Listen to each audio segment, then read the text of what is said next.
facility here that we have to deal with, but nevertheless, we're glad that you're joining us here tonight, and we've got a lot to talk about. But first, let's talk about our friends over at the Birch Gold Group. Now, we have talked about the economy for quite some time and the uncertainty of the markets, and of course, some of it seems like the Dow and some of the indexes, even on a weekly basis now, are hitting record highs. But if you look at some of the fundamentals on this, it looks a little shaky, and perhaps no one knows what's going to happen after the market, or after the election, I should say. So our friends over the Birch Gold Group want to make it really easy to take a step back, take a deep breath, and kind of reassess your situation. Simply text the word Trump to 989898 for your free information kit. They are the experts in gold, silver, and precious metal, and they want to make sure that you secure your financial freedom. So simply text the words Trump to 989898. That is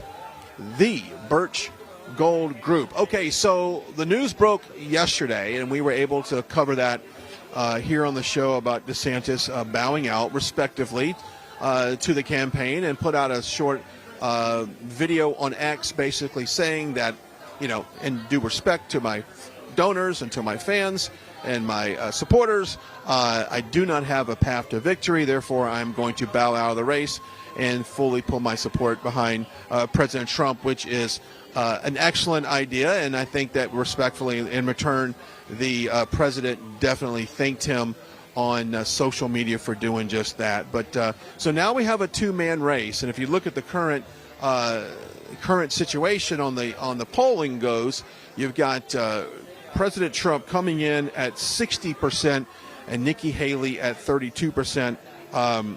If they had to vote today, so there's a wide margin. And I was watching some of the network news before I came in today, and they were talking about the fact that if Trump does not get 60+% of the vote, then what would happen is it would be a major disappointment. So I think it's ironic how that. Well, before we kick off, I didn't know this.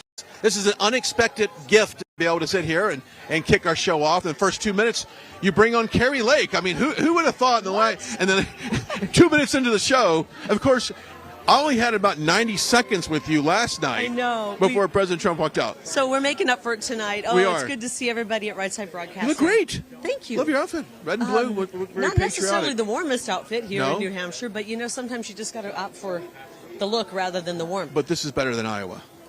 This is warmer than Iowa. Iowa's negative tropical. 45. This is almost tropical. This is a heat wave compared to that. We're here. And, of course, this is the day after Ron DeSantis has stepped aside, and respectively, as I say, as we think he should. Now it's a two-man race, but I was just saying before you walked up, some of the corporate media is saying, well, what, if Trump doesn't get 60% of the share in New Hampshire, then that is what would be considered a disappointment. What's your thoughts on the pressure of even someone getting 60% of the vote being looked at as a disappointment? These people in the mainstream media are insufferable. And I think the American people are tired of it. I mean, a victory is a victory. I believe it's going to be a big victory. But, they said the same thing in Iowa. I looked at Iowa as a victory. A victory is a victory. And President Trump won in a wipeout blowout. Ron DeSantis and, frankly, Nikki Haley suffered the worst loss in Iowa primary history.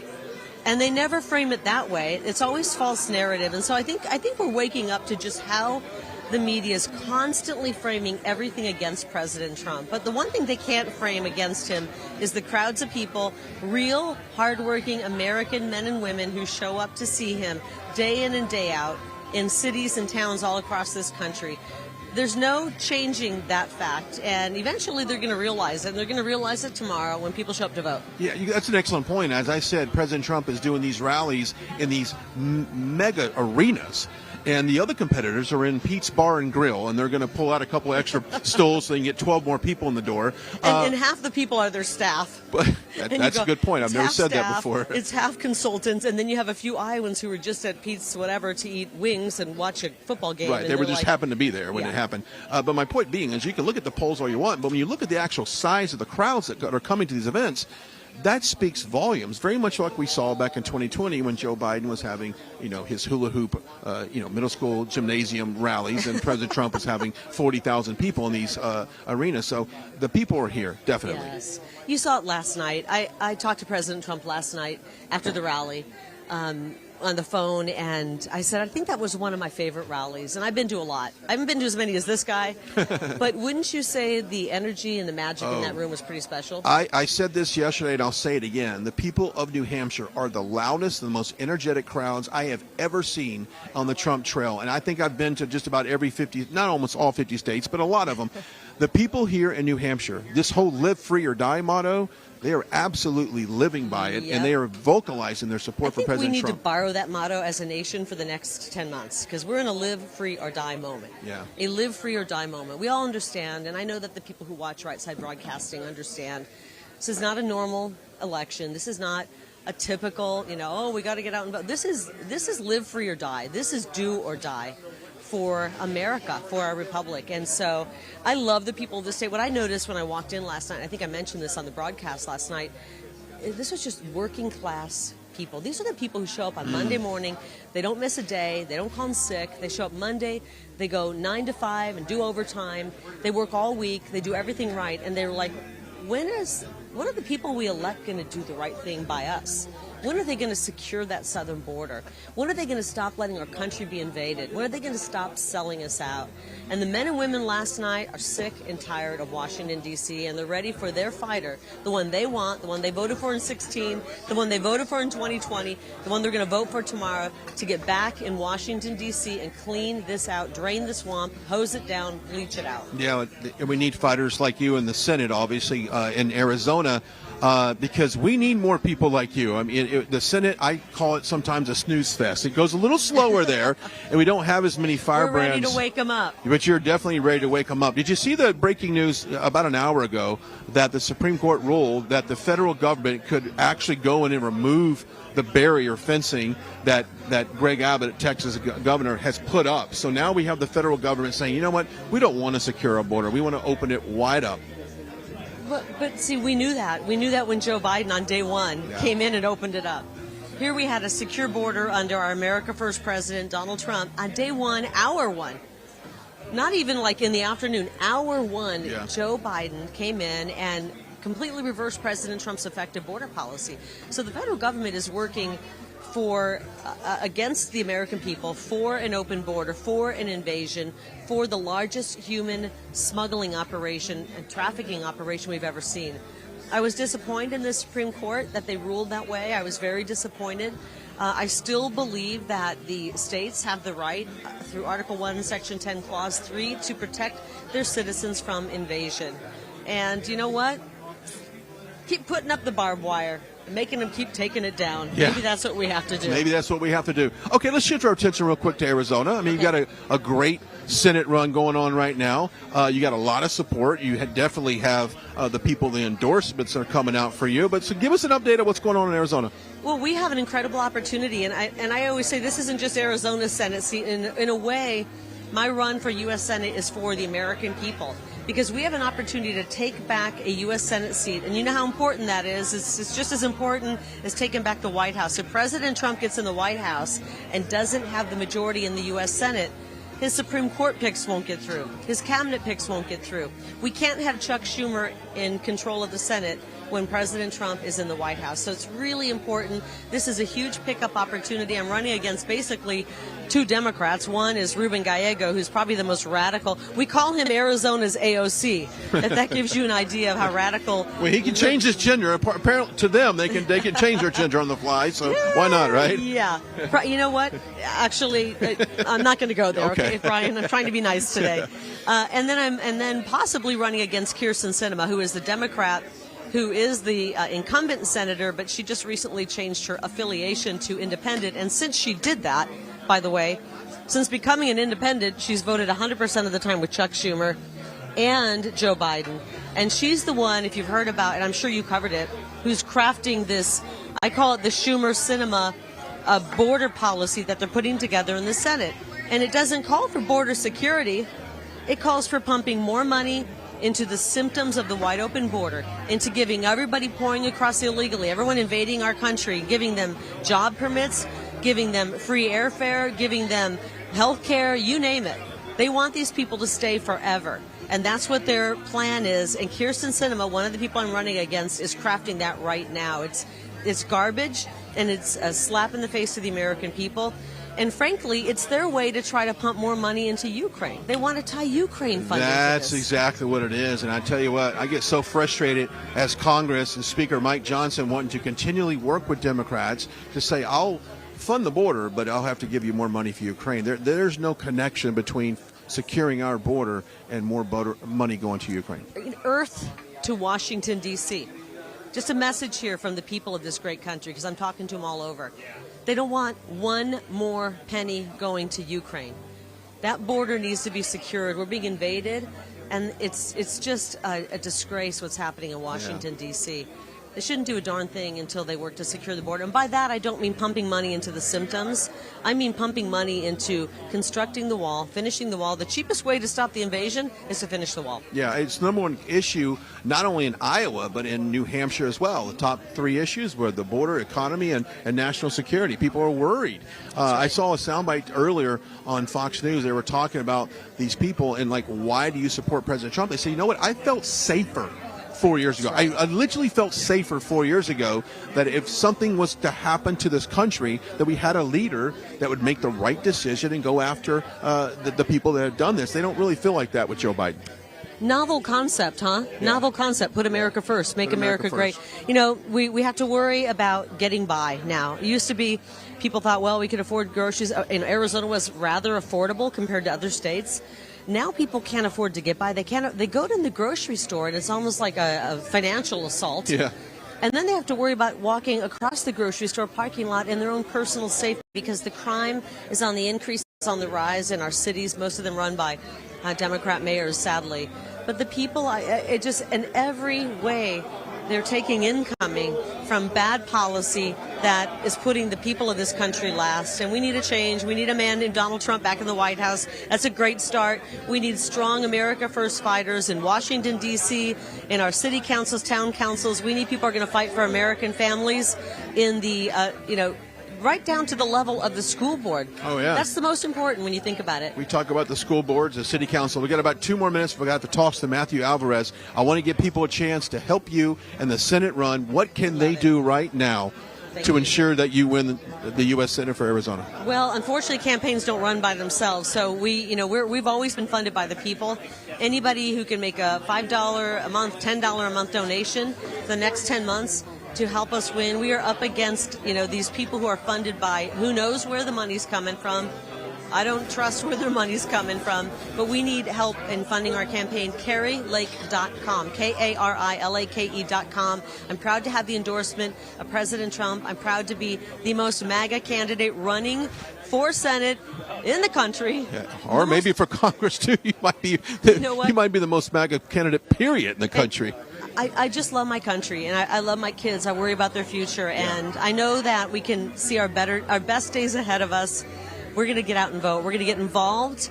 We're going to take it's going to be crazy the next 10 months. I think everyone agrees to that, but we're going to get out and get involved and make sure that we win. Starting in New Hampshire tomorrow, let's send Nikki Haley back to Davos where she belongs. There you go. Carrie Lake joining us on the pre-show to President Trump, scheduled at 9 p.m. I tell you what, let's go ahead and toss to Matthew Alvarez, who is down at the headquarters for the watch party tomorrow night with a special report. Matthew, take it away. Got it. Good evening, Brian, and good evening, everyone. We are less than 24 hours from the first in the nation primary here in New Hampshire. Now, we're in Nashua, just about an hour and 10 minutes south of Brian's location, south of the location where President Trump will take to the stage tonight. Now, this is the site as well of tomorrow's watch party for Team Trump and others as we watch the numbers come in for this all-important primary here in New Hampshire. Now, earlier today, we ran into Don Jr. at a campaign event in Hollis, New Hampshire.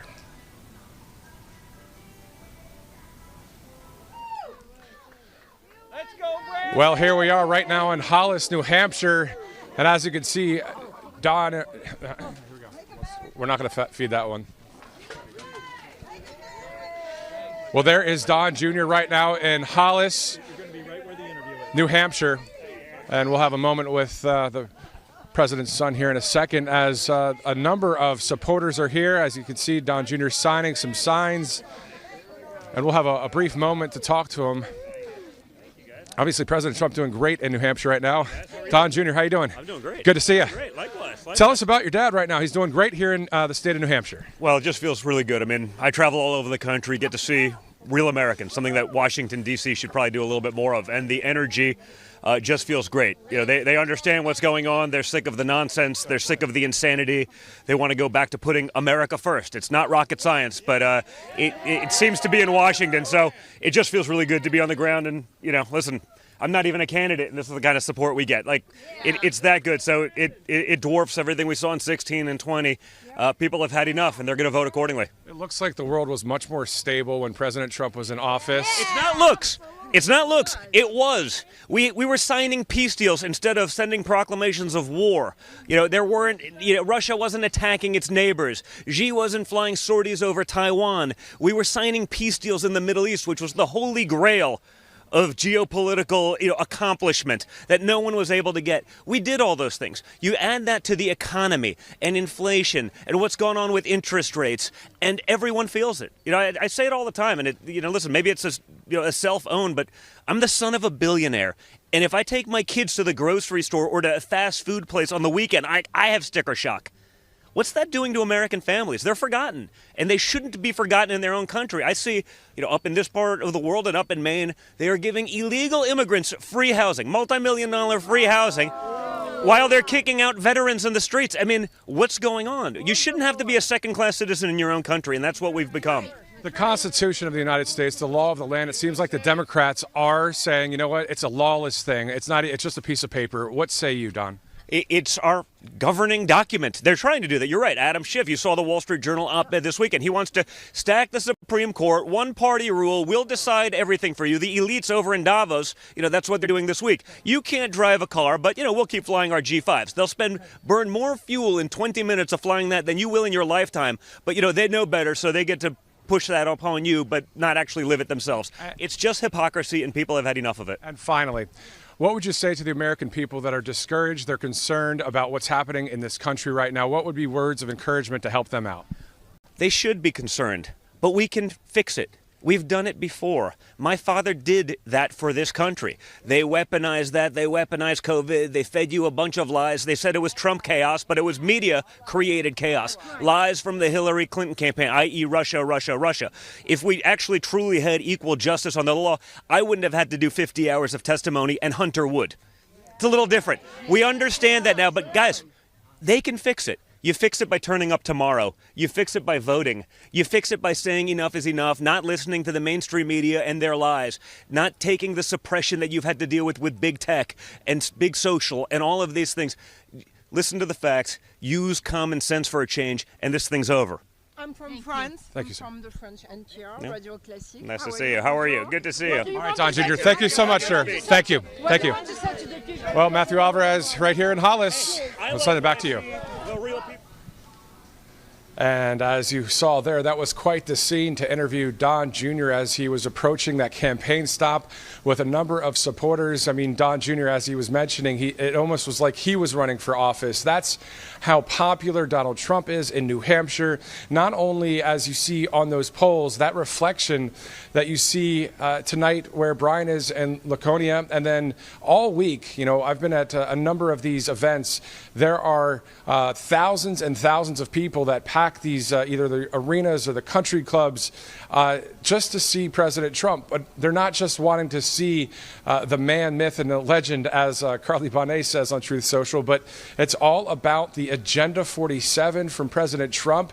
Any of the problems that the left may bring and that we have right now, there's an answer. There's a solution to that. And that's what is on the ballot come tomorrow here in New Hampshire. Once again, we're in Nashua. This is at one of the hotels here where the Trump team will have a watch party along with members of the public, but a lot of supporters, of course, as we watch those numbers come in. Right Side Broadcasting Network live throughout the night here. We'll be watching it right there with you as those numbers come in, as it is 45, the president taking on Nikki Haley, who many are saying she has more Democrat policies than conservative ones. So we will see how the numbers come in tomorrow. But again, President Trump with a very large lead here in the Granite State. Now, as we are working hard and praying hard for a free and fair election in 2024, that is what this is all about as we approach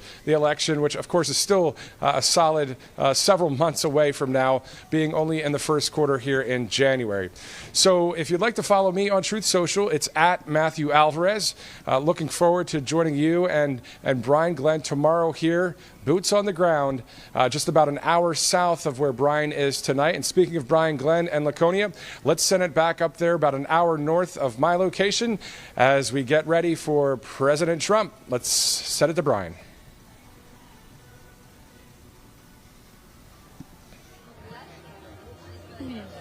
All right, guys. Thank you, Matthew.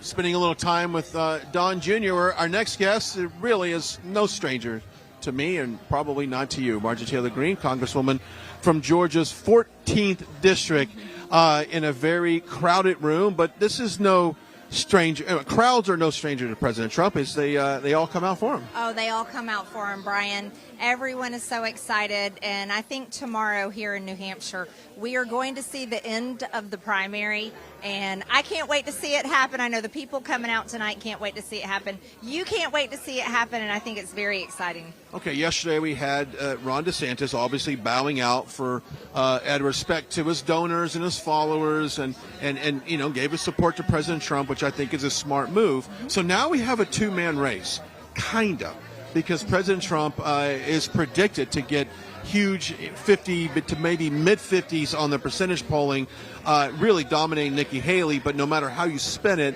the media will always try to keep Nikki Haley in this race.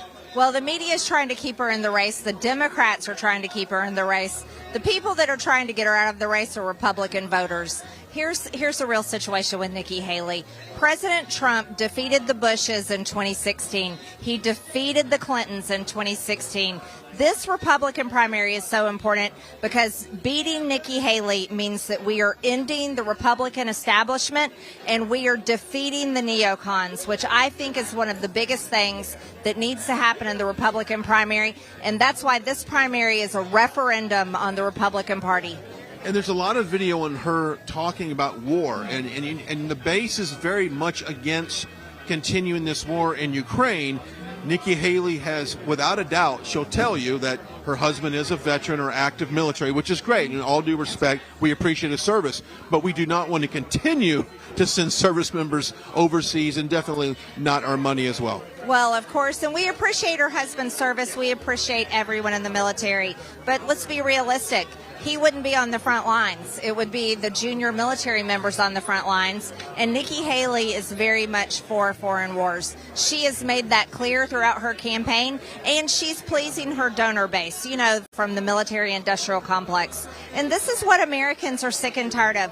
President Trump ended the foreign wars. President Trump brought the Abraham Accords. President Trump is the one that gave shock and awe to the whole world when he walked across the DMZ line, hand extended, shaking hands with Kim Jong-un, ending Little Rocket Man's reign. And, you know, I think it's so important that we defeat Nikki Haley tomorrow, that we really embarrass her and punish her and show the entire Republican establishment, Washington, D.C., and the Democrat Party that Americans are sick and tired of the foreign wars. We want peace, and that's why we want President Trump back. And when they poll people not only in Iowa but here in New Hampshire, the border is one of the one or two top most things they want to fix in this country.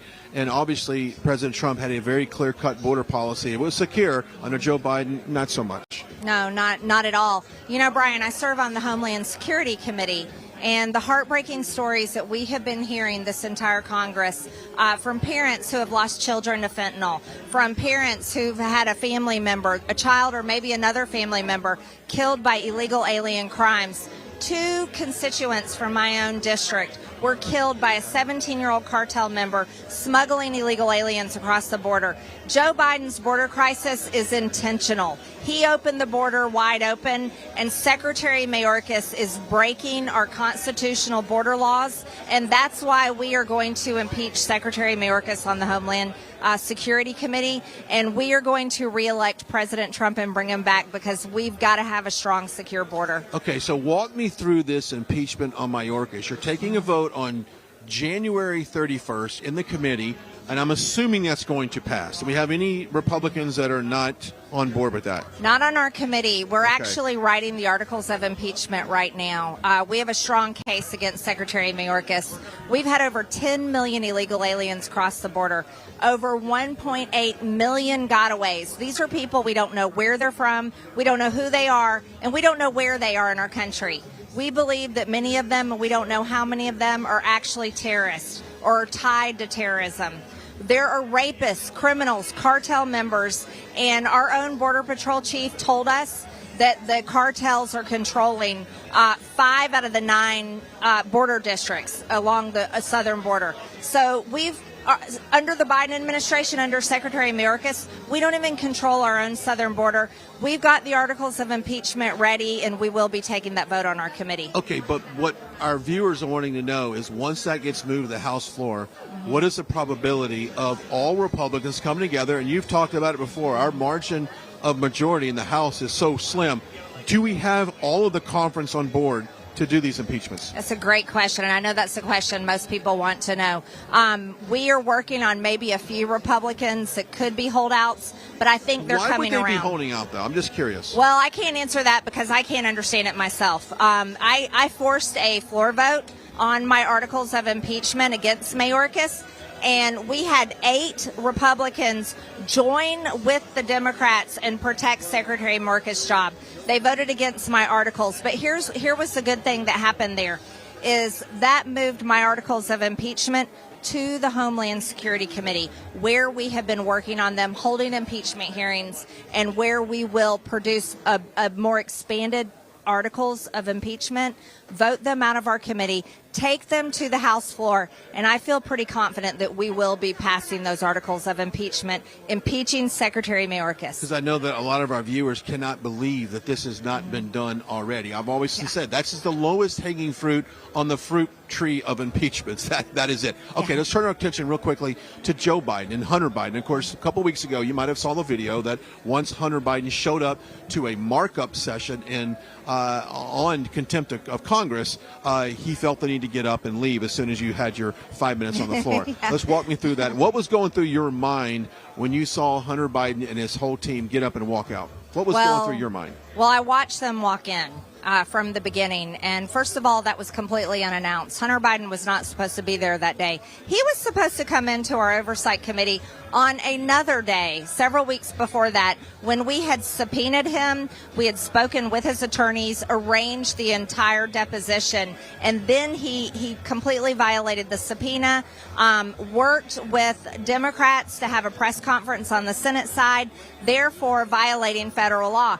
So we're holding this contempt of Congress hearing and oversight, and in walks Hunter Biden. And accompanying him was Kevin Morris. Now remember, Kevin Morris is his sugar daddy. Right. Kevin Morris is bankrolling Hunter Biden by millions of dollars. He's also his top art buyer. Sure. You know Hunter Biden art, it's so famous. But so they came in and they sat down and they sat through Nancy Mace going after him. They sat there a little while longer, and then it was when Chairman Comer recognized me to speak, they literally jumped up and ran out the door. I think Hunter Biden was terrified of what I had to say to him. And what were you going to say to him?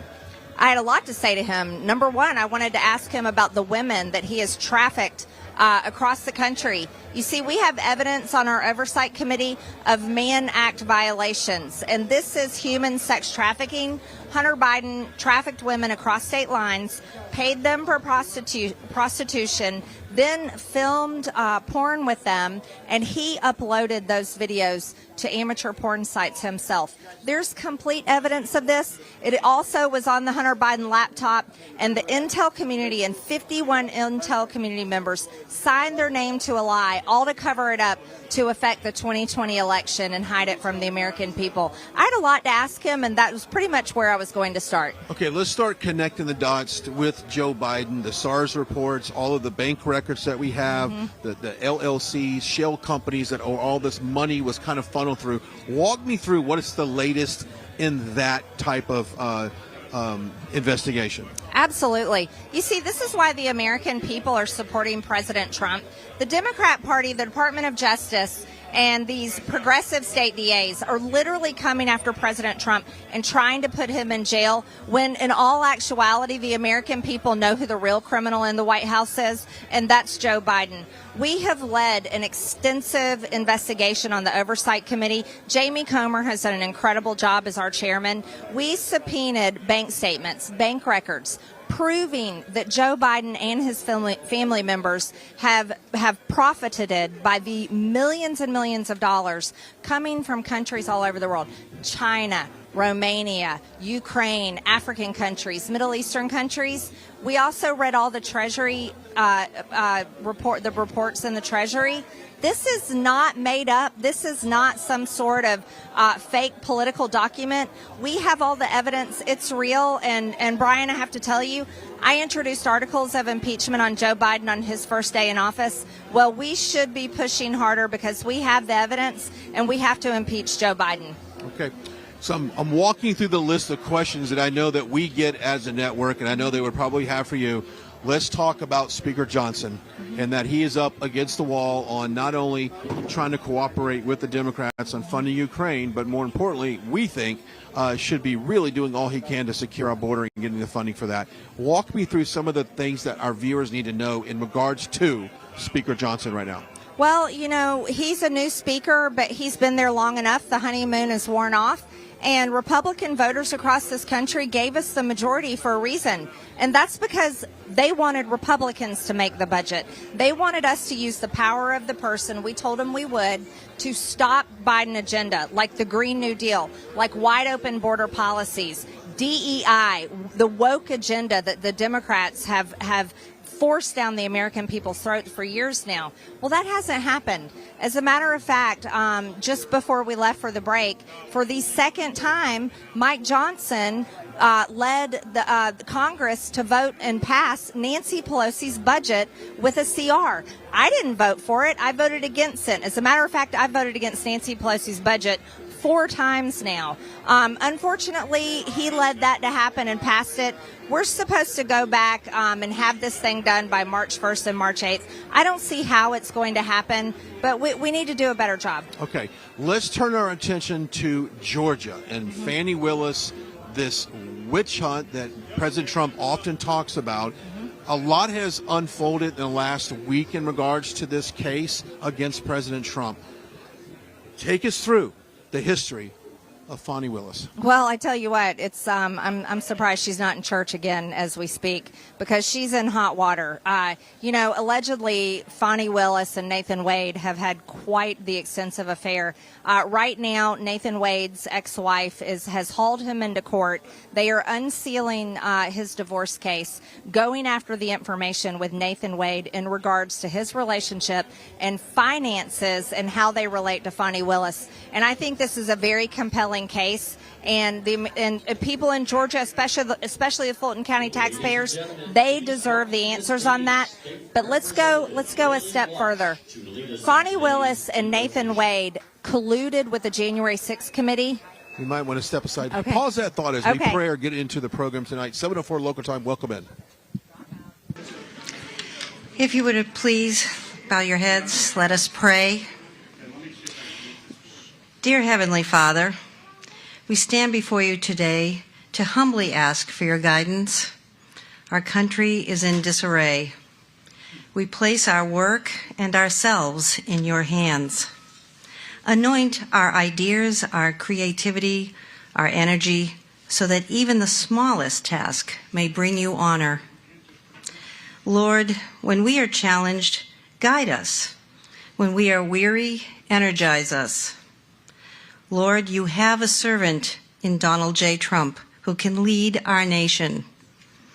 Bless him with wisdom and discernment, with courage and conviction. Bless all that he does to inspire and invigorate us. Help him to transform America and bring all Americans together to be a better nation.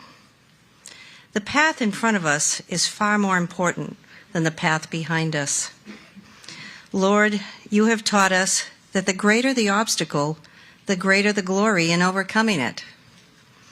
Help us to overcome any obstacles tomorrow so that we may deliver victory to your warrior, Donald J. Trump. Let us come together in unity and support to help President Trump and each other. Let us help him to make America great again. Yeah. Amen. Thank you.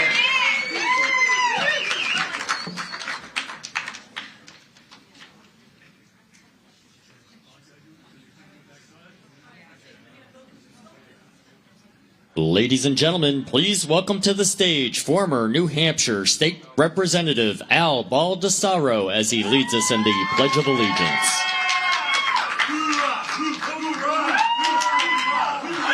Hoorah! How many veterans we have out here?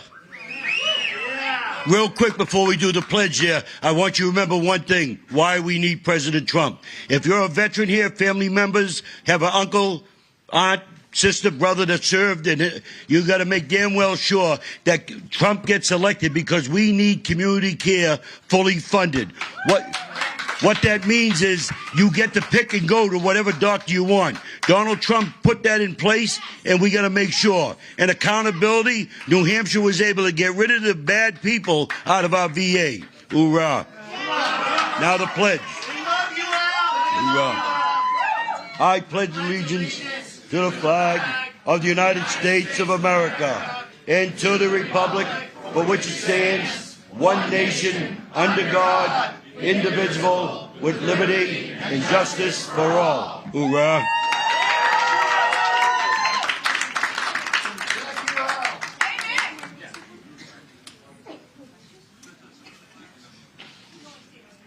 Ladies and gentlemen, please welcome to the stage historian for the New Hampshire Federation of Republican Women, Isabella Peters, to sing our national anthem.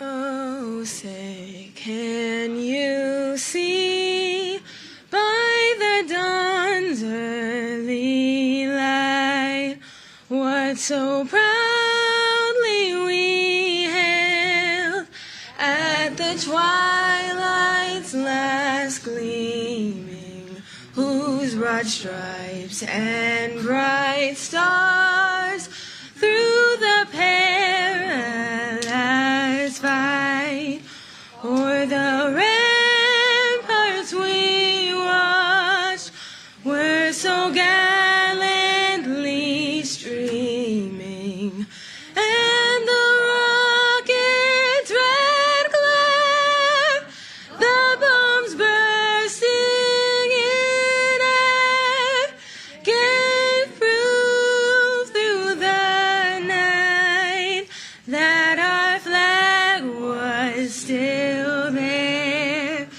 Oh, say does that star-spangled banner yet wave o'er the land of the free and the home of the brave?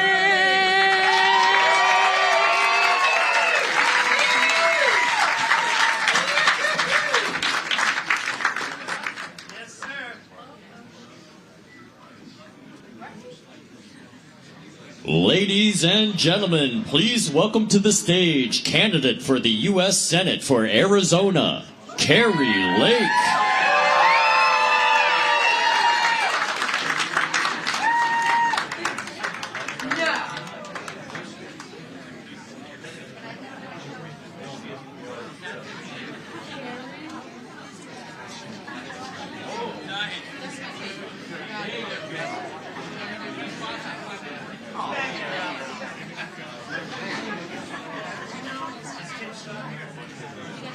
Ladies and gentlemen, please welcome to the stage Belknap County Sheriff Bill Wright.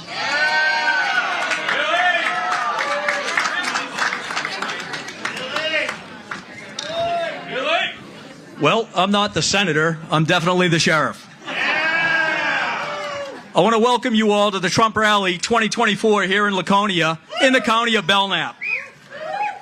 I was the first sheriff in our state to endorse President Trump during his candidacy here.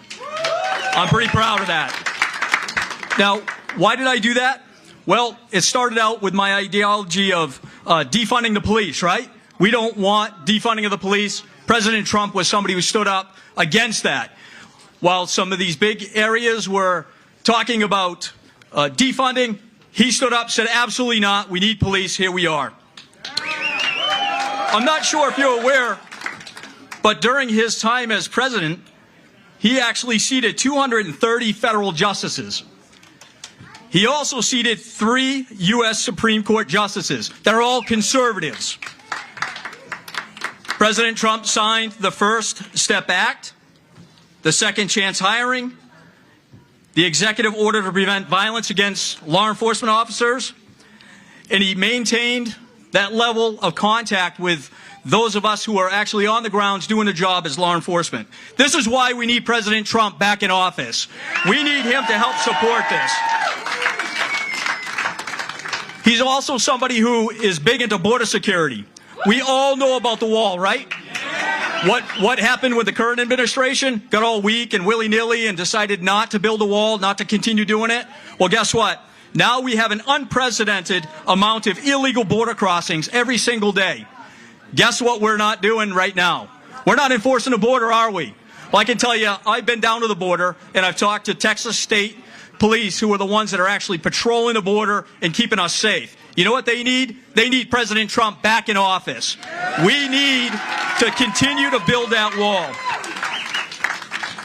Well, guess what happens right now? What's happening is all the drug cartels, they're flooding the area with a bunch of people, right? So they're depleting all the services that are down there. Well, guess what they're doing? They're moving all the drugs to an area where it can't be policed. So that's affecting us here in the state of New Hampshire. It's time to get President Trump back in office, build that wall, enforce all the laws that we have. He has shown that the wall is effective. He wants to stop the catch and release. You know, we'll just give you a ticket, come to court. Yeah, because that's what they're doing, right? No, he's going to bring back the catch and deport. Let's send these people back to where they belong. We talk about make America great, right? You people are the ones that are making America great right now by being here and supporting our next president, the 47th president, Donald Trump. He supports a strong military force. If you notice, when he was president, nobody messed with us. Well, look at us now. We're in these never-ending wars, right? Again, we need President Trump back in office. He takes the time to visit all the injured and ill soldiers and Marines that are out there. That's what's important, right? Well, he comes to New Hampshire and he says, wait a minute, your VA, that's not full service? Well, guess what, New Hampshire? You need a full-service VA center. And that's what he's going to do when he becomes president. What you don't hear from the media is how successfully President Trump managed foreign diplomacy. We actually didn't go to war while he was in presidency. There's a reason for that. Just remember, he's going to make sure that we're not sending our people into foreign countries and not having positive results. When President Trump was in office, we had lower gas prices. I think all of you would agree with that. We also had lower food prices. We had the goods and services were lower. The Trump economic policies work. You know, I was at a function not long ago, and I listened to other candidates talk about how successful President Trump's policies were. So I said, well, why would you want to replace him? Why would you not support him, right? Well, that's what we're doing here tonight. That's why all these other candidates are dropping out, because we need President Trump in office.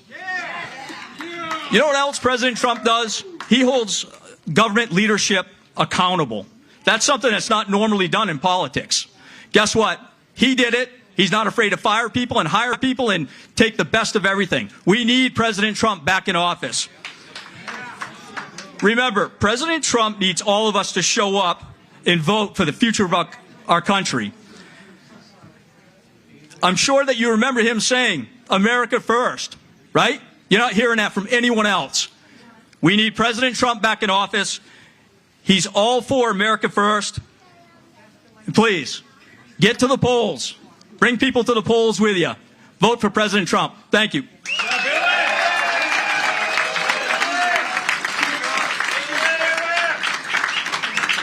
Ladies and gentlemen, please welcome to the stage Belknap County Commissioner Peter Spanos.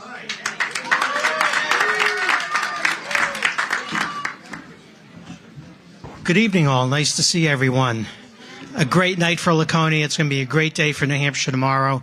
You know, on my way over to the hotel, I was thinking how great things were when President Trump was in the White House. We had record low inflation, record low unemployment, a trade surplus, a secure southern border, a secure northern border. Today, all of that's been lost. We have a hot war in Europe for the first time in 75 years. We have a hotter war in the Middle East, which is a powder keg. In a remarkably short period of time, Joe Biden has steered America the Beautiful into the ditch. But all that stops tomorrow. We have the right man at the right time to do the right job, and that's President Trump.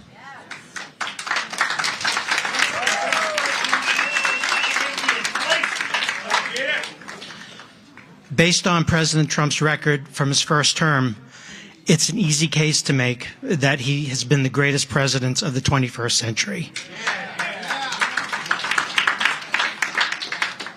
You know, the Democrats are praying fervently that Nikki Haley wins tomorrow. Now, why is that? Well, because they know, like we do, she is the easiest of outs in November.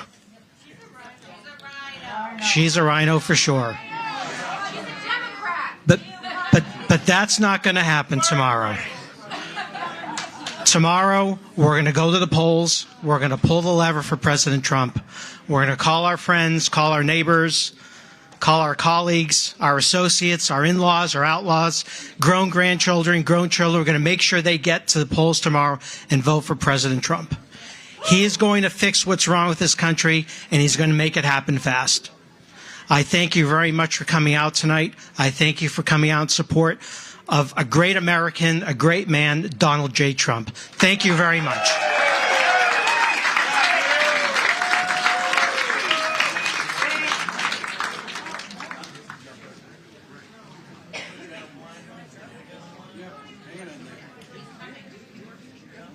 Ladies and gentlemen, please welcome to the stage New Hampshire Senior Advisor Stephen Stepanak.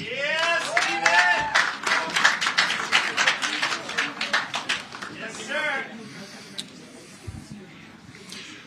Hello, Laconia. What are we going to do tomorrow?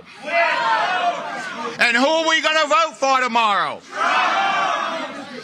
First, let me thank Mr. Ramaswamy, Senator Scott, and Governor DeSantis, and all of their supporters for a hard-fought race. All three men are great conservative Republicans. We welcome and are honored by their endorsements and their help and the help of all of their supporters. Nikki Haley, on the other hand, I would not call her a conservative Republican. I would call her a bought and paid for lackey of the military-industrial complex. I would call her a globalist. I would call her, well, let's just say someone who will not support Make America Great Again. I have been supporting President Trump since my wife Ellen and I hosted the first house party the president did in March of 2015, almost 9 years ago. In June, when he announced he was running, he first flew to New Hampshire, where, as a state rep, I introduced and endorsed him at Manchester Community College. Most of my colleagues thought I was crazy, given all the other candidates who were running. In fact, one of them actually gave me a card for a psychiatrist. He said I needed help. A funny thing happened in 2015 and 2016. The American people realized that Donald Trump was a man that was running for them, not for the special interest groups, not for the establishment. I watched as the MAGA movement grew. As co-chair of the campaign, I had a woman come up to me in the supermarket. She told me that her husband, and all their friends were praying and supporting Donald Trump. Finally, she says, someone who can't be bought, someone who is saying all the things that we want to say but we're afraid to say. I saw it as I worked our booth in the old home days and county fairs, where hundreds of people were coming up to sign up to help Donald Trump. The number one question that everybody asked was, I've never voted before. How do I register to vote so I can vote for Donald Trump? Biden and the fake media say the word MAGA like it's something awful. What they never figured out was that MAGA, Make America Great Again, is about average Americans who have been ignored, who have been forgotten, and who have been kicked aside by the elites, the left, and the fake media. MAGA is about all of us. And Donald Trump is our champion. He is fighting for all of us. He is fighting for our God-given American rights. What the elitists, the left, and the fake media refuse to accept is that the MAGA movement is Americans, tens upon tens of millions of Americans coming together behind one great leader to stand up and say, enough is enough. We want our country back. We want the interest of America put first, not last. The elitists and the left look down on us. They call us deplorables because we believe in God, family, and our country. So tomorrow, all of you, your families, your friends, and all of your coworkers are going to send a powerful message. You're all going to vote for Donald Trump tomorrow. Tomorrow, we send a message to the country and to the world that Make America Great Again is about Americans standing up for their God-given rights. And the man that we want leading this great country as the 47th President of the United States of America is Donald J. Trump.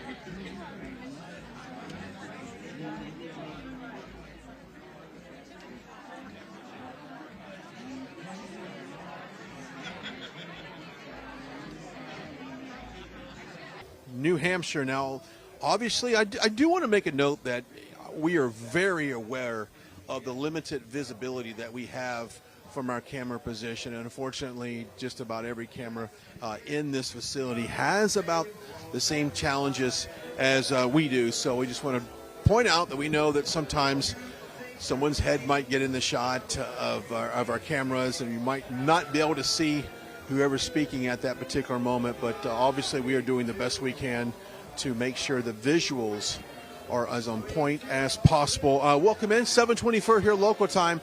In the middle of this program, we have several speakers are still slated to come out. We've got Carrie Lake, Marjorie Taylor Greene, I believe Byron Donalds as well. So we do have a lot of speakers lined up tonight before President Trump takes the stage at 9 o'clock scheduled, and so we'll see exactly if we're on schedule for that. We've also got Matthew Alvarez, who is over at the Watch Party headquarters that we'll be broadcasting from tomorrow night. And we'll have kind of a special preview of that. Also, if you missed the interview with Don Jr. earlier today that he did, we can go ahead and we'll be able to show that to you as well. But it is down to a two-man race here in New Hampshire. So we have Nikki Haley polling at depending on what poll you see, in the 21 to 23% range, and President Trump polling upwards to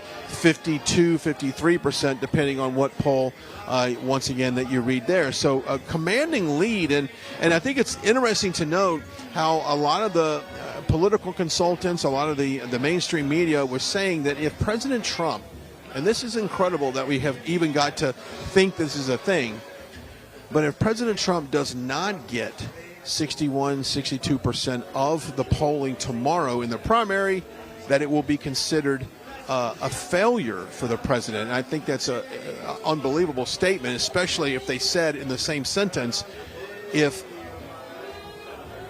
Nikki Haley can get within single digits of the president, that would be an accomplishment. So if she's 10, 12 points behind, that would be considered a failure. Let's see, the music is stalled. We might get back into the program here. I know they briefly paused it. They did call out a couple. Here we go. Let me step aside. Welcome to the stage, candidate for the U.S. Senate for Arizona, Carrie Lake.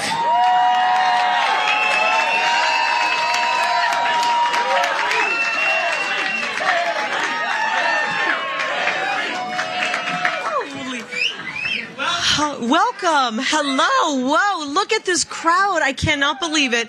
Guys, is this your social life now? Well, then we have the same social life. And guess what? We're trying to save our country, and that's a pretty good social life to have. Thank you so much. Are you ready to go out tomorrow and prove to the world that New Hampshire wants to save America? Who's ready to get up extra early and go out and vote tomorrow for President Donald J. Trump? All right. Who's ready to finally have a secure border and stop the invasion? I love so much New Hampshire. I'm from Iowa. I live in Arizona, in a border state, as you know how messed up the border is right now. But I love New Hampshire because you have sensibility. You can tell you guys work. You show up on Monday early for work. You work all day. You work all week. You do everything right. And you just expect your government not to screw you over. It's pretty simple. And we're getting screwed over right now by our government. I don't mean to sound so harsh, but what's happening on our southern border is messed up.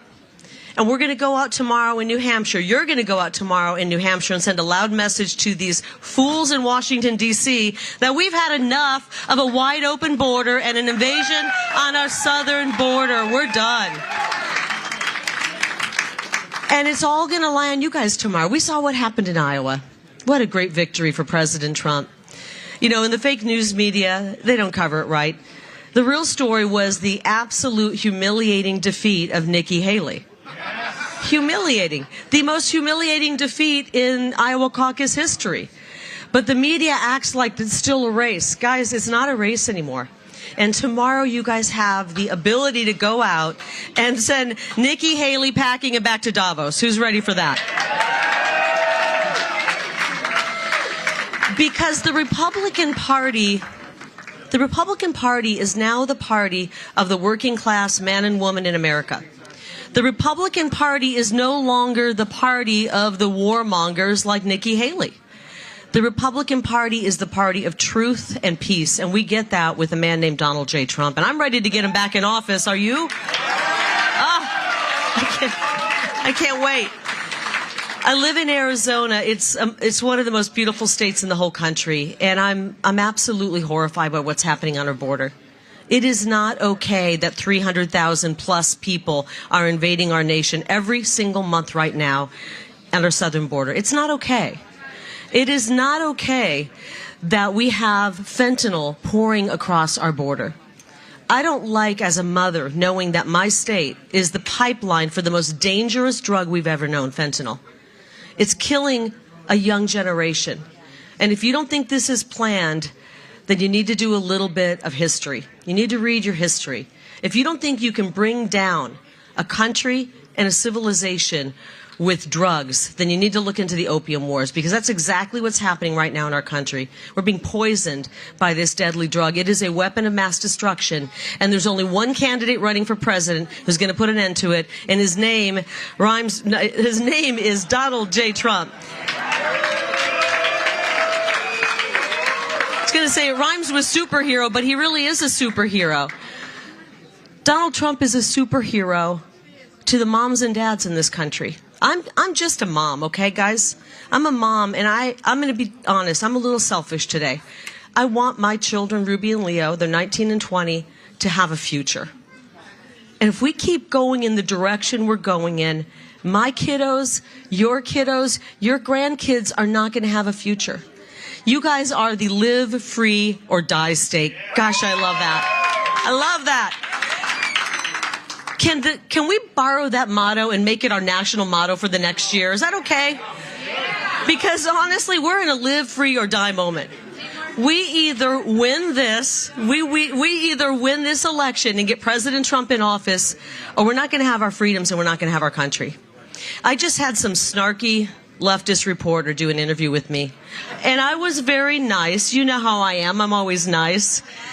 And he said, "Is Donald Trump too old?" I said, "No, age isn't a factor. It's cognitive ability." And then I had to school him because I'm sure he didn't get a proper American history education. And you all do, because you're here in New Hampshire. You guys are cut from the same cloth as our founders. You have their DNA in you. Please remember that one of our greatest founders, Benjamin Franklin, at the age of 81, helped craft one of the greatest documents ever, the U.S. Constitution. And when he came out while working on that, a woman stopped him and asked him, at the age of 81, mind you, she said, "What kind of a government are you giving us?" You all know what he said? "A republic, if you can keep it." New Hampshire, we are in the if you can keep it phase here. Are you willing to help us keep it tomorrow? Yes. Are you willing to get up and vote like your lives depend on it? Yes. Are you willing to go out and vote like this nation, this republic depends on it? Because it does. We need you tomorrow. Arizona needs you to send a loud and clear message that we want Donald Trump back in office. Every single state in this nation needs you.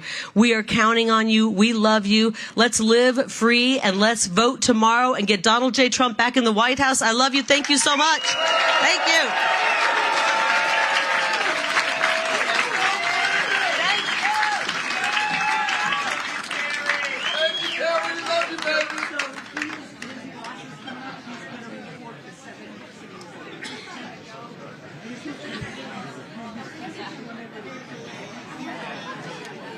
Ladies and gentlemen, please welcome to the stage Congressman Byron Donalds.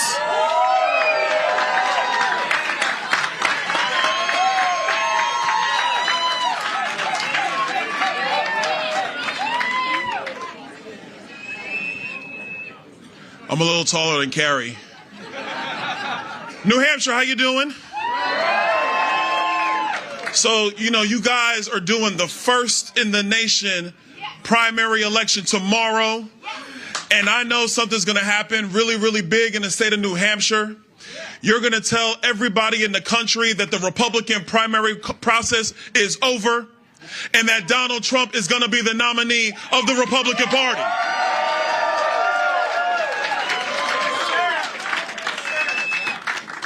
I respect everybody that's running for office is a hard thing. A lot's changed since a day before Iowa. And I was in Iowa. It was cold. This is balmy. I'm Mike in balmy New Hampshire. This is great. It is, man. I'm telling you. No overcoat. It was great. But a week ago, a little more than a week ago, you had 4 candidates in. 5 if you count Asa Hutchinson. Asa was running. You got to count him. And then Vivek Ramaswamy, he left the campaign. He said, "You know what? There's only one America First candidate in the field, and that's Donald Trump." And look, I'm from Florida. He's my governor. He's done a great job. But now he's ended his campaign, and now he is standing with Donald Trump like all of you throughout this country. So now, New Hampshire, you're going to help us because we have one little piece of business left to do. Just one. It's a candidate. Her name's Nikki Haley. And something tells me, don't be too upset because something tells me, New Hampshire, she ain't going to be around for much longer.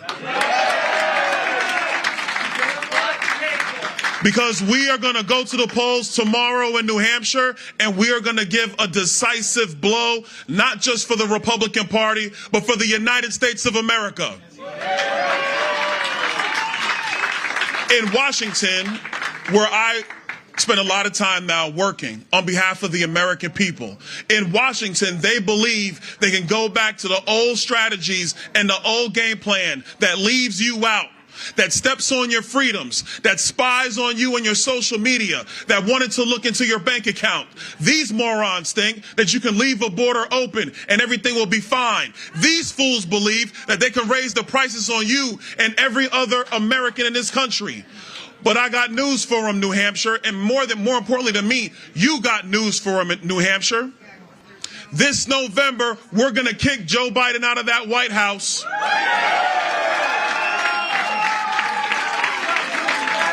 We're going to get rid of Kamala Harris because she's the worst vice president, too. Alejandro Mayorkas will be on the unemployment line. And we are going to save America and make America great again.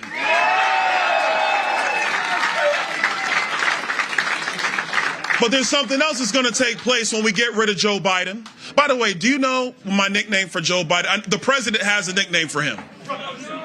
It was the president. The president will tell you later. Sometimes it's Sleepy Joe, but he's also Crooked Joe.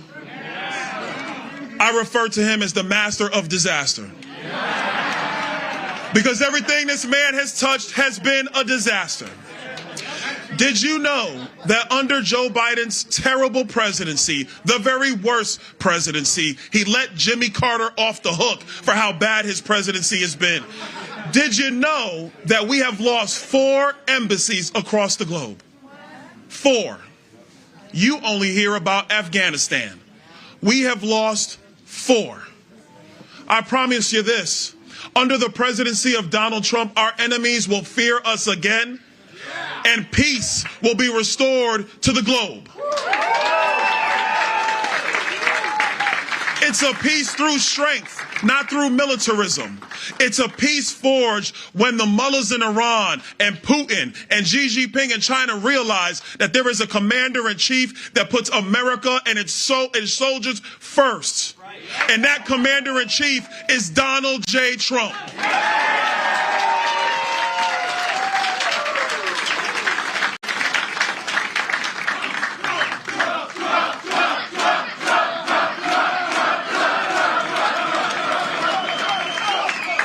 We have a blessed nation. America is the greatest thing man has ever created. And the only thing greater than America itself is the very people that inhabit this nation, like the good people here in New Hampshire. And I'm telling you, from Florida and every city I've been to, we're going to save America. I'm telling you, it's not just Republican voters, it's independent voters, it's minority voters. We're going to put Donald Trump back in the White House. He's going to be the 45th president and the 47th president, and we're going to make America great again. God bless you, New Hampshire. Get out and vote, New Hampshire. And God bless America.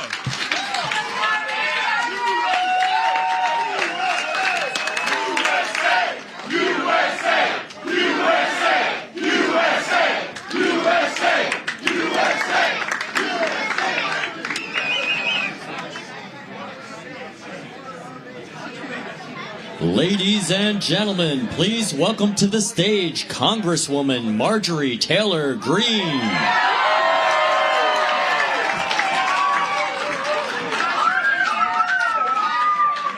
Oh, New Hampshire, New Hampshire.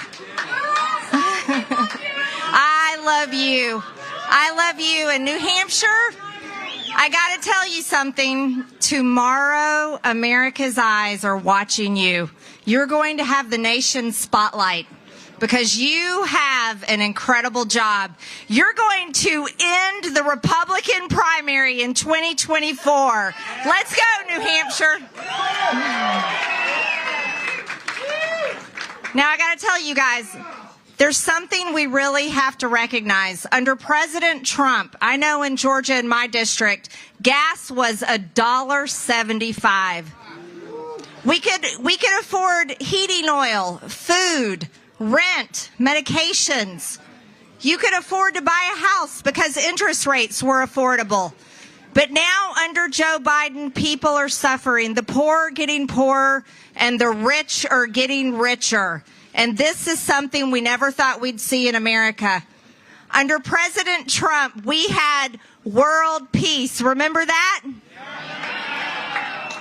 President Trump brought the Abraham Accords and brought the United States Embassy to Jerusalem. He brought peace to the Middle East. He ended the foreign wars. He defeated ISIS. And the entire world watched in awe as President Trump walked across the DMZ line, hand outreached, and shook hands with Kim Jong-un. And Little Rocket Man stopped launching rockets. Do you remember that? But now, under Joe Biden, we are watching World War III begin to erupt. We are watching a war in Ukraine that's really a proxy war with Russia. Russia continue to be funded as we fight to say stop funding that war, stop defending Ukraine's border, and defend our own border. And we'll never forget what Joe Biden did in Afghanistan. Never forget the 13 soldiers that were murdered that should have never died. Joe Biden brought shame on the military. Under President Trump, he will make America strong again. He will make the United States military strong again. And he will make our entire nation respected among the world again. We've got to bring back President Trump.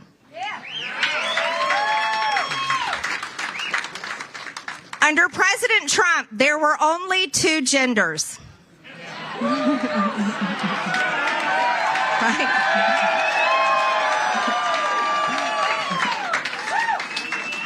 Well, we all know there's still just two genders, don't we? Male and female, everyone. You can't change it.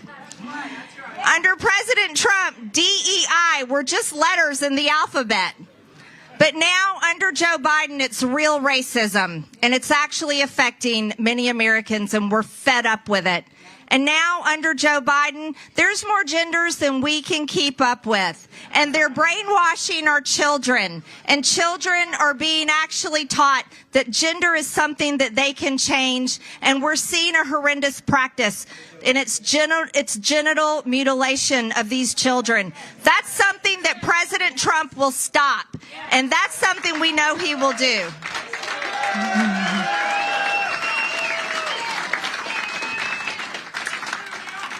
Under President Trump, our border meant something. We had a strong, secure border. Our Border Patrol agents were working hard, and they loved their jobs because they were allowed to do their jobs. But under Joe Biden, they have been turned into the welcoming committee to the entire world. And this is something that is such a shame. They are down there making sandwiches and welcoming ISIS into our country, welcoming in terrorists from all around the world, welcoming in murderers, child rapists, and people that have been let out of mental institutions. This is not what our country stands for.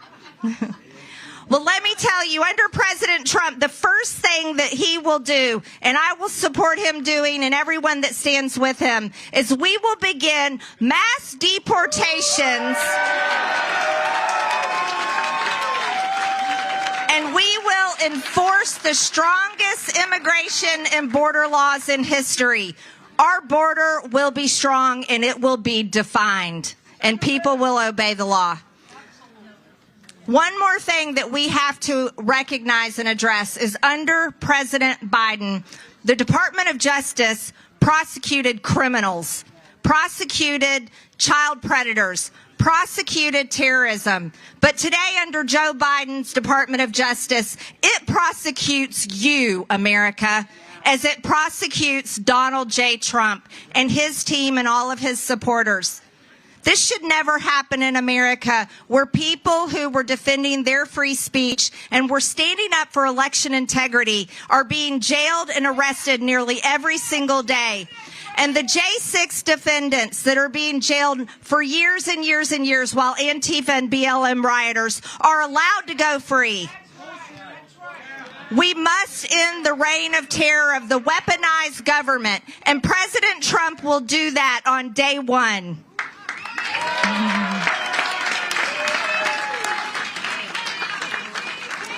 Now, the most important job you have tomorrow, New Hampshire, is this is a referendum on the Republican Party, and I am counting on you to bring it. We have to end the reign of the establishment rhino Republicans. We will end the reign of the neocons. We will end the uniparty, and that starts in New Hampshire tomorrow. So, New Hampshire, I stand with you in your motto: live free or die. Live free or die. Live free or die. And let's get the job done for President Trump tomorrow. God bless you, New Hampshire.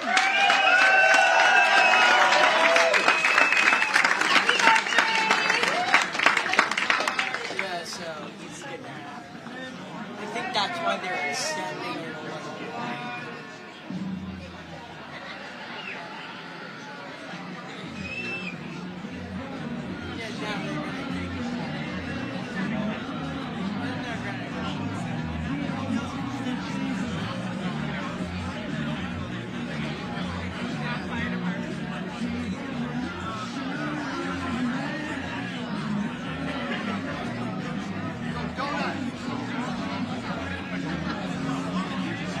And of course, you were looking live right there as MTG was at the podium in Laconia, just about an hour north of our location. I'm Matthew Alvarez. We are live right here in Nashua. This is the site of the Trump team watch party, which will be tomorrow night, of course, as the first in the nation primary here in New Hampshire. We'll see those numbers come in. Right Side Broadcasting Network will be live with all of the coverage you need, not only right here on Rumble and YouTube and the app and the website. You can also follow RSBN at RSBN on Truth Social for a lot of updates, as well as the RSBN newsletter, which is at rsbnetwork.com/newsletter. A lot of coverage, of course, this week in New Hampshire. This is President Trump's sixth campaign stop in just a week. That is as last week it was 5, and this is his first of this new week. But once again, less than 24 hours until that first in the nation primary. Now, earlier today, we actually caught up with Don Jr. He was at a campaign stop in Hollis, New Hampshire.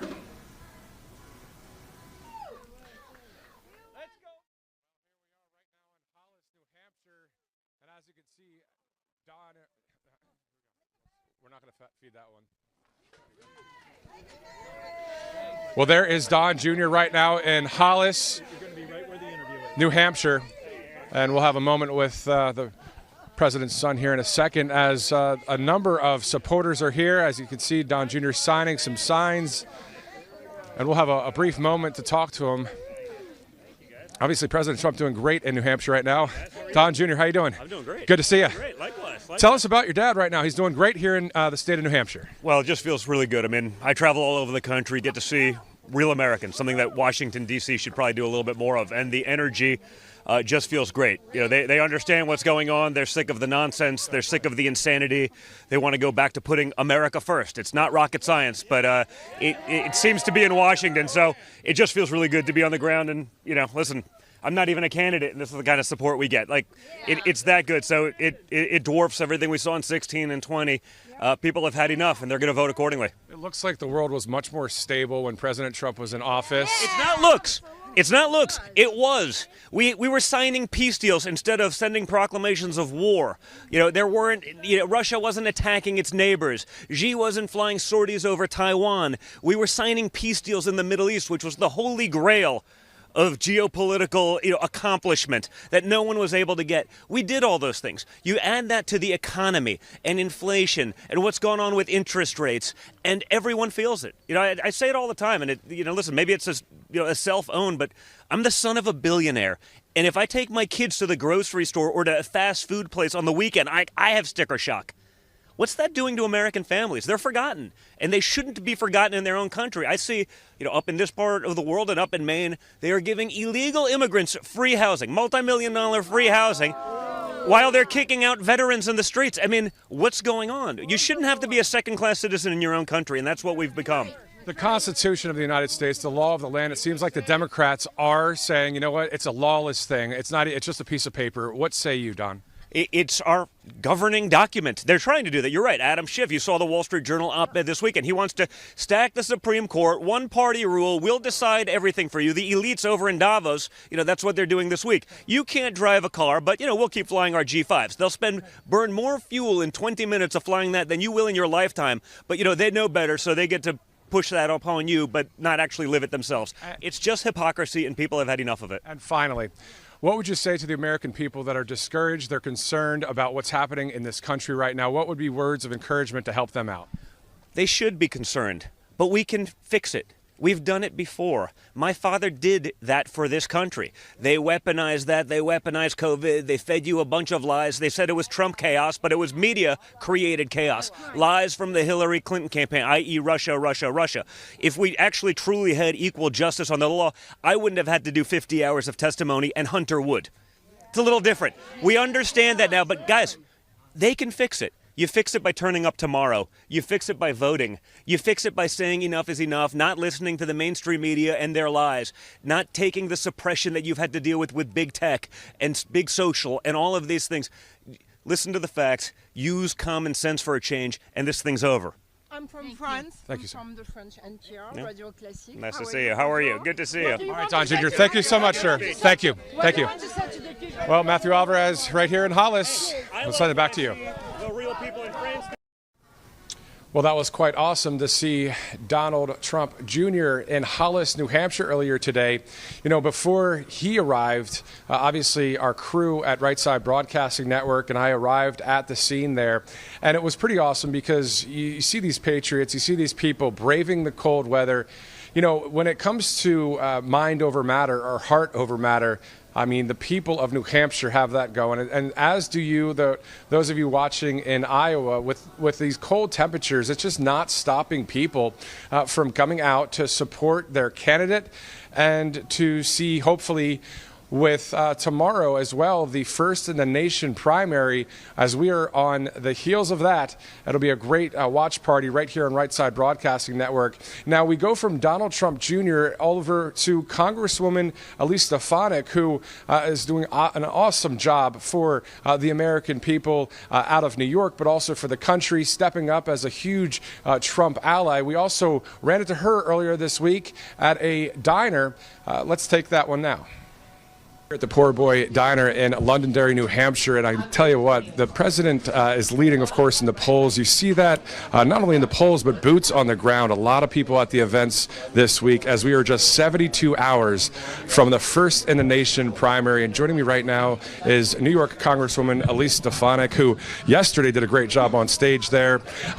You did also a great job when you met Meet the Fake Press the other day. What was that like to take on the left-wing media like that?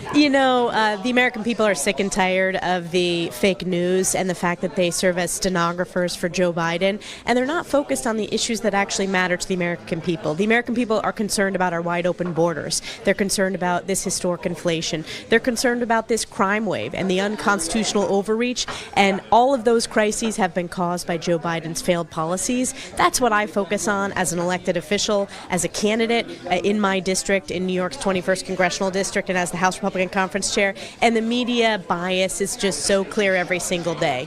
Yesterday, when I asked you, I said, is it just truth versus lies? And isn't that the truth right there? It is the truth. We stand for the truth as Republicans. President Trump speaks the truth, and the Democrats and the media continue to push their lies, and it's because they're losing on the issues. Why are you so passionate about the United States of America, the Constitution, God, family, friends, that kind of thing? Because I feel like I've been very blessed to live the American dream. You know, I don't come from a political family.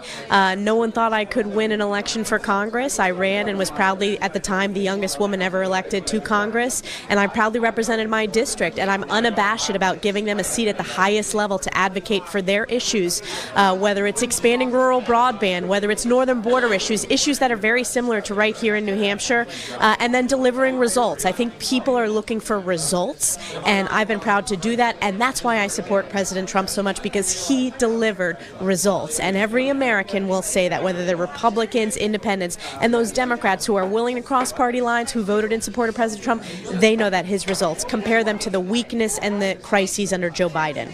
Congresswoman, thank you so much for your time. Thank you. Thank you so much. Yes. All right, so Congresswoman Elise Stefanik, of course, right there, a strong Trump supporter, an ally, doing great things for the America First movement. Speaking of the America First movement, I'm joined by Kevin right here from New Hampshire as well. Sir, tell us your thoughts about the country right now. What are some of the concerns that you have? I think my concerns are the same as most Americans, where we don't need to be meddling in other people's business. We don't need to be starting new wars. And we need to take care of the home front. We need to secure the border and everything the Congresswoman just said. And I believe the communists, the Democrats, are just pushing us in the wrong direction. And we need to really take care of our own house. Exactly. Do you, with your friends and family, coworkers, I mean, are they all on board with what you just said? Are they Trump supporters? Absolutely. Absolutely. I mean, what they're doing with this political persecution and this court nonsense or whatever, and pushing him, trying to take up all of his time, fighting with these indictments, it's all nonsense. And he's the guy that was getting things done for us, and I think everybody's behind him. Awesome. Kevin, thank you so much for your time. Thank you. All right, well, there you go. A lot of the same. The polls, the boots on the ground, the people at the diners all around New Hampshire. A lot of support for 45. Let's send it back to the rally in Manchester. So, yeah, I mean, it was great to talk to a number of supporters in New Hampshire there, and, of course, to Congresswoman Stefanik, who, once again, I mean, if you remember on the Meet the Fake Press on NBC just a couple weekends ago, she was laser-focused, laser-sharp with all of the true and solid solutions and answers to a few of the left-wing media false narrative lies coming from the NBC studios there. Now, I do want to tell you that we are live here in Nashua. We will be live back in Laconia in just a few minutes. We'll be going back to Brian Glenn to bring you President Trump's speech, which is slated for 9 o'clock Eastern time. That is 6 o'clock out there on the West Coast. A special shout out to those of you watching out on the West Coast as well. I'm sure it's a bit more warm out there than here in New Hampshire right now. But I do want to re-rack something that was pretty awesome as well, because Brian Glenn and Christina Bobb, they had a segment about the Nevada, speaking of the West Coast, the Nevada caucus, which is on February 8th. Well, there was some confusion that came from email to Right Side Broadcasting Network, the difference between a primary and a caucus, and there was some confusion there in the Silver State. So let's listen in right now with Brian Glenn and Christina Bobb. From Right Side Broadcasting, and we wanted to come on here real quick and talk about Nevada. Now, we've been getting emails from viewers like you claiming they do not see Donald J. Trump's name on the Nevada primary ballot. And so a lot of people are claiming what's going on in Nevada. Are they trying to keep him off the ballot? Are they trying to block him from being the GOP nominee? Well, we want to get all the facts. To that, we turn to Trump attorney from Save America and our own Christina Bobb joining me to talk about Nevada, and we're going to set the record straight about this meaningless primary that's in Nevada. Let's talk about that. A lot of people may not know there's a primary, but there's also a caucus. Let's talk about it.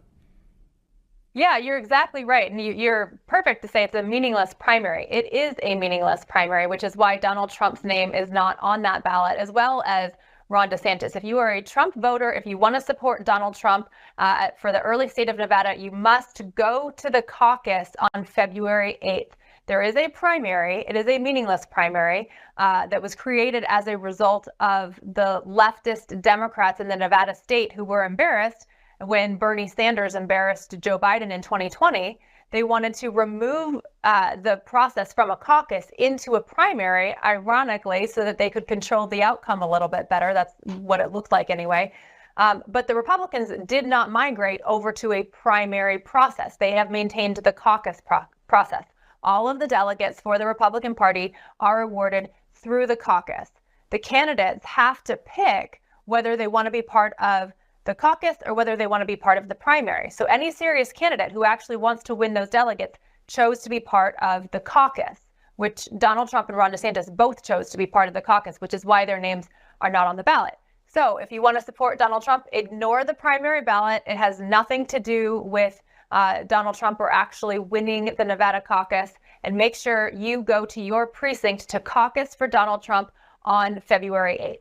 It's interesting to note that President Trump won the Nevada caucus back in 2016, and it's all about controlling the narrative, and it's nothing more than a publicity play here, because Nikki Haley can go into the primary, win it, and of course the mainstream media will push out the narrative, and there'll be social media clips that Haley dominated Nevada, further looking like she's got the momentum going into South Carolina, but by not being on the caucus where the actual delegates matter, it does show a little bit of weakness in her not willing to fight for those actual delegates, but taking the lower path of just getting the social media praise of winning the primary, which is meaningless.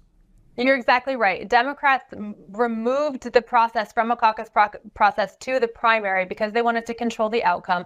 Republicans in the state rejected it. Republicans say we want it to be a caucus. We want it to be, really from the party and the voters getting together to make this decision. And Nikki Haley gave a nod to her Democrat colleagues, saying that she would play their game and play the primary game, which should be concerning for anybody concerned about election integrity, because it means she trusts the election process better than the caucus process, which any conservative these days I would think would laugh at that. That's a laughable idea. But the reason they switched it was because it's more controllable. It's easier for them to control the outcome of an election than it is a caucus. You're exactly right to say that this really is a publicity stunt. And I think it's a disinformation campaign really from Democrats. And we see a lot of disinformation coming out about this, about if you want to vote Republican, vote in the primary. And it's simply not true. The delegates are awarded in the caucus 2 days later, February 8th. The primary is February 6th. If you want to figure out where your precinct is, you can go to nv.donaldjtrump.com. It's like Nevada, nv.donaldjtrump.com. And figure out where your caucus is, where your precinct is, and make sure you show up and be part of the process. And if you're thinking about, election integrity, very much like the Iowa caucus, the Nevada caucus does do a paper ballot. They meet in these small groups. They count the ballots right there in front of everyone. They have a total that night, typically a few hours after the close of the caucus. So it's a safe and secure way to cast your ballot. And I think that's what people learned in Iowa as we knew the results at about an hour and 30 minutes into Iowa. That's exactly right. Imagine that. Republicans wanting paper ballots, same day counting, results displayed in front of everybody. The process is open so people can watch it. It's very transparent. Imagine that it actually works for Republicans and they don't want to change that process. If you want to be a part of the process, show up at your precinct. It's from 5 to 7 p.m. on February 8th. And get out, be a part of the process, and help support Donald Trump. And it's interesting to note they've been doing this since 1981. So they've been doing it for a while. But many of you that might have just moved to the state are a little confused when they got the ballot in the mail and didn't see Trump's name on it. So I think it's important that we clarify all of that right now. And rest assured, if you want to cast your vote for President Trump, you do that in the caucus on February 8th. Christine and Bob, it's always a pleasure. I can't wait to get you back out on the road and stay warm down there in South Florida right now. Thanks, Brian. Thank you. And there you go, Brian and Christina, clearing up any confusion around Nevada caucus versus the primary with that viewer's email that was into Right Side Broadcasting Network.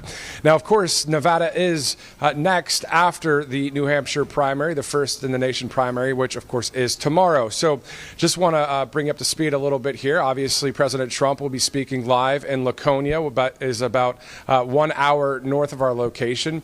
The reason why we're here in Nashua is because we know that President Trump and others, the Team Trump, will be here tomorrow with supporters as we watch the numbers come in right here on Right Side Broadcasting Network. So make sure tomorrow to remember that we're your election headquarters for the primary tomorrow, and we'll have a number of interviews and wall-to-wall coverage, which is always really good, right? Especially in this day and age when there's so many other distractions, even on news outlets, with a number of these left-wing people that are on air. And, even Fox right now, according to President Trump on Truth Social, he's not having so many kind words for Fox News Channel. So a lot of people are starting to detox from what they've been watching on the mainstream media. So let's go right now back to Brian Glenn, who is live in Laconia.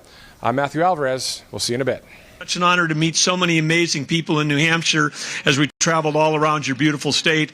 And what we saw was that all of you are so engaged, you're so thoughtful, you are so deeply caring about the future of this country, and we know that's why you're here tonight, because you care about our future. So first of all, I just want to say on behalf of us, gratitude to all of you.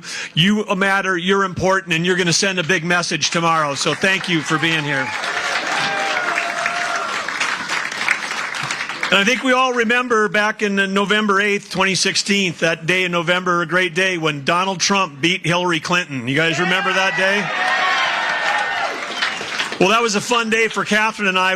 I was an outsider. I was a business leader, had never run for office before, and we got elected that same night. And then I had an opportunity to serve under President Trump. And we're a huge energy state in North Dakota, one of the largest in the country. And serving under President Trump, it was wind at our back and sunshine. And then when Joe Biden took office, it was night and day. And we've been fighting the federal government every day since then. When Donald Trump was president, America was safe and prosperous. And Joe Biden in 3 years changed all of that. Three things are all connected that affect all of you. It's energy policy, our economy, and our national security. Those three things are all interconnected. When President Trump was in office, we had energy independence. When we get him back in the office, we're going to have energy dominance. And of course, Joe Biden, when he took office, he started on day one trying to kill the U.S. energy industry through executive orders, trying to kill projects that would help keep the price of your energy down. You pay here in New Hampshire, you pay more than almost anyone in the country to heat your homes, put gas in your car, and food on your table, and you can thank Joe Biden for that. Absolutely. But under President Trump, it was common sense. We were selling energy to our allies as opposed to buying it from our enemies. This made total sense. But with Joe Biden, of course, what are we doing? The failed sanctions on Russia. Russia's selling records amounts of energy to China. Iran, he lifted the sanctions on Iran. They're making bank. They had $4 billion in reserves when President Trump left office. He had crushed them with sanctions that worked. Under Joe Biden, they now have close to $100 billion in assets. They're the ones that are funding terrorism, and they're funding it with oil money thanks to Joe Biden. So Joe Biden has made the world less safe. It's empowered foreign dictators. It's completely changed the world. His weakness, his appeasement, Joe Biden's weakness, his weakness leads to war. President Trump's strength led to peace and prosperity. We need President Trump. America needs President Trump. His leadership of peace through strength made the world a safer place and made the U.S. more prosperous. You all know that. We all know that, and that's why you're all here tonight. But as I said at the beginning, we're here at a spot right now where tomorrow this primary race can be over. You're going to see tonight that former rivals, people that were running for president lining up behind President Trump. By Wednesday, this primary race should be over. You send the strong message on Tuesday. We're going to be united as a party, and on Wednesday we can start working on getting Joe Biden out of the White House.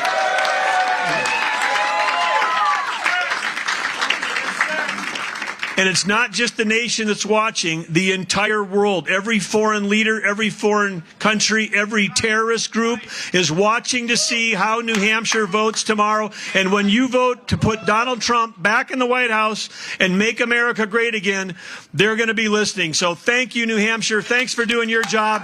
Get out there tomorrow. We'll see you in the voting. On behalf of Catherine and I, way to go, New Hampshire.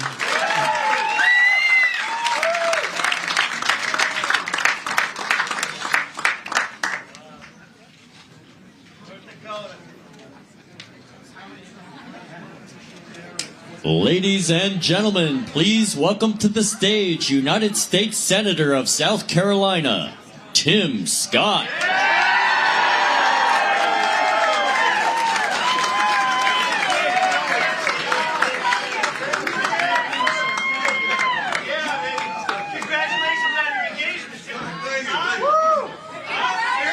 Hello, New Hampshire. Thank you, sir.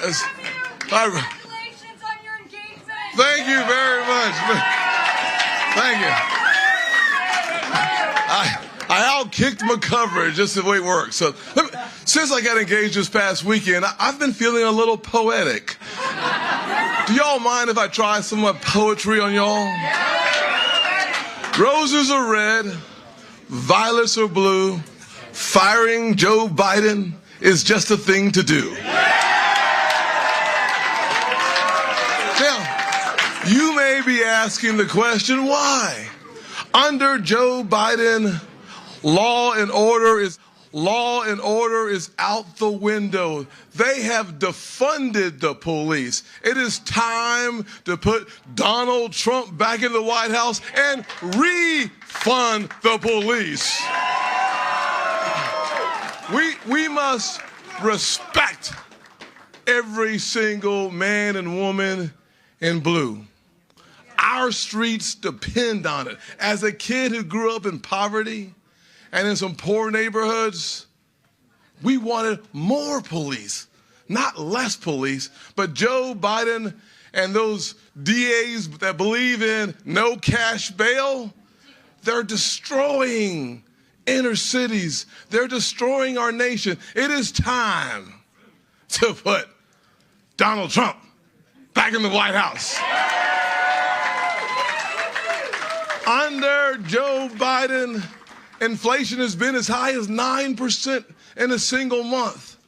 Young people today can't even afford to buy a home. But when we had President Donald J. Trump in the White House, inflation was only 2%. We had the greatest economy in my lifetime. Not only did we have 2% inflation, we had the lowest unemployment in 70 years for women. An all-time low for black folks and Hispanics and Asians. The majority of y'all, 50-year low. Donald Trump delivers, not for black people, not for white people, not for Hispanics, but for Americans. He loves Americans. Red, white, and blue. I heard every beauty pageant, someone says, what do they want? They want world peace. I'm not saying Donald J. Trump is a good-looking dude, don't get me wrong. But what I am saying is if you want world peace, you want Donald Trump. Think about it, though. Think about it. Today, we have China coming into Cuba. The Iranians near Brazil. Ukraine. You remember the days before Donald Trump when there was an Obama and a Biden in the White House and there was an incursion? I can't hear y'all. Did y'all say yay? Boo is right. An invasion and an incursion before Donald Trump, an incursion after Donald Trump. How about in the Middle East? Israel, our strongest ally in the Middle East. Babies burned, beheaded, women raped. And what does Joe Biden do? He sat on his hands. We need Donald Trump for world peace. We had a better economy. We had world peace. Trump, Trump, Trump, Trump, Trump, Trump, Trump, Trump, Trump, Trump, Trump, Trump, Trump, Trump.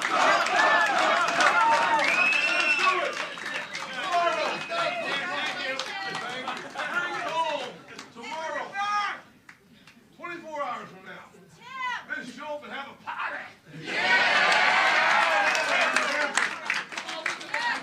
in your car, drive down to South Kakalaki, also known as Carolina, and let's close this race out in my home state by making sure that our nominee is the great.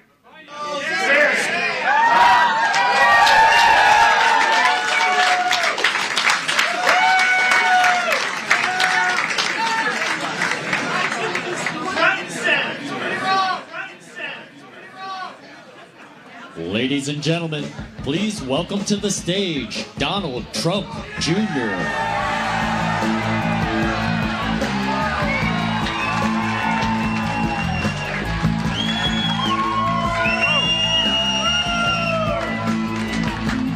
What's going on, New Hampshire? Are you ready to send a message tomorrow? We have to, guys. And I see this enthusiasm. I've seen it all day. I've seen it across the country. Americans understand what is going on right now. They've seen it. We actually needed Joe Biden. We needed Joe Biden to show us just how bad the Washington, D.C. establishment has failed us. The only people that need the Washington, D.C. establishment are people like Nikki Haley, Big War, the military-industrial complex, the consultant class who have failed us time and time again, shipping your American dream to countries that hate our guts so they can make a couple bucks as, consulting on something they know nothing about.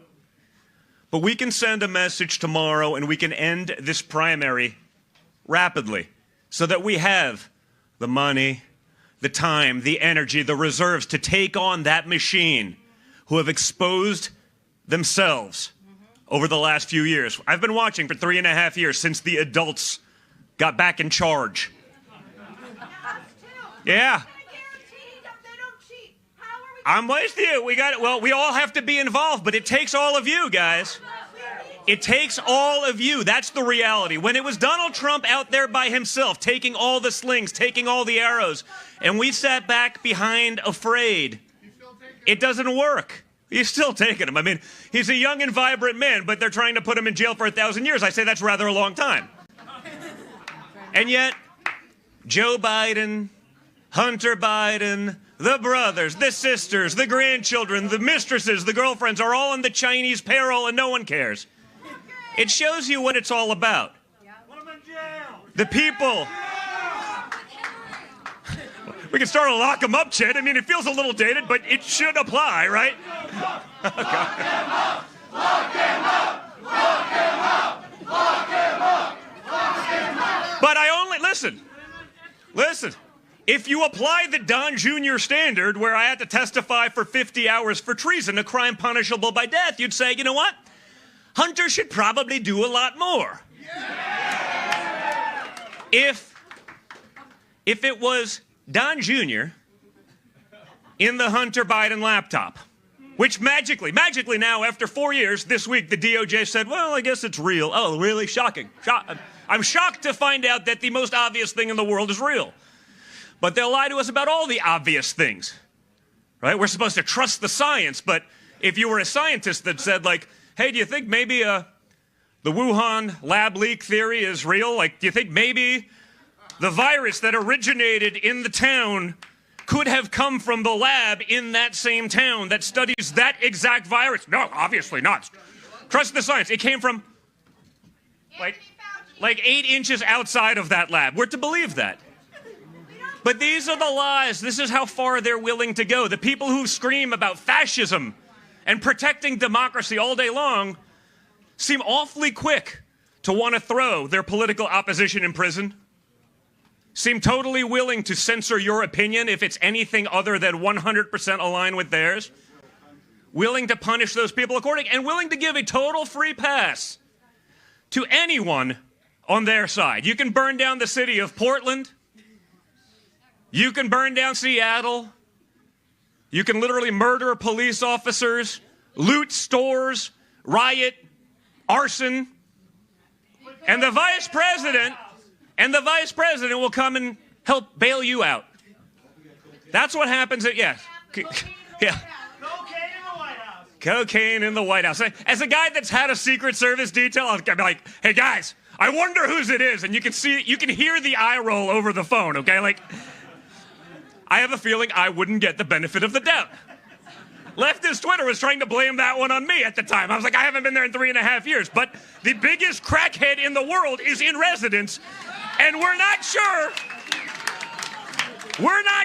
where it comes from. I'm shocked. Just like, no, Hunter was a great businessman. The Chinese gave him $1 billion to invest. I go, the Chinese, they're many things. I'm not pretending they're good or what, but they're not morons. They don't have like a diversity, equity, and inclusion program for crackheads. We are underrepresented in wealth managers who are crack addicts, so we're going to give $1 billion to Hunter Biden, right? They don't do that. Only we're dumb enough to do that, right? We will have pilots that, have severe mental issues because we're checking some boxes off for the woke crowd. Common sense has totally left the equation in our government in Washington, D.C. Putting the people of our country first is also not an option, apparently, unless we put Donald Trump back in office. But we see it every day, right? Your neighbor to the northeast up in Maine, they're putting illegals in multi-million-dollar housing for free.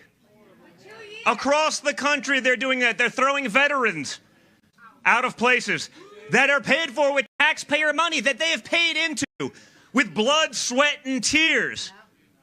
And money from taxes for years with those who will likely never contribute to a system. But those people, the illegals, are welcomed because the Democrats understand their policies have failed all of you. But if they can create a class of dependents, they'll be in office for life. That doesn't work, guys. Americans can't be second-class citizens in their own country, and yet each and every day you read about yet another terrible story. That is exactly that. When does it stop? What civilization puts their people last and actually survives? And it seems like they don't care. The globalists this week at Davos are meeting about taking all of your rights. They're going to lecture you about your car while flying over there in a G5 where they'll burn more fuel in 20 minutes than you will in your lifetime. They're not going to hold themselves to the same rules. That won't apply to them. They're going to eat filet mignon while you eat bugs. They're going to own everything. They'll charge you rent. Once they have control, they'll jack up those rents and they'll own you for life. And that seems to be the plan. And like all the other conspiracy theories that magically come true 6 months later, it's pretty clear that's the plan. They don't even hide from it anymore. What was it? Some of these morons watching this thing. It's truly amazing. Like, I'm sitting there. I'm waiting for Ashton Kutcher to, like, jump out of a cake or, like, the cameras to fall out of the ceiling like I'm in the Truman Show. It's like, you see that woman talking about ecocide. We want to ban all farming and fishing. I'm like, well, how are you going to feed? Like there's 6 billion something people on the earth. They want to ban all farming and fishing, and anyone who breaks the law and farms and fishes should be criminally charged. They want the world to starve to death, and they're just fine with that, I guess. But it never ends. So tomorrow we have a chance to send a message. We have a chance to end this primary, to stop draining the resources that we need to go after the true scourge of this country, which is failed Democrat, insane, woke policy. We see it every day, folks. I get it. Like, I'm the son of a billionaire from Manhattan. Okay? If I'm upset when I take my kids out to go do basic things, if I have sticker shock, I get it. I'm totally self-aware. Like, I shouldn't. And it's probably not going to change my habits. But if man, what's it doing to the average family who's working their ass off, making $50,000, $60,000, $75,000 a year? It's killing you. So we need everyone to stop listening to the very, very honest media who's clearly not lied to you and has been totally above board for the last few decades. Totally unbiased, folks. Totally unbiased. And start using what you see. They can't lie to you anymore because it's gotten so ridiculous. It's gotten so insane. It's gotten so extreme that even those who are sitting on the sidelines, even those who are politically agnostic, even those who are just busy trying to salvage what's left of their American dream that hasn't been exported, those people, even though they were indifferent to politics for a long time, they are wide awake right now, folks, because you can't hide from the insanity anymore. So what we need to do is we need to end this tomorrow, okay? Nikki Haley, Joe Biden, at this point, it's the same thing. There's a reason billionaire Democrat donors are supporting her, because they're fine with either one of her or Joe. They got a puppet, dancing monkey. Dance, monkey, dance. Here's the dollars. You do what we want. You export our jobs. You export our manufacturing. I'm going to save half a cent on my widget, and everyone is happy. There's a reason they're going after Donald Trump the way they are. And you see the nonsense. You see the nonsense also unraveling, right? It's almost good. I will say, bring on more of the nonsense, because it's so ridiculous. The narrative is so obvious that, again, those same people who are sitting on the sideline, I wonder if there's something there like, this is ridiculous. I can't even believe it. They get it. So we have a rare chance to take our country back. But now we can do it with the knowledge of having actually done it before. We have a track record of success. Right? My father built a robust economy. We had low interest rates. We had low inflation. We had job growth for the lowest income earners. Okay? We had no wars. Nikki Haley would send us into every war on every front imaginable because she's owned by Boeing and the other big war companies who she sits on the board of. You know, she's going to send your kids to go off and die in there. She couldn't care less, along with the rest of that class. I have 5 young kids. Guess what? I don't want them going off to a far-off land to die for Vladimir Zelensky so that he can buy another yacht or another home. In the money that we've sent there, that is 100x what we'll spend to protect our own border so that we can end up in a conflict with the world's largest nuclear superpower by volume of missiles, Russia. Like, I don't get it. It doesn't make sense to me. But they're pushing for it. The Republicans, rhinos, are pushing for it too. You know what? I'll do the survey here because we have a little time. I've done this all over the country, and I hear people like Mitch McConnell out there talking, the Ukraine war is the #1 priority for Republicans across the country. And I say, you know what? This crowd by itself is more real Americans than Mitch McConnell has probably spoken to in his career. How many glitch? Reboot. It's ridiculous, right? I mean, you know, and then you got Joe Biden, the Roomba. He can't find his way out. This stage is about 10 by 12, and he could not find his way off the stage. He'd be walking into the wall and back. It doesn't end. But wait, we got to get to the survey because we still have to continue to send a message to Washington, D.C. because they want to send another $60 billion to Ukraine. Raise your hand if Ukraine is a top 3 issue for you in this room. Are you from Ukraine? Oh, no, so don't raise your hand. So that was a false positive. She's saying the opposite. Is it a top 10 issue for you? Would you love to continue to mortgage your children's, your family's well-being and future to protect and or give more stuff to the upcoming oligarch class in Ukraine since we don't have any accounting on it? Top 10 issue for anyone? All right. The reason I asked, ma'am, if you were from Ukraine is I've done this in front of about 35,000 people now. And one person raised their hand. It was not a top 3 issue, but it was top 10. The guy happened to be from Ukraine, so I gave him a pass. So that's 1 in about 35,000 people. And yet, even the Rhino Republicans in D.C., it's the top issue. The media can report this. Not one hand went up.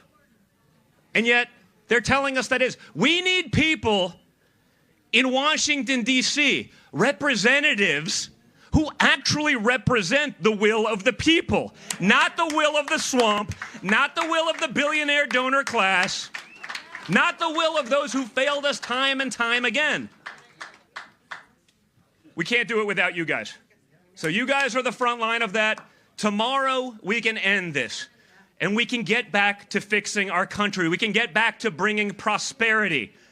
We can get back to ending the wars rather than perpetuating them forever. My father can fix this. You know how I know? Because he's done these things, right? The peace deals in the Middle East, that was the holy grail of geopolitical issues, right? Everyone in history said they're going to do it. How many did? No one, until Trump. Because you can't have someone negotiating something whose prior largest accomplishment was signing a car lease. That doesn't work. You need someone who's actually done that. You need someone who's been on the other side of the table. It doesn't matter if it's business or politics. You have to understand. My father got that. So within months, you have the failed Afghan withdrawal. You have the adults back in charge telling us that they are shocked and dismayed that the Taliban did not install a more diverse and inclusive government in Afghanistan. I was like, remember that one? Anthony Blinken, the Secretary of State, the adults, before Congress told us he's shocked and dismayed. You know, if you're dismayed, maybe I understand, but did you really think there was going to be like a trans coalition in the Taliban government? I mean, I get it's all the rage right now. It's the most protected class in America and probably Europe. You know, if you're trans, you can do anything you want. You know, if you shoot up schools, they will protect you. They'll make sure your manifestos never get out to protect the agenda and the narrative. But, did you really think after 20 years of war that they were just going to adapt? The same people that were throwing homosexuals off buildings last week are now going to be very inclusive? These are not serious people, but they're the ones who've been making decisions. They're the ones mortgaging our futures to the hilt. They're the ones whose only position is there because of tenure, not because of knowledge, experience, wisdom. They've just been there longer, so they get a more powerful position to make bad decisions with your money. And that's the problem. They don't even think of it as your money anymore. So guys, I ask you, call your friends, call your loved ones, call anyone, and let them know. Like I said, you can see it based on the funding alone. You know, the Koch network, they love Hillary, because it's the same. It's literally, Nikki Haley is Hillary dressed as a conservative for Halloween. She was created in a lab by the neocon warmongers who would love, she's the perfect person for that. So if you want to be in endless wars, if you want someone who can't get a single person that I'm aware of from her own delegation in South Carolina, where she's from, they were all here tonight or over the last couple of days. Doesn't that tell you everything you need to know? And yet, Democrat mega donors, the Koch network, rhinos in D.C., that's her base. The Democrats are voting for her tomorrow because Joe Biden's not really on the ballot. So they're trying to give her a win to drag it out, to make sure the primary lasts longer. Guys, enough is enough. Let's end this thing now. It starts with you. Thank you so much for being here. Thank you, honestly. Thank you for all of your efforts. Thank you, honestly, to all of those who were in the race, who stepped aside when it was appropriate, who endorsed, who understand that we are all on one mission to save this country, to put you and the American people, our Constitution, first. Now is the time to do all of that, and I'm just honored to be in the fight with you guys, so thank you so much. Great to be here in New Hampshire. Thank you, buddy. Thank you, guys.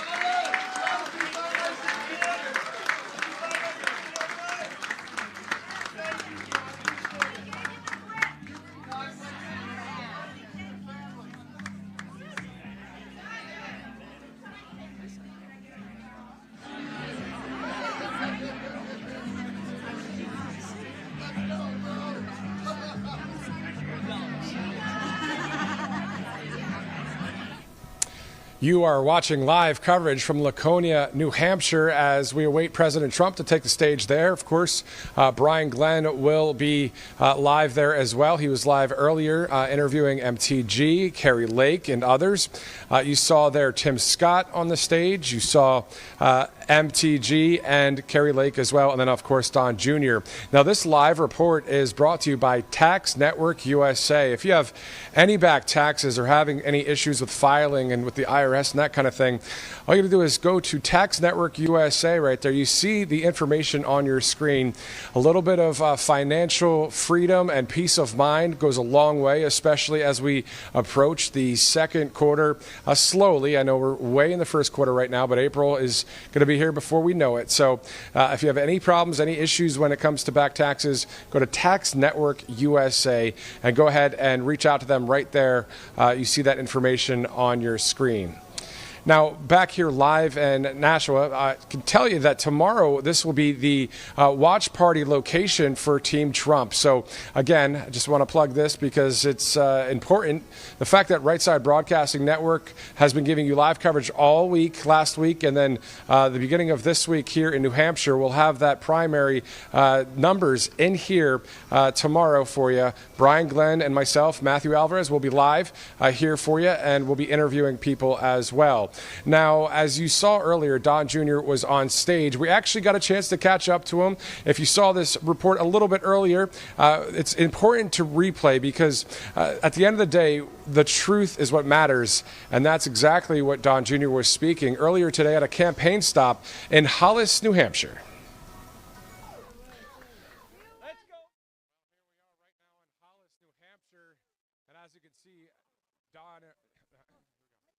We're not going to feed that one. Well, there is Don Jr. right now in Hollis, New Hampshire, and we'll have a moment with the president's son here in a second as a number of supporters are here. As you can see, Don Jr. signing some signs, and we'll have a brief moment to talk to him. Obviously, President Trump doing great in New Hampshire right now. Don Jr., how you doing? I'm doing great. Good to see you. Great, likewise. Tell us about your dad right now. He's doing great here in the state of New Hampshire. Well, it just feels really good. I mean, I travel all over the country, get to see real Americans, something that Washington, D.C. should probably do a little bit more of. And the energy just feels great. You know, they understand what's going on. They're sick of the nonsense. They're sick of the insanity. They want to go back to putting America first. It's not rocket science, but it seems to be in Washington. So it just feels really good to be on the ground. And, you know, listen, I'm not even a candidate, and this is the kind of support we get. Like, it's that good. So it dwarfs everything we saw in 16 and 20. People have had enough, and they're going to vote accordingly. It looks like the world was much more stable when President Trump was in office. It's not looks. It's not looks. It was. We were signing peace deals instead of sending proclamations of war. You know, there weren't. You know, Russia wasn't attacking its neighbors. Xi wasn't flying sorties over Taiwan. We were signing peace deals in the Middle East, which was the holy grail of geopolitical, accomplishment that no one was able to get. We did all those things. You add that to the economy and inflation and what's going on with interest rates, and everyone feels it. You know, I say it all the time, and listen, maybe it's a self-owned, but I'm the son of a billionaire, and if I take my kids to the grocery store or to a fast food place on the weekend, I have sticker shock. What's that doing to American families? They're forgotten, and they shouldn't be forgotten in their own country. I see, up in this part of the world and up in Maine, they are giving illegal immigrants free housing, multi-million-dollar free housing, while they're kicking out veterans in the streets. I mean, what's going on? You shouldn't have to be a second-class citizen in your own country, and that's what we've become. The Constitution of the United States, the law of the land, it seems like the Democrats are saying, you know what, it's a lawless thing. It's just a piece of paper. What say you, Don? It's our governing document. They're trying to do that. You're right. Adam Schiff, you saw the Wall Street Journal op-ed this weekend. He wants to stack the Supreme Court, one-party rule. We'll decide everything for you. The elites over in Davos, that's what they're doing this week. You can't drive a car, but, we'll keep flying our G5s. They'll burn more fuel in 20 minutes of flying that than you will in your lifetime. But, they know better, so they get to push that upon you, but not actually live it themselves. It's just hypocrisy, and people have had enough of it. And finally, what would you say to the American people that are discouraged, they're concerned about what's happening in this country right now? What would be words of encouragement to help them out? They should be concerned, but we can fix it. We've done it before. My father did that for this country. They weaponized that. They weaponized COVID. They fed you a bunch of lies. They said it was Trump chaos, but it was media-created chaos. Lies from the Hillary Clinton campaign, i.e. Russia, Russia, Russia. If we actually truly had equal justice on the law, I wouldn't have had to do 50 hours of testimony, and Hunter would. It's a little different. We understand that now, but guys, they can fix it. You fix it by turning up tomorrow. You fix it by voting. You fix it by saying enough is enough, not listening to the mainstream media and their lies, not taking the suppression that you've had to deal with big tech and big social and all of these things. Listen to the facts, use common sense for a change, and this thing's over. I'm from France. Thank you, sir. From the French NTR, Yeah. Radio Classique. Nice to see you. How are you? Good to see you. All right, Don Jr., thank you so much, sir. Thank you. Thank you. Well, Matthew Alvarez right here in Hollis. We'll send it back to you. The real people in France. All right, welcome back out here. We're live here in Laconia, New Hampshire, as we work our way into a 9 p.m. start here, local time for President Trump. What a great package that you just saw. Matthew Alvarez spending a few minutes with Donald Trump Jr. And, of course, he was always very animated in his speeches, and we enjoyed what his few remarks here today. Packed house at this facility. Matter of fact, if you notice, I'll step aside just for a second. I'll let our camera guy get a good shot.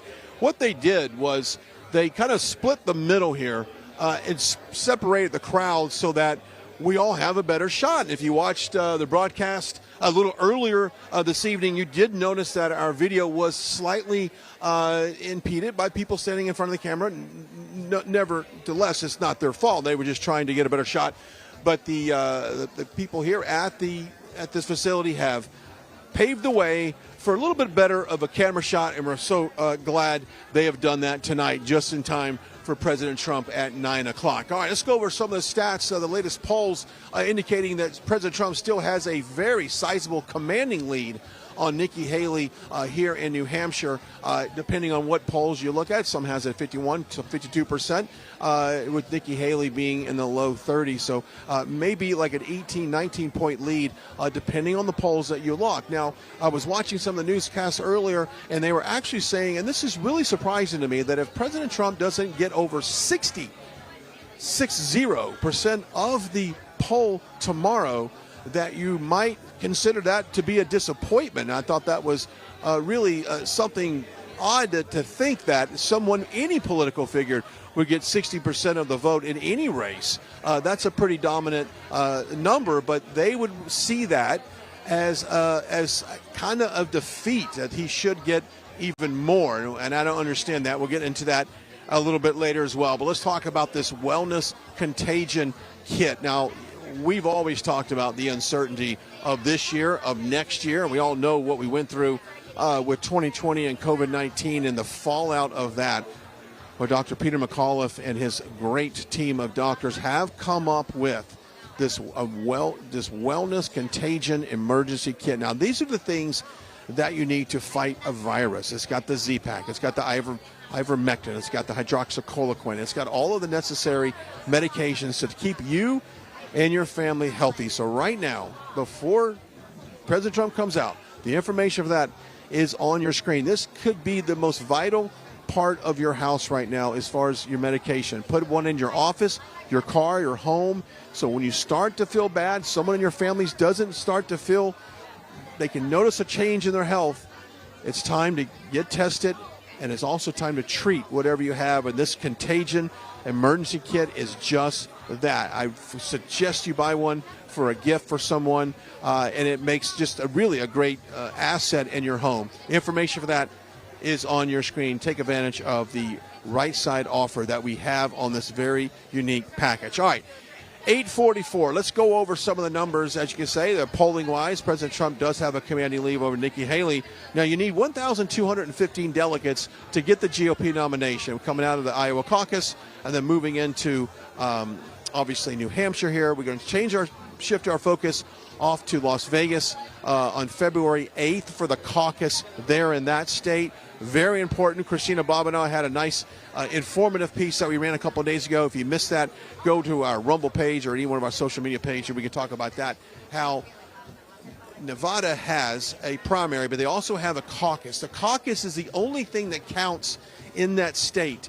There is a primary, but it is a meaningless primary, and Nikki Haley will go ahead and win the Nevada primary because no one else is participating in it. Now, the caucus, on the other hand, she is not participating in the caucus, which means she will not get delegates from that state. Now, that's interesting to point out. So you would ask, well, why would she participate in the primary and not the caucus? It's because she's polling so low in that state that it would be a massive defeat on the caucus if she was to, in fact, participate in it, but instead she's going in the primary. Well, she'll get the headlines from the national media, and she'll get the headlines on social media that she took the primary, but in fact that is a meaningless primary, and all of the GOP delegates are actually awarded in the caucus. So that is coming up on February the 8th. So if you live in that great state, if you don't see President Trump's name on the primary ballot, it's not voter fraud, it's not election fraud.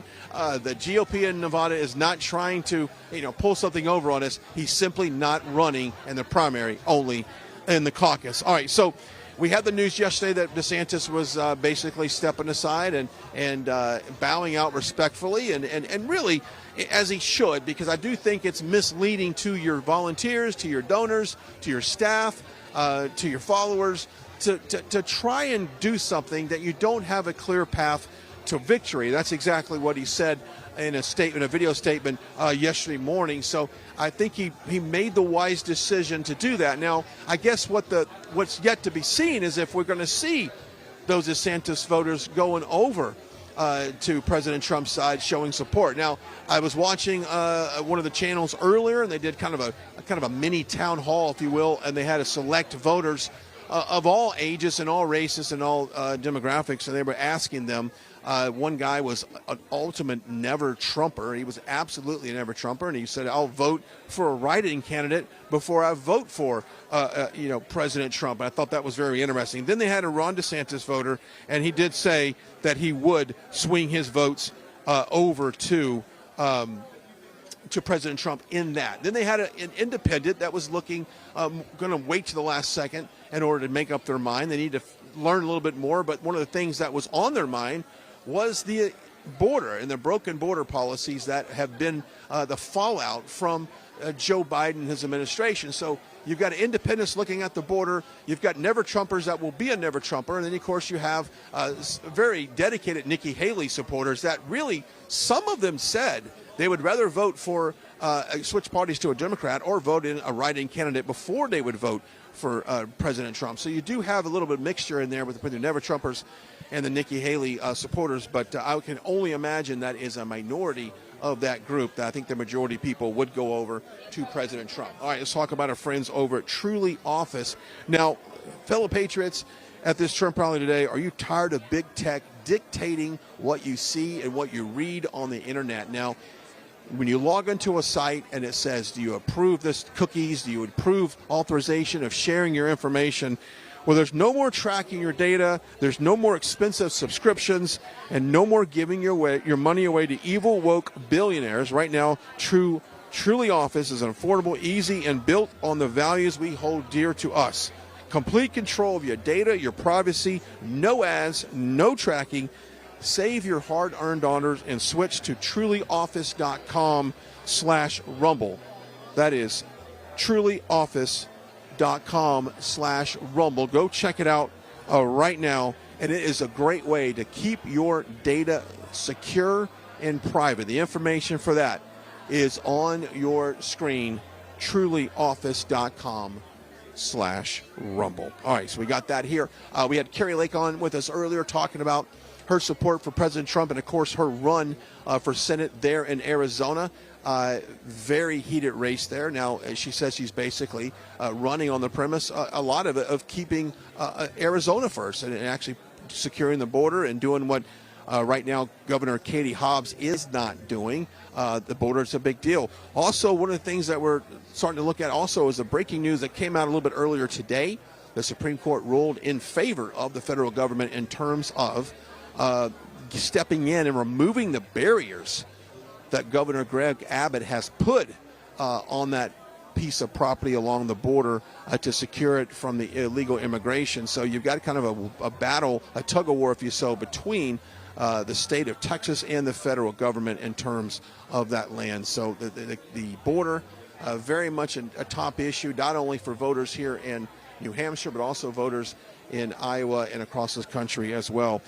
We have seen that time and time again, that the border is something that is not only spilling over for jobs and hospitals. I know one local hospital in Denver is now reporting that they are not accepting walk-ins, that they actually have more than they can handle just with the immigrants coming in to that hospital. And I think that's just maybe reflective of what we're seeing across the country, that our resources are heavily weighed right now. And in terms of the medical staff and in school districts are seeing an influx of kids, especially along the southern border in Texas. You've got a lot of regions and towns, small towns, that are being really inundated with illegals. And so you've got school districts that struggled before with classroom the student per teacher ratio, but now with the addition of a lot of immigrants, that ratio has increased, which means the education has diminished, and that is something that is affecting everyone. And of course, if you go up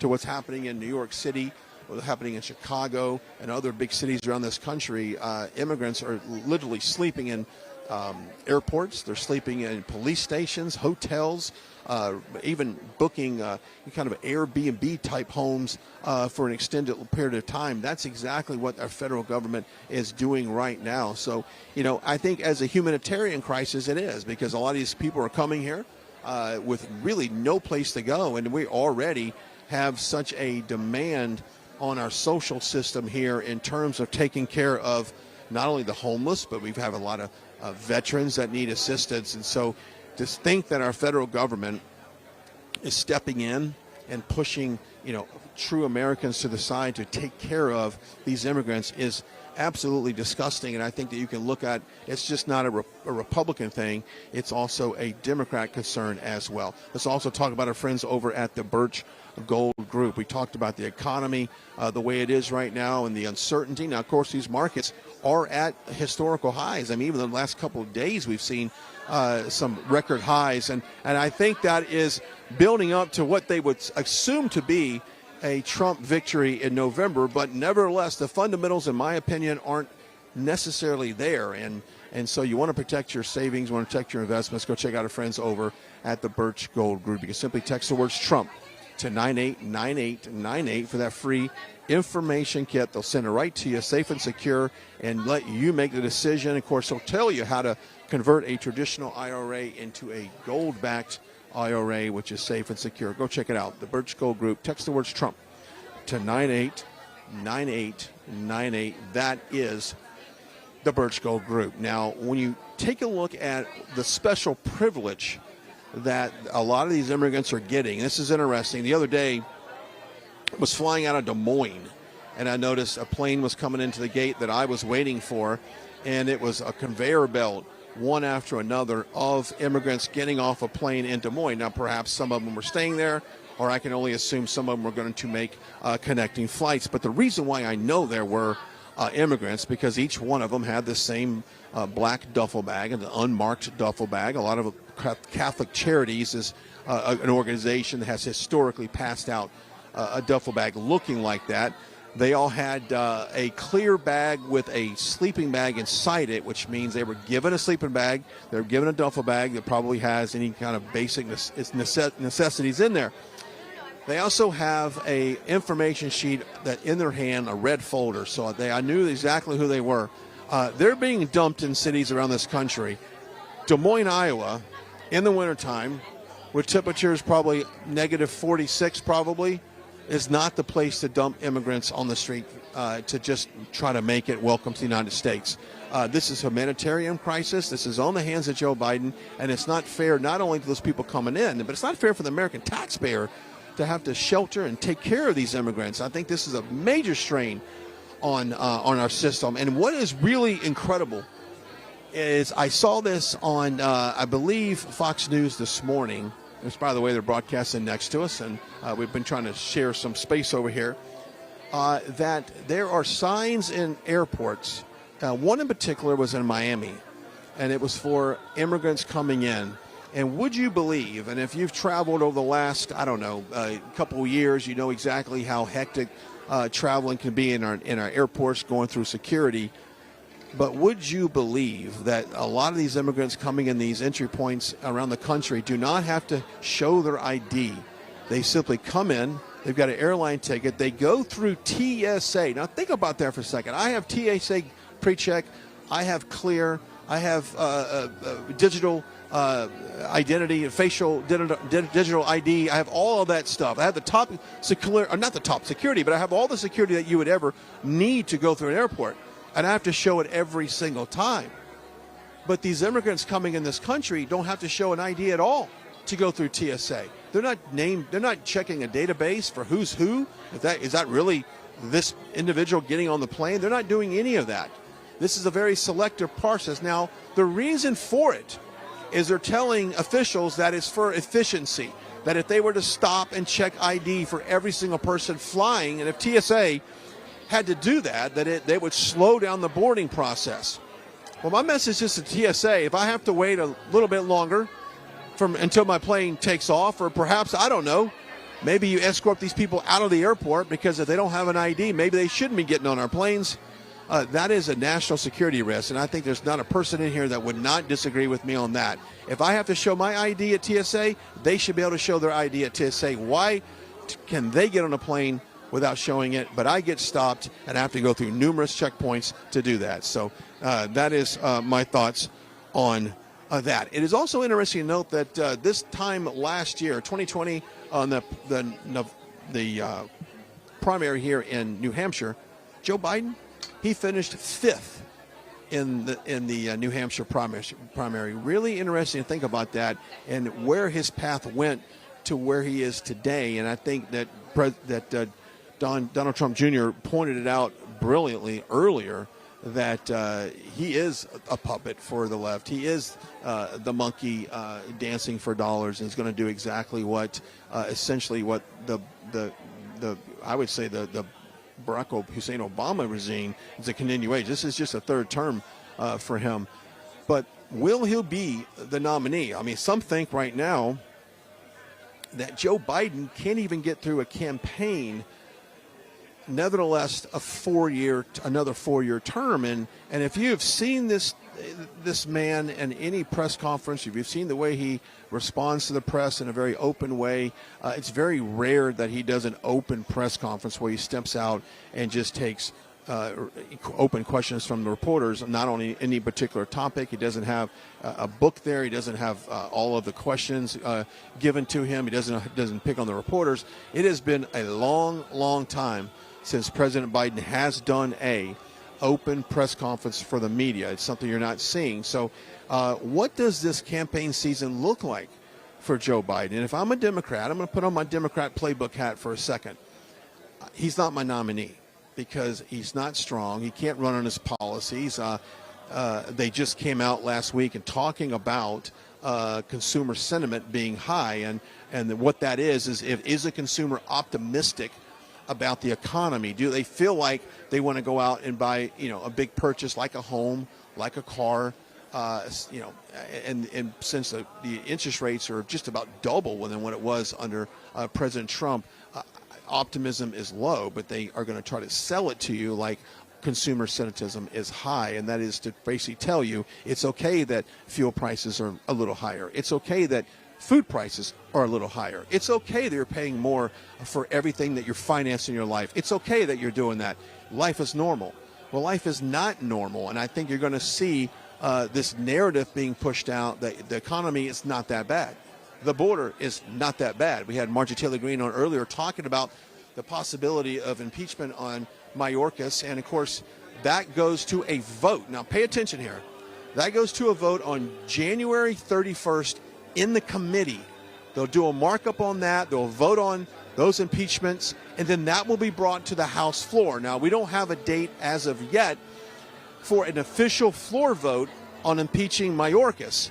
From what I understand, we had a couple holdouts from the Republican Party. I don't know what they're holding out on. I don't know what more evidence they need to see on Mayorkas, but you did have a few people in the conference that were not ready to vote on impeaching on Mayorkas, and simply they're not there yet. Now, I've been told those people have come around, so assuming that everyone shows up to work, because yes, there were a few people in Congress the last 2 weeks that did not show up. Now, our margin in the House is so slim, and let me break this down for you because I don't think a lot of people understand this. Our margin in the House is so slim that if anyone had an illness, if anyone had an emergency, if anyone just could not, for whatever reason, come into work and vote on the House floor, the Democrats, if they all showed up and they all had quorum and they all had full attendance, they could control the House floor. And they could absolutely vacate the chair on the Speaker for Mike Johnson. It's absolutely possible if Democrats have the majority on the House floor. Now, would they do that? That's the question. How desperate are they to put in Hakeem Jeffries as Speaker of the House? I personally think they like Mike Johnson because Mike Johnson's playing ball with them. If it was Kevin McCarthy and this situation would come up, I think absolutely they would vacate the chair. But I don't think they're going to do it with Mike Johnson. But what they can do is control how many things we pass and make it very difficult to pass. I'll call out a couple of Republicans because I think it's time to call them out. You've got people like Bob Good. I call him Bob Not So Good. Is House Freedom Caucus leader, is absolutely the most biggest anti-Trumper there is in Congress. And you can rest assured that if Trump gets in 2024, God willing he gets in, you're going to have the leader of the House Freedom Caucus likely challenging everything that Trump does. Now, how do we stop that?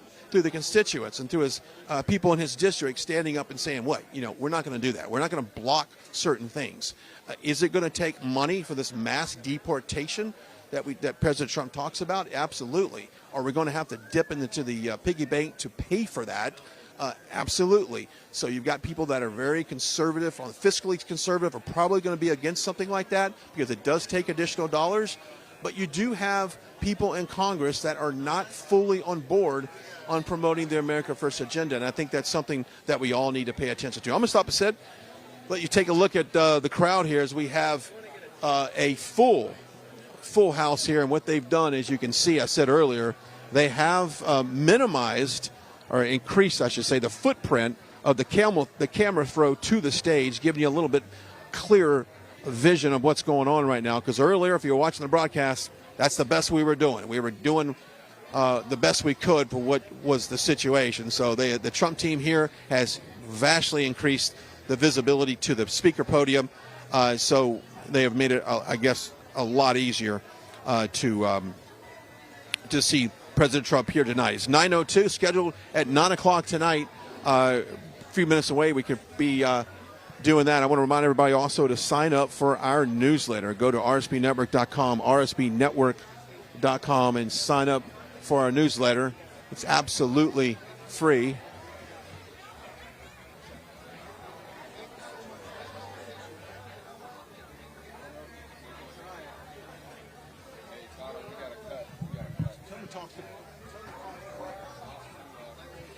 We're going to toss it over to Matthew Alvarez, who is standing by at the campaign watch party. Matthew, take it away.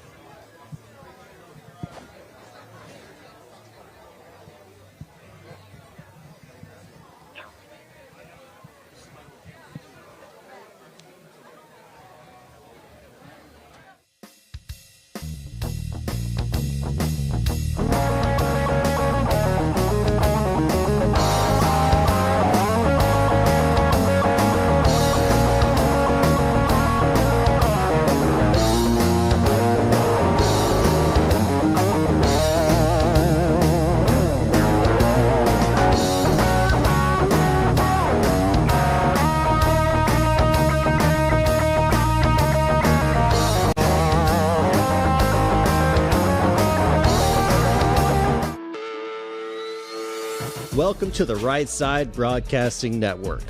We're not like the other media outlets out there that cut and edit what other people say.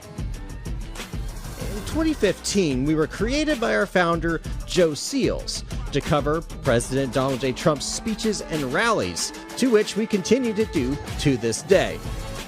We've also covered important conservative events like CPAC, TPUSA, March for Life, and many other important events and hearings around the country. We were made for people like you, everyday Americans who are tired of the mainstream media, who are tired of being lied to, manipulated, and fed an agenda. Our goal here at Right Side Broadcasting is to allow you to see the truth, giving our correspondents and commentators a wide latitude to speak their minds. You won't find anything like this in the mainstream media. Your support through your donations, locals, and supporting our advertisers allows us to continue to cover important events around the country each and every day. So, from us here at Right Side Broadcasting, thank you for supporting us and the right side of history.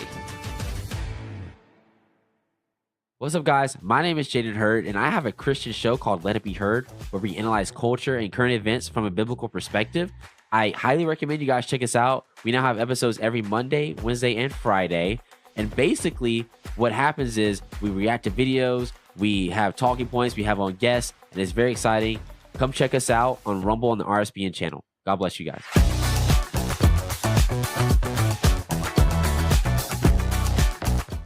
Hello, I'm Mike Lindell, and I'm here to tell you about my new product from MyPillow, towels that actually work. Watch this absorbency test. Here's another towel that we randomly went out and bought. Here's one of my towels with the nice design. I don't know if you can see this, but you could line a swimming pool with this. I mean, this is crazy. Get rid of it. Towels that actually work. What a concept. I'm interrupting this commercial to let you know you can get our 6-piece My Towels, regular $69.98, now only $29.98. Or you can save 25% on our brand new kitchen towels, made with the same technology as our famous My Towels. Also, we have bath sheets, bath towels, washcloths, hand towels, and so much more. And the best part, with your promo code, your entire order ships absolutely free. So go to mypillow.com or call the number on your screen. Use that promo code to get deep discounts on all My Towels. And for a limited time, your order ships absolutely free.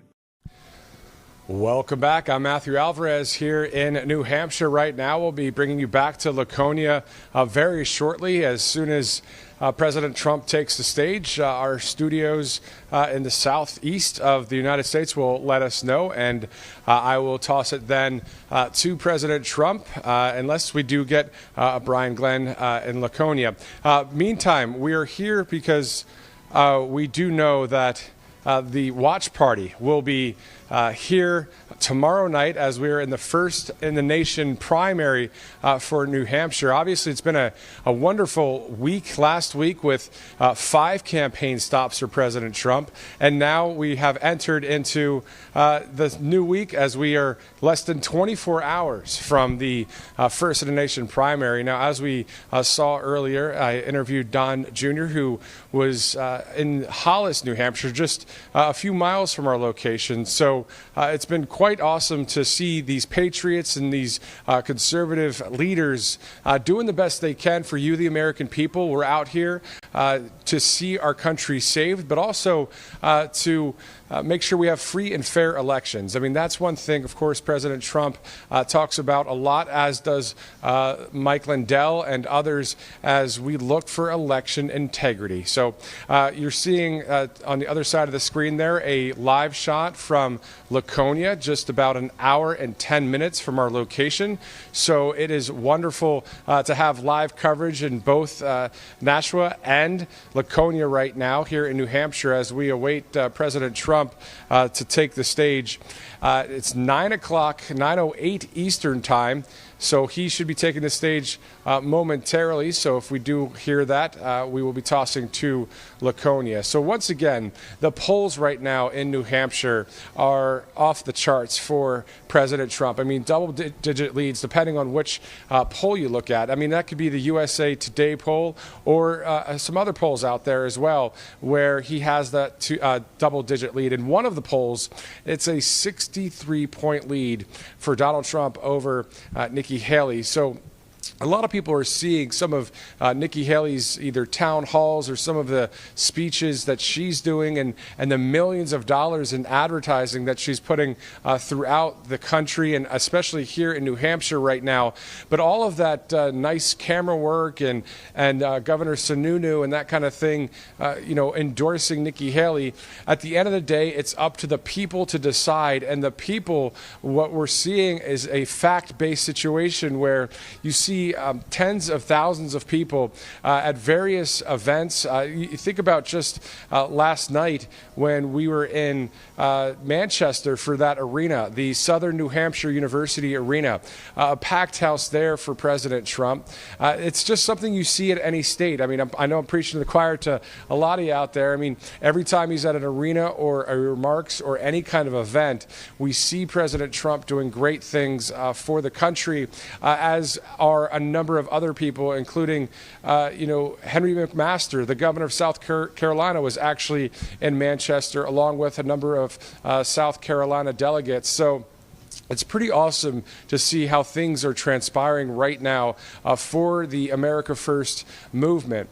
Now, once again, we talk about the mainstream media a lot here on Right Side Broadcasting Network, as do other conservative media outlets, because what's happening is, I'll say it to you straight. I mean, trying to detox from the left-wing narrative, the false narratives that continue on a number of the cable news outlets that for years have been straight up lying to the American public and bringing and pushing propaganda and trying to pull wool over the eyes of the American people. But I know a number of you are awake now and having an awakening moment, and this is the time to have it in 2024 as we slowly but surely approach the general election on November 8th of this year.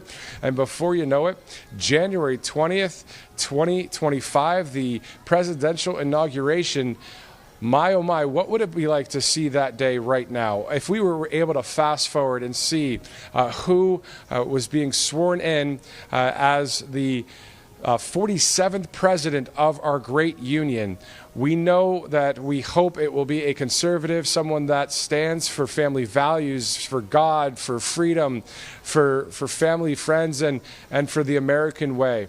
And the American way is interesting because it, for years, has been the beacon of hope and light for the entire world, and the people know it, and Javier Milei in Argentina knows it. Viktor Orban of Hungary, he knows it, as do a number of other people. I mean, Boris Johnson, even the other day, said the world was more stable with 45 in office. So we know in 2016 what an awesome day that was. I remember I was reporting for a local station at that time, and I got the lovely assignment, the great assignment, of covering a watch party for President Trump.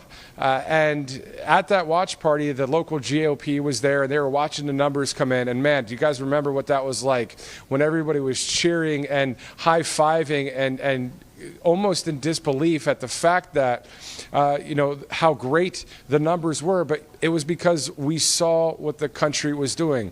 This wasn't just in some poll or it was in the vote, but it was also in the fact that you saw boots on the ground. You saw the people through Right Side Broadcasting Network and various media outlets, the amount of people that were saying, I'm voting for President Donald Trump, and then he wins my home state, the Keystone State in Pennsylvania. He wins Georgia. He wins Nevada. He wins Michigan. He wins Arizona. And then all of a sudden, fast forward 4 years, somehow, some way, 81 million votes goes toward Joe Biden.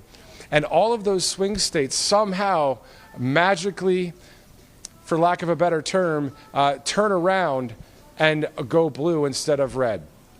Georgia, Pennsylvania, and onward. So what we're working for, what we're praying for, what we're believing for as Americans is a free and fair election here in these United States of America. We're believing for that. We're praying for that. We're working hard for that. And that is what is great to see when it comes to people like Brian Glenn and Vanessa Broussard and Christina Bobb and Catherine Cipher here at Right Side Broadcasting Network. We are media personalities, correspondents, not trying to be, hey, look at me on TV, as some do, right? A lot of people sometimes just want to be on TV. Well, let's be real. It takes a lot of courage to do what we're doing on the right side of things and the right side of history. So if we just wanted to be on TV, we could be anchoring or reporting in various cities in the country. But at the end of the day, what's happening now is it's our courage, it's our heart and our mind collectively, as are yours, to see our country saved, to see this nation return to what it once was. So it's just wonderful to see all of you that are watching right now on Right Side Broadcasting Network. I know a little bit earlier, I remember I was kind of tossing to various news stories, from the interview with Donald Trump Jr. to Elise Stefanik and others. And it reminded me of more of like an anchoring type of delivery days. Regardless if it's the Anchorman thing or just the casual flow, I desire to be authentic before you, the American people. And I hope that you will see that not only through me, but through what you see with Brian Glenn and other correspondents at Right Side Broadcasting Network. So now's a good time to share with you rsbnetwork.com/donate. If you'd like to share any dollars with Right Side Broadcasting Network to help continue to bring you live coverage, as you see there in Laconia right now, and an hour and 10 minutes south here in Nashua, where this watch party will take place tomorrow night. So we're less than 24 hours from, of course, the first in the nation primary. You can go ahead and donate to let us continue this great operation called news journalism, but a conservative media that speaks and I hope resonates with you, our American audience, and for those of you that do watch around the globe as well, because we see you in the chats. We know that you guys are watching, so a special shout out to anybody outside of the States. Thank you so much for watching. Go ahead and share this with your family and friends. This is not just another news live report. This is not just another talking head as you would see on some other networks. This is about we, the people of the United States of America, but more importantly, actually about equal, is the freedom of this country and the freedom of the globe. And that is what President Donald J. Trump is all about, as you know. That's what Viktor Orban is about, Javier Milei of Argentina, and a few others out there, the Netherlands leader, and in El Salvador as well. I mean, people realize this is a very big inflection point for our country. And we know that we have several months until the election. We know what the left is trying to do on a daily basis. The United States, President Donald J. Trump.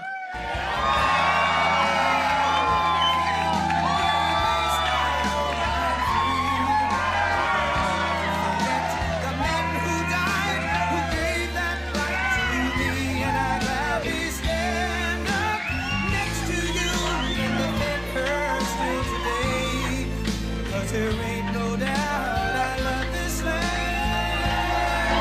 God bless the USA.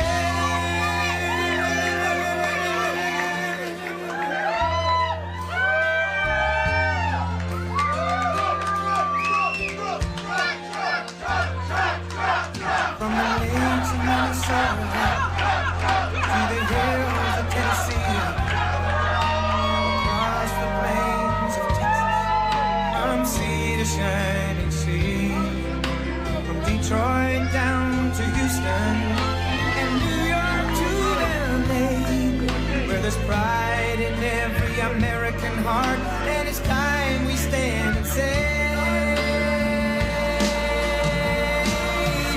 that I'm proud to be an American, where at least I know I'm free, and I won't forget the men who died, who gave that right to me, and I gladly stand up next to you and defend her still today, 'cause 'cause there ain't no doubt I love this land.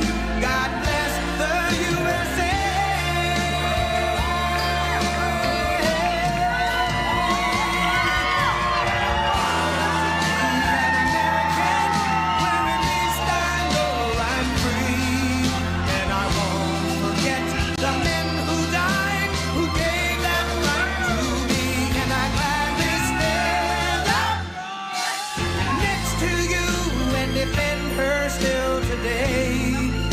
There ain't no doubt I love this land.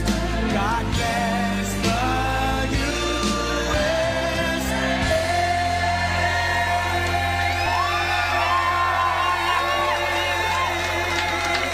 Well, thank you very much. This is a crowded place. And I just visited some overflow rooms, and you're not in an overflow room, but this is crowded, and outside you got a lot of people, but that's like a poll, right? That's like taking a poll when you get right down. So thank you very much, and hello, New Hampshire. We are really going to rock in New Hampshire, and we're going to have a little fun tonight, and we can give you, this is the last speech. Think of it. It's a little sad, but we'll be back a lot because we're going to get your energy prices down. You know, we're going to get you energy down by, I would say a solid 50% within 1 year. I promise. Tomorrow is the day that each and every one of you is going to cast the most important vote of your entire life. This is a very, very important vote. When you step into that voting booth, you are going to be signaling that we want crooked Joe Biden, the worst president in the history of our country. We got to get him out. His radical left lunatics, the entire sick political establishment in our nation's capital. We're going to do things, and we're going to do things right. We're going to bring our country back. With your vote, you're going to put Crooked Joe and his protectors on notice that we are coming in November. We're coming to take over the beautiful, beautiful White House, and we're going to run the country the way it's supposed to be run, not the way it's being run right now. The corrupt Washington swamp has done everything in its power to take away your voice. And Tuesday, I believe that New Hampshire will be I would say the place on earth for that period of time will speak the loudest of any other place. You know, we just got back from a beautiful, beautiful state, Iowa, and the expectations were good, and we exceeded them by a lot, by a lot. We set records. It was actually a record in the history of the state. That was a record for what we were doing, and everybody was a little bit surprised. They thought we were going to win by a lot, but we won by record stuff. Nobody has done better, and we're going to do that here. I believe we're going to do that here. Now, you do have to do one thing. You have to get the Democrats stop voting in a Republican primary. What's that all about? You know what that is? That's a weak governor. That's a weak governor that would allow that. Democrats are not supposed to be voting in Republican primaries. Do we agree? So anyway, but get out and vote. And, you know, I spent a lot of time in Iowa saying this. We had very big polls, just like we do now. We just got some in, the fantastic polls. But assume you're one down, please, okay? And get out of bed and just get to vote. Grab your neighbor, grab everybody. You gotta go out because we have to win by big margins. And the reason we have to do that, Al, very simple. You know what the reason is in November? We have to send the signal that we're not playing games. This country has gone to hell. This country has gone to hell. We have people pouring in our borders. Nobody's ever seen anything like it. Nobody knows where they're from. Unvetted, unchecked. It's a terrible thing that's happening to our country, and you have to get out in numbers, even if you think we're going to win big, and I think we are, but you're going to have to show it, and we want to have that so that come November, we're going to be in a position where people are not, and we have to stop the cheating. We're going to stop the cheating. You know, the one way you know you win is when you swamp them. Not drain the swamp, build up the swamp in this case. Tomorrow we're going to win New Hampshire, and then we're going to defeat crooked Joe Biden, and we are going to make America great again. Okay? And thank you. Thank you very much. And if you need information or anything, nh.donaldjtrump.com, right? nh.donaldjtrump.com. Thank you very much. Thank you very much. So every day, yeah, thank you very much. That was handled very quickly. By the way, that was handled in record time, I think. Thank you. Good job. Good job back there. Thank you very much. Every day, the Republican Party is becoming more and more unified. Thank you very much. That was a good job. Boy, that was quick. That took about 9 seconds. Thank you.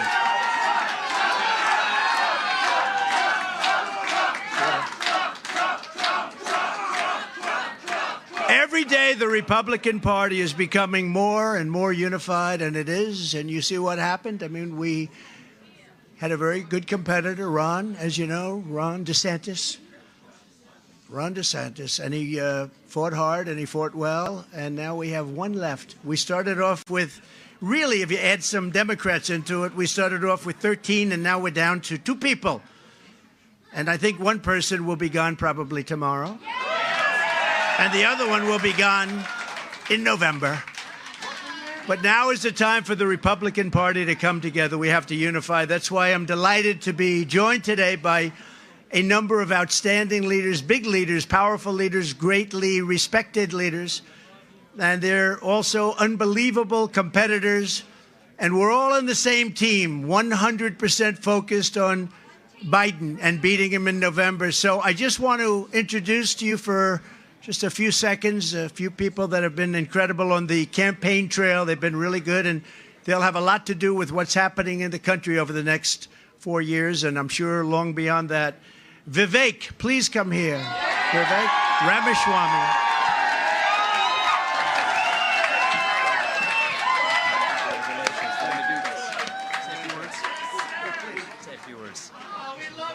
I love you back. It's good to be back here. We will speak the truth and get this done. We are in the middle of a war in this country. It's not between black and white or even between most Democrats and Republicans. It is between those of us who love this country and a fringe minority who hates the United States of America and what we stand for. Between the permanent state and the everyday citizen. And right now we need a commander-in-chief who will lead us to victory in this war. That is this man standing right here. If you want to seal the border, vote Trump. If you want to restore law and order in this country, vote Trump. If you want to defeat the deep state, vote Trump. If you want to fight inflation, vote Trump. If you want to revive national pride in this country, vote Trump. If you want to revive our national identity in this country, vote Trump. If you want to make America great again, vote Trump. That's how we're going to win this in a landslide in November. Like Reagan delivered in 1980, that's what we're going to deliver, and Donald Trump is going to deliver this November. Reunite this country. You guys do your part. Come out on Tuesday night. End this primary right here, off to defeat Joe Biden in November, and our best days as a nation are still yet ahead of us. Vote Trump, and that's how we do this. God bless you and your families and our United States. Vote Trump.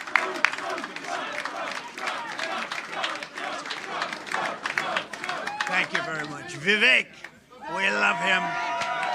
Dynamo. He's a dynamo. So one of the most respected governors in the country, brilliant guy, made a lot of money, and then he said, let me run for office. We know about that. And he is truly from North Dakota and done really an incredible job. And he's a friend of mine, become a friend of mine, and a really good one. Doug Burgum. Doug.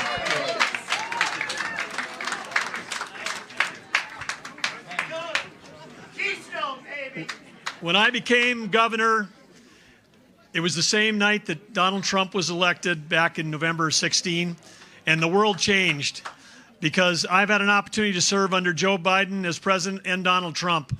When Donald Trump was president, our nation was safe and our nation was prosperous. Joe Biden, his weakness has led to war. His weakness and his appeasement has led to our adversaries like Iran and Russia making hundreds of billions of dollars selling oil to China. Economy, energy, national security, those are all three tied together. There's one candidate in this race that understands how to make our nation more secure, our nation more prosperous. It's the person who did it when he was president before. That's Donald J. Trump.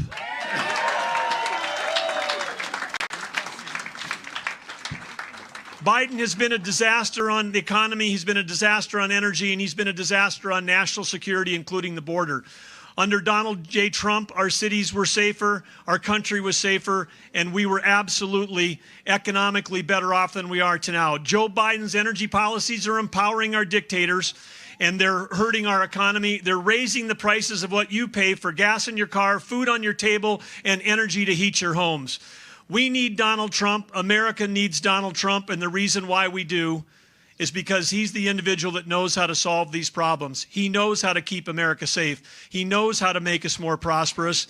And I want to tell you, I've got an ask for all of you in New Hampshire. I've met a lot of you campaigning around the state, but the ask is this.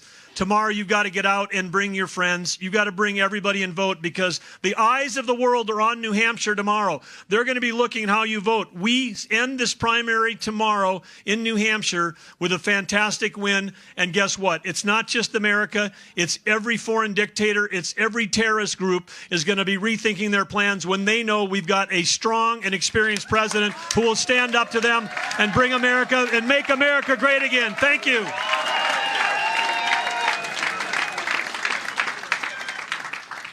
Thank you very much, Doug. That was good. Hey, they did a very good job, didn't they? You'll be seeing a lot of them, and we have another one. Everybody knows him, and today was a big story, the biggest story out there. He's engaged to be married.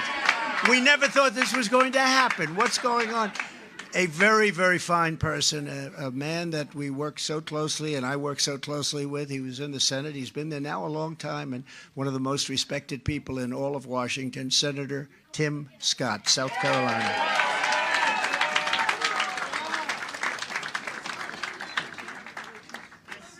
All right, all right, all right.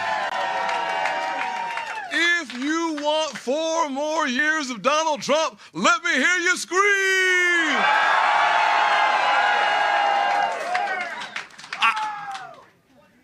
If you want the race to be over tomorrow, let me hear you scream. All right. How many of y'all want 4 more years of low inflation under Donald Trump? How many of y'all want 4 more years of low crime and high law and order under Donald J. Trump? How many of y'all want me to stop talking so you can hear from your next president, Donald J. Trump? 4 more years. 4 more years. 4 more years. 4 more years. 4 more years. 4 more years. 4 more years. Thank you, fellas. Great people. They are great people. Thank you very much. That's a great group of people. You'll be seeing a lot of them. Sadly, not everyone is willing to put our country first. Here in New Hampshire, Nikki Haley has made an unholy alliance with rhinos, never Trumpers, Americans for no prosperity. Did you ever hear that? Did you ever hear them? Americans for no prosperity. I added the word no in. Globalists and radical left communists to get liberals and Biden supporters to vote for her in the Republican primary. You've got a lot of Democrats voting for her. You have a crazy election. Let's all get out and let's vote for somebody that we want to run against. They want to run against because she's so easy to beat. If you look at the polls, Biden beats her by a lot. We cannot have that. We cannot have gone this far and let that happen. The people behind Nikki Haley are pro-amnesty, pro-China, pro-open borders, pro-war, pro-deep state, and pro-Biden. That's not too good. Rhino is right. Yeah, that's true. Thank you. Thank you, darling. Appreciate it. She just gave me a very good idea, actually. Our movement is pro-borders, pro-jobs, pro-freedom, and it's really something that's very, like, common sense. 100% pro-America. It's very simple. We are the party of common sense, and that's what we are. You know, we're conservative, we're this, we're that. Who cares? We're the party of it's all about common sense. It's about strong borders, low taxes, great education, few regulations, and we had it all. We've never had an economy in the history of our country, we never had an economy so good as it was just a few years ago. We never had a better border, a stronger border than we had. The radical left Democrats are supporting Nikki for one simple reason, because they know that she's very easy to beat. And you see that with the polls that just came out tonight. We're beating Biden by so much, probably get indicted 3 or 4 more times by tomorrow. They're going to indict. They're going to keep indicting, and it keeps driving my numbers up. I can't figure that one out. But I believe she's not electable. Nikki Haley wants to charge the working class a 23% national sales tax. Well, and you know that. She wants to raise Social Security retirement age by approximately 10 years. Is that right? That's what... Approximately. So you can labor until the day you die and then not collect a penny of the benefits that you really have earned and you've paid for. And if you're lucky enough to live past the retirement age of 75 under Nikki Haley's plan, and she wants to raise it, and remember this about now, she says, I would never do that, but politicians always go back to their first concept, to their first policy, to their first idea. They always do, and they'll go back to it. They'll go back to it as sure as you're standing here. And I'm sorry we got rid of the seats, but they didn't have enough room. And I heard we could have even done better, but the governor made it very difficult to get in. Does that make sense? Your governor? That's what the word is. Now, I don't imagine, because we have these rooms all over the place that are loaded up with people, but I hear they made it a little bit difficult. Nikki wants to oh, that's right, he's endorsing Nikki. You know, he ran for president, you know that. He just didn't have the courage. He didn't have the courage to announce it. He ran and ran and ran, and he was polling somewhere around Asa Hutchinson, or as I call him, Ada Hutchinson. Remember? Ada Hutchinson. So he was polling right around there. Then he decided not to run, if you looked at the poll numbers, but he never announced, didn't have the courage to announce. He wants to gut Medicare using the Paul Ryan. You talk about rhino, that's a rhino. And it was a scheme that led to Democrat ads showing Granny being wheeled off the cliff, just being wheeled off the cliff. You remember that ad? That was not a great ad for us. With your vote for our campaign on Tuesday, so important, most important vote you're ever going to take or make, you can declare that the Republican Party is never going to go back to those days of weak establishment candidates who preach cutting Medicare and Social Security at home while they spend trillions and trillions of dollars on endless wars all over the place in countries that you've never even heard of and countries that don't want us. It's a terrible thing. We're never going back to the days of globalist rhinos who promise border security before the election, but do the bidding of their open borders and donors after the election. And we're never going back to any of the things that you see that are stupid things, very stupid things. They do very, very foolish things, costly and foolish, and so bad for our country. So if you want a losing candidate who puts America last, vote for Nikki Haley. But if you want a president who puts America first every single time, you're going to vote for Donald J. Trump, and you have to get out and vote. And as soon as I lift my hand from that beautiful Bible that we're going to use, a specific Bible, a very beautiful Bible, as your 47th president, and we're all in this together. You've been great from day one. You were so great in 2016. You were so great to me. Remember, we won by 21 points. We came in. They said, who the hell is that guy? And we won by 21 points. But I'll seal the border and we'll shut down the invasion of our country, number one. That's the first thing. And we will almost simultaneously, I would say, let that have one day, right, Al? One day. But we will unleash American energy like I unleashed it before, except this time we're going to keep it going because they turned it off. We will terminate every diversity, equity, and inclusion program across the entire federal government. And I will instruct the heads of ICE and Border Patrol to begin the largest deportation program in American history. We have no choice because this is not sustainable. Our cities are being choked. This is not sustainable. 3 years ago, we had the most secure border in the history of our country. We built 561 miles of border wall and got Mexico to give us 28,000 free of charge. You think that was easy? Not easy. 28,000 soldiers we had guarding our border, and we had the best border numbers that we've ever had. We had the safest border in the history of our country, and all Biden had to do is go to the beach and relax, okay? He was there anyway, but he'd go to the beach and say, let's dismantle. We had something called Remain in Mexico. It all worked. It all worked, and it worked well. Under Biden, the USA has been turned into a dumping ground to the world, just a dumping ground. On day one, I will terminate every single open border policy that crooked Joe Biden and his administration have put onto our country. So sad. To stop the deadly drugs that are poisoning our people, I will deploy U.S. Navy to impose a full fentanyl blockade on the waters and the region where they're coming in through certain channels. They're coming overland. They're coming any way they want to come. 12 times more than came in 4 years ago. 12 times more. Drugs are pouring in. And by the way, you have two very bad distinctions. You're the highest energy per capita. You're the highest by far energy anywhere in the country, number one. And also, you're the worst in terms of drugs pouring in. You have more drugs in New Hampshire per capita than any other state by far. Where is your governor? Where is your governor?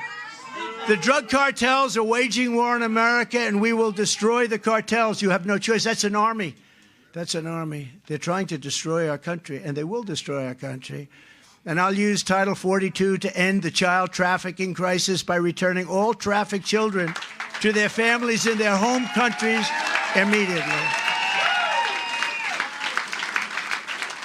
Nikki Haley will never secure the border or stop the fentanyl. I know her very well. She worked for me for a long time.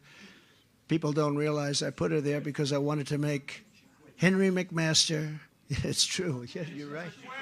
I wanted to make Henry McMaster the governor of South Carolina. We did that, and he has been one of the best governors in the country.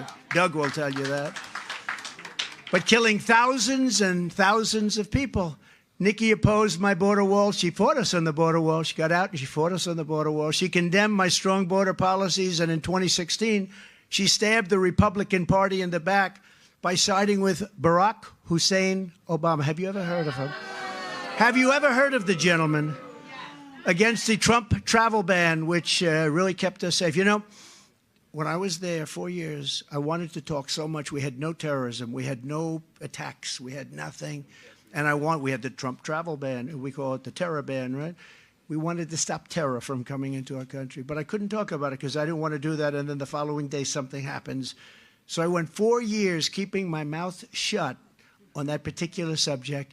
But now I talk about it all the time. We had no attacks. We didn't have a World Trade Center. We didn't have the attacks like you've seen, and certainly that you see in other countries. And by the way, now we're getting involved again in the Middle East. Look what's happening. You're getting involved. Here we go again with the Middle East. We spent $9 trillion, killed millions of people, including our side, their side, millions of people. $9 trillion. You know what we got? Nothing.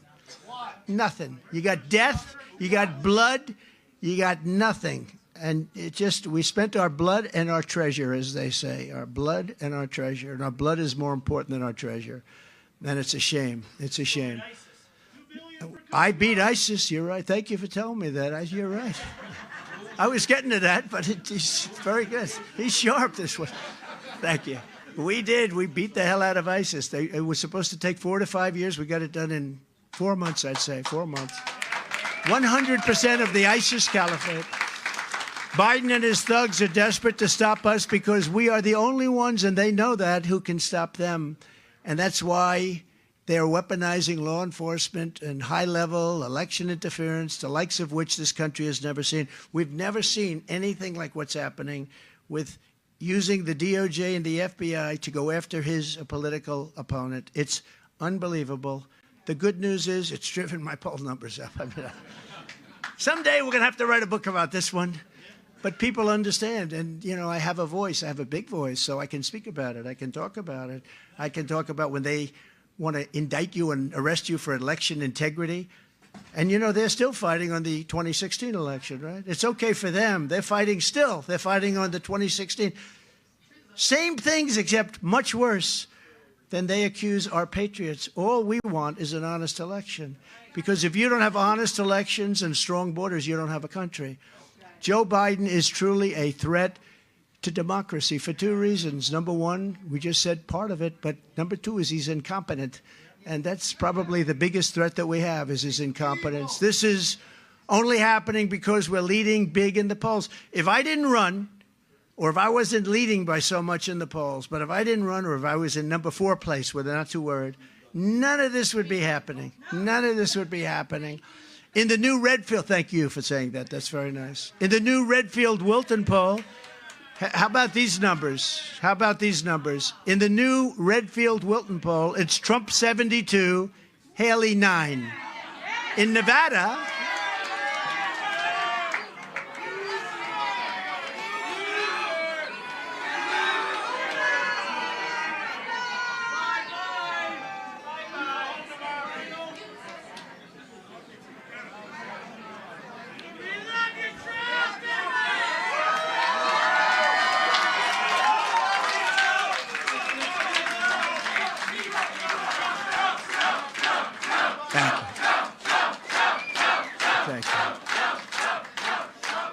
in Nevada, where we're going next, actually, they think we're going to South Carolina. We're actually going to Nevada first.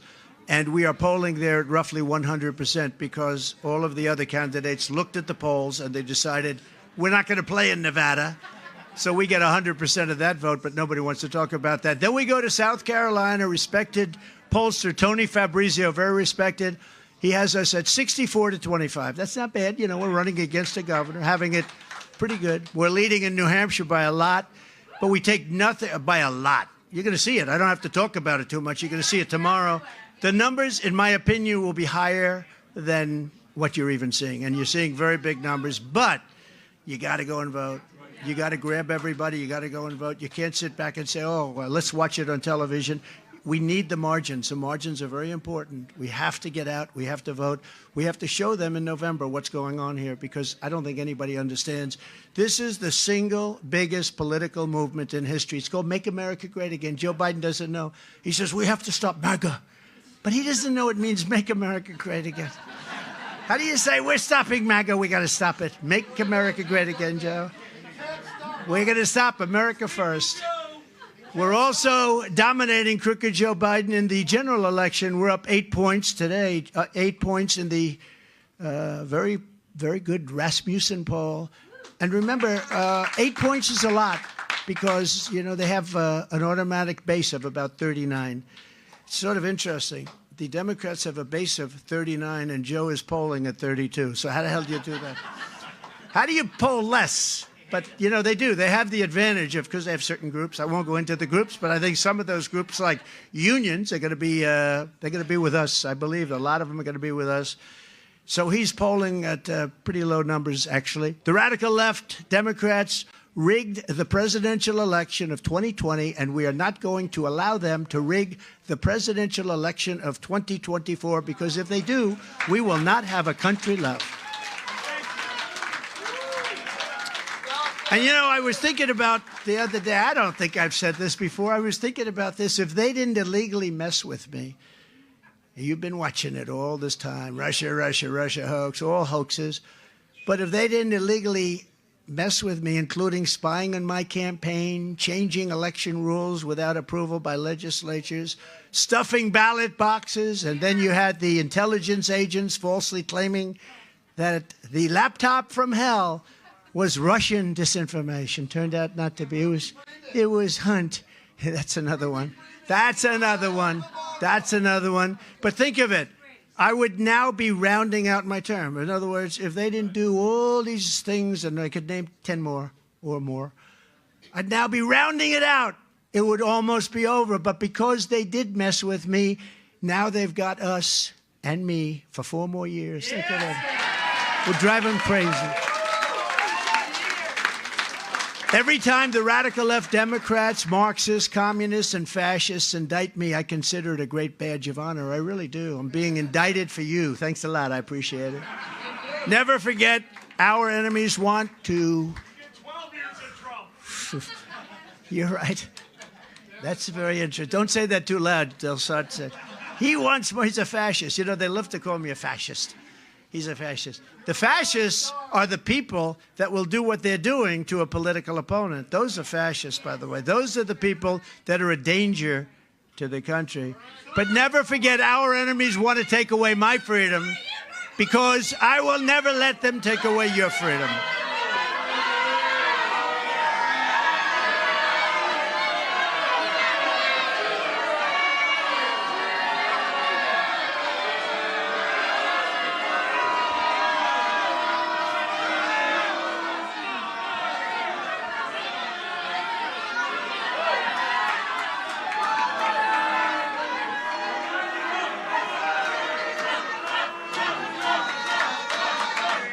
Thank you.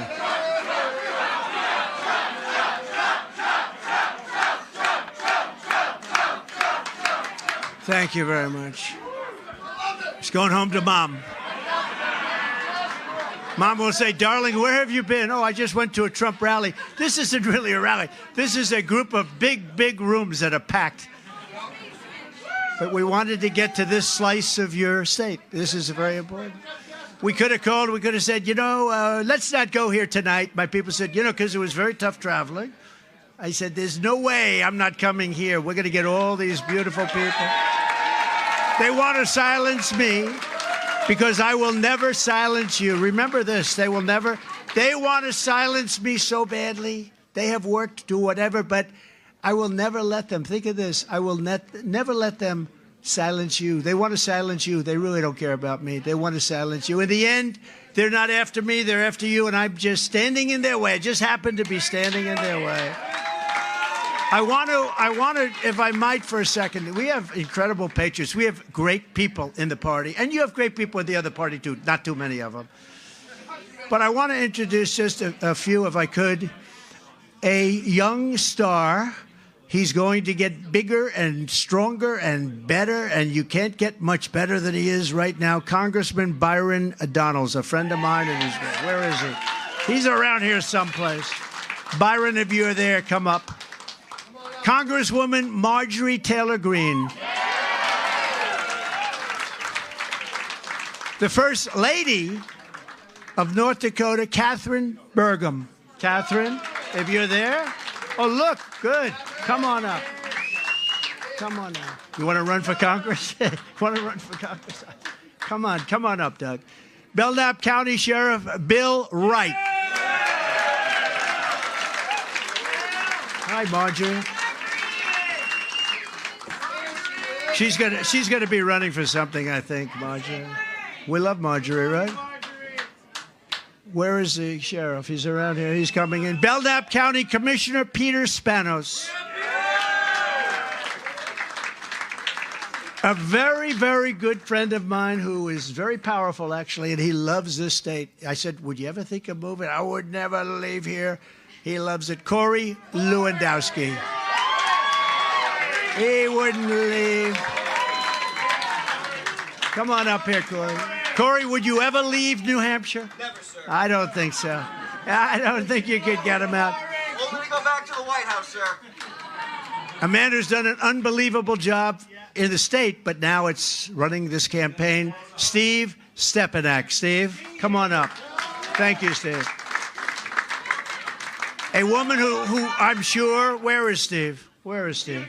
Come on up here. Come on up here. A woman who's, I think, a natural-born talent, a natural-born politician, somebody that's done really well. Unfortunately, in the last election, none of the machines worked. The machines weren't working, Corey. The Republicans went up to vote, and none of the machines were working. This was not good. But, of course, they said, well, this was just the way it goes. You know, thousands of people were not allowed to vote. But she's a great person, and she's going to be a U.S. Senator very soon. Carrie Lake. Carrie. And My son, Don, did he do a good job today? Did he do a good job? Well, I want to just thank you. Hey, where's Steve? Steve, would you say a couple of words, please? Because you have been so great. This man works so hard. And I think we'll know by tomorrow evening, but I think it's going to pay off, Steve, because I'm hearing record-type numbers. Please say a few words. Thank you. What are we going to do tomorrow? And who are we going to vote for? You better believe it. And we're going to, every single one of you, your parents, your friends, your co-workers, I want every single one of them at the polls in record numbers voting for Donald J. Trump.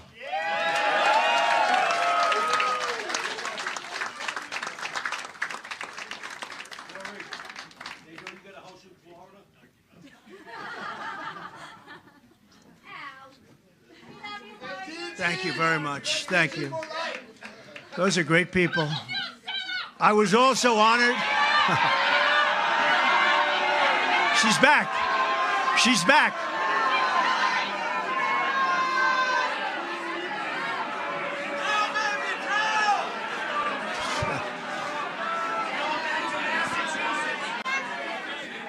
Thank you very much. Thank you very much. That's beautiful. I was also honored. This is very important because I was also, she's going home now. Where have you been, darling? You know, we don't have that like we used to. We used to have it all the time. That's a good sign, I think. I was also honored to be endorsed today by the United States Federation of Police Officers, the largest law enforcement union in New England. And I want to ask Jerry Flynn, please, if you would. Come up, Jerry. Could you come up? Jerry's been great, and Tom Daly is here someplace. Tom is a powerful man. Come here, man. I'll be real quick, but in 2008 to 2016, there was what was created by Barack Obama and Joe Biden called the war on cops. It was the worst time for a professional police officer in the history of law enforcement. 2016, Donald J. Trump became the law enforcement president, and we had 4 great years with him, and we need those 4 years back. We were happy to be the first law enforcement agency to endorse him in 2015, and we're proud. The United Federation of Police Officers and the New England Police Benevolent Association is proud to stand with the law and order president, Donald J. Trump.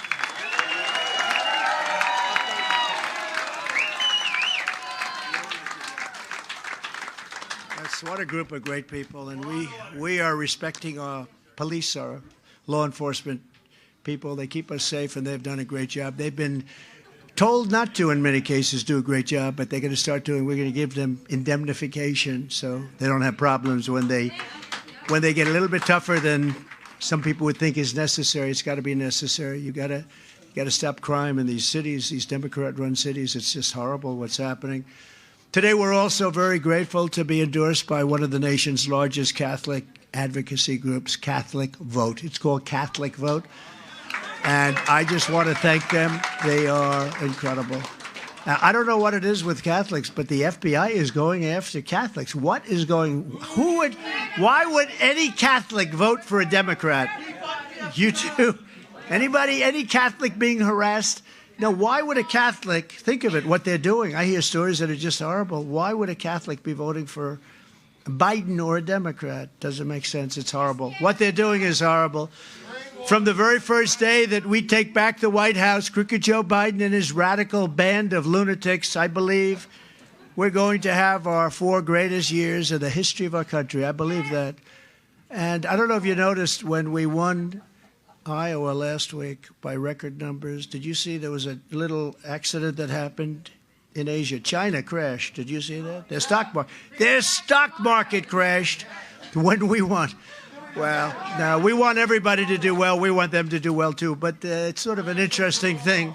Now the Democrats would say that was just a coincidence, right? But no, their market crashed when they came out with those record numbers, and that market went down trillions of dollars. The next Trump economic boom will begin on November 5th, 2024. It's going to be a boom like no other.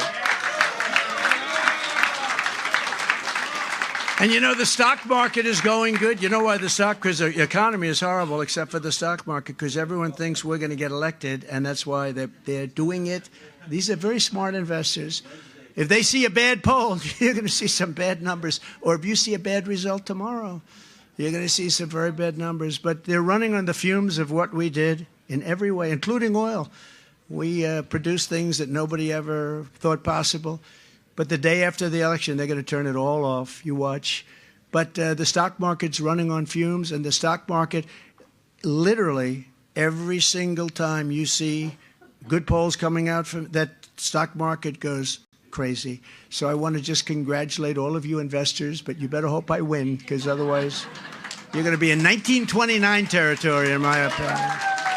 And we're going to bring America together through success. You know, we're going to bring the country together through success. Success is going to be the way it happens. That was happening until COVID came in, a couple of years, 2.5 years.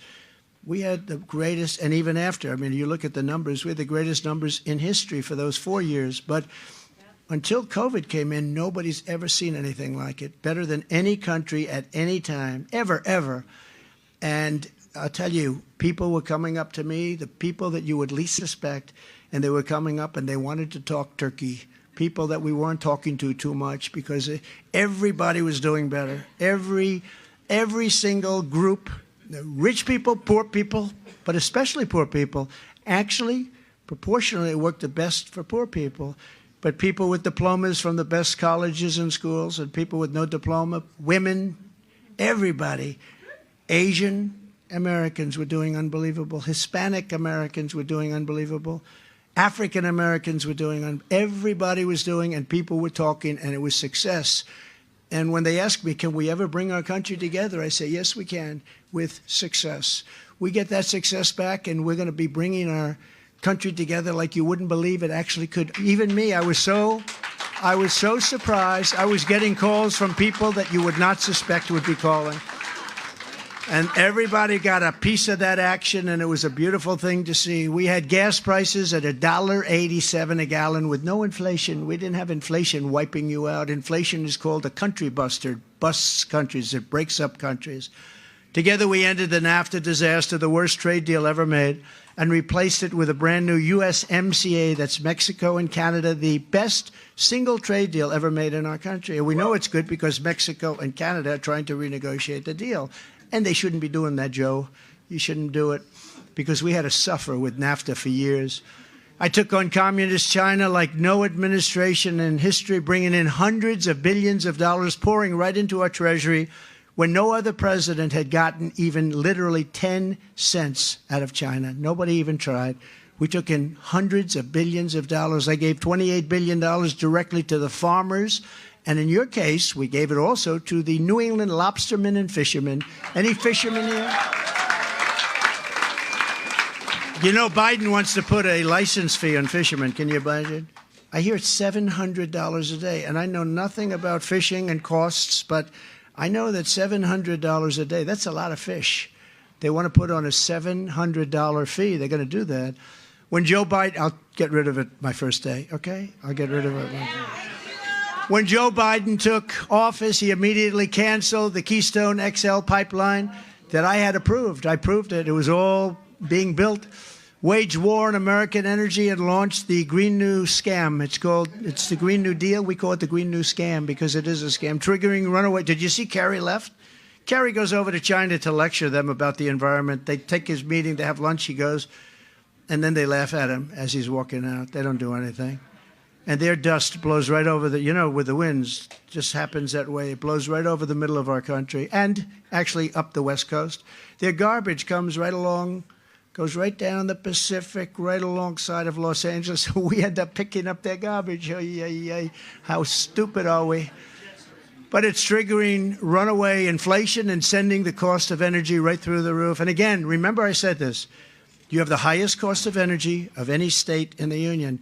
We're going to cut your costs within 1 year down to half. And I have a friend over here who's going to keep me to that, because there's no reason that New Hampshire should be paying the highest. You're higher than anybody else, including in New England. You're higher than any other state. If we don't win this election, Biden will stop all the drilling and all the things that we got started, and prices will go up like you won't believe. It's going to happen if they win, and we can't let them win. And the only way they're going to win, in my opinion, is if they cheat, because I don't believe there's any way. You look at these crowds where they're filling up every room, and all over the building we have people. And then outside we have hundreds of people. They can't get in. This was supposed to be just a little quick stop. It's like crazy. Already Biden is blocking approval for new facilities to export American natural gas. He's blocking that. He doesn't want them to build it. At a time when we're sitting on trillions of dollars of wealth, I call it liquid gold, right? That could help us pay off the debt. You know, we have $35 trillion in debt. Reduce taxes further. I gave you the biggest we got the biggest tax cut in the history of our country, bigger than the Reagan tax cut. And protect the security of ourselves and our allies. Biden wants to turn off the spigot. He just doesn't want it to happen. I don't know if it's him. I'm not sure he has any idea what the hell's going on. The guy can't put two sentences together. And, you know, I never spoke about him like this.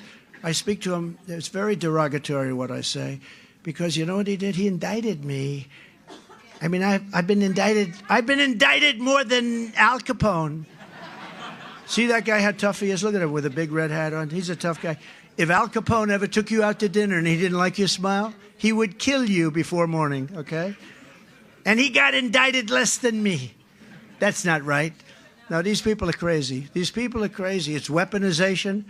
It's going after your political opponent. Nobody's ever done this before in the history of our country. They do it in third world nations, but they don't do it here.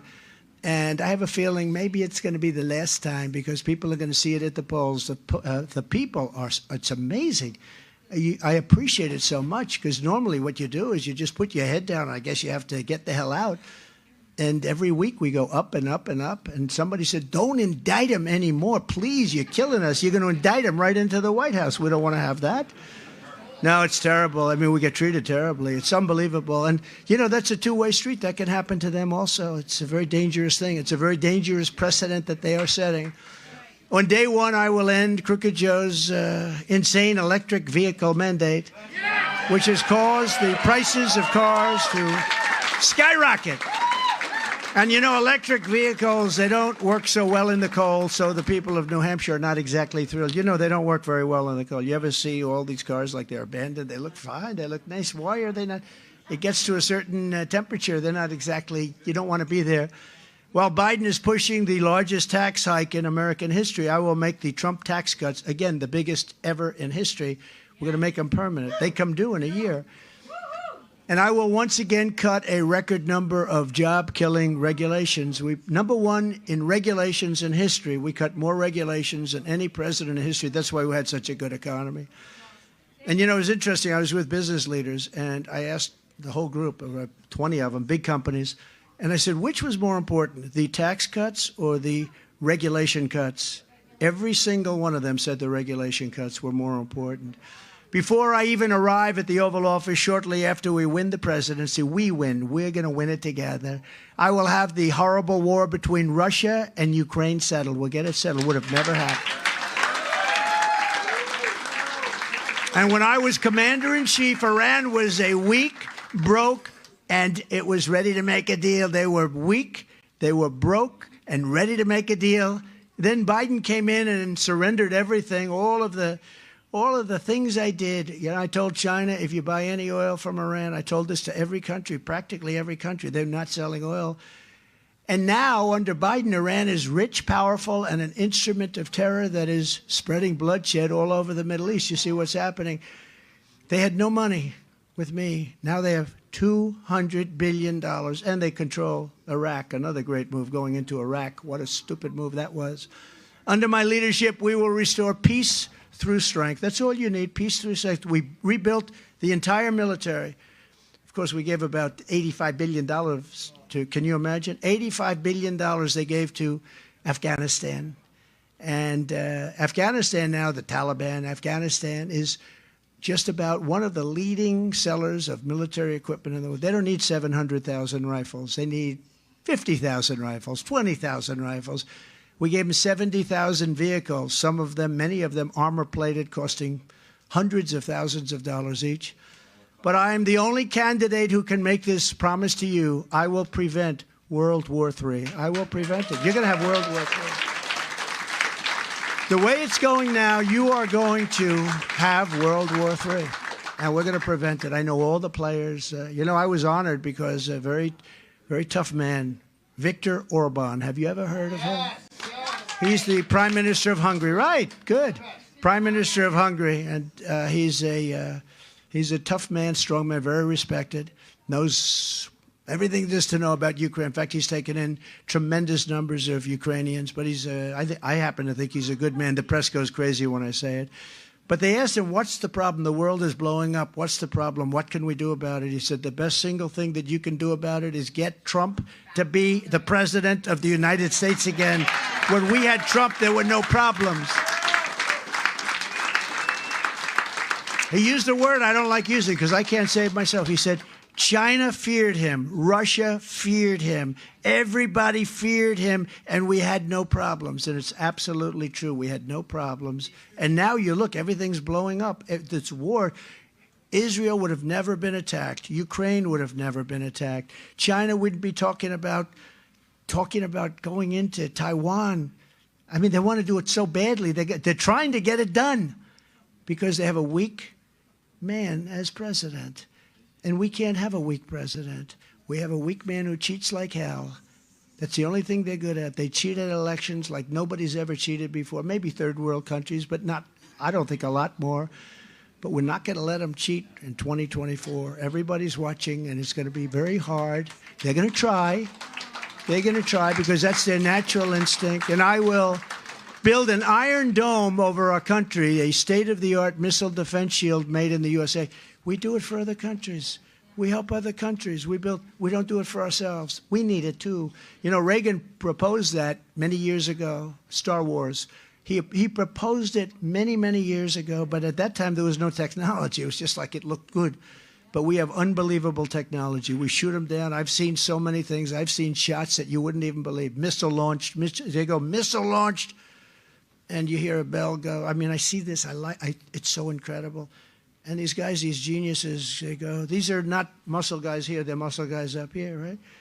And they calmly walk to a seat, ding, ding, ding, ding, ding, ding. They've only got 17 seconds to figure this whole thing out, right? Boom. Okay, missile launch, pshing, boom. It's the most and we don't have it here, but we help other countries in having it. No, we're going to have the greatest Iron Dome, let's call it Iron Dome, anywhere in the world, and it's going to be manufactured. A lot of it right here in New Hampshire, actually, come to think of it. I will also defend our great veterans, and Al will tell you, nobody has ever defended, and he's tough because, you know, I got to be careful with him. I might say it, and he says, I disagree with you. But nobody has ever defended the veterans like I've defended the veterans. Thank you very much. Thank you.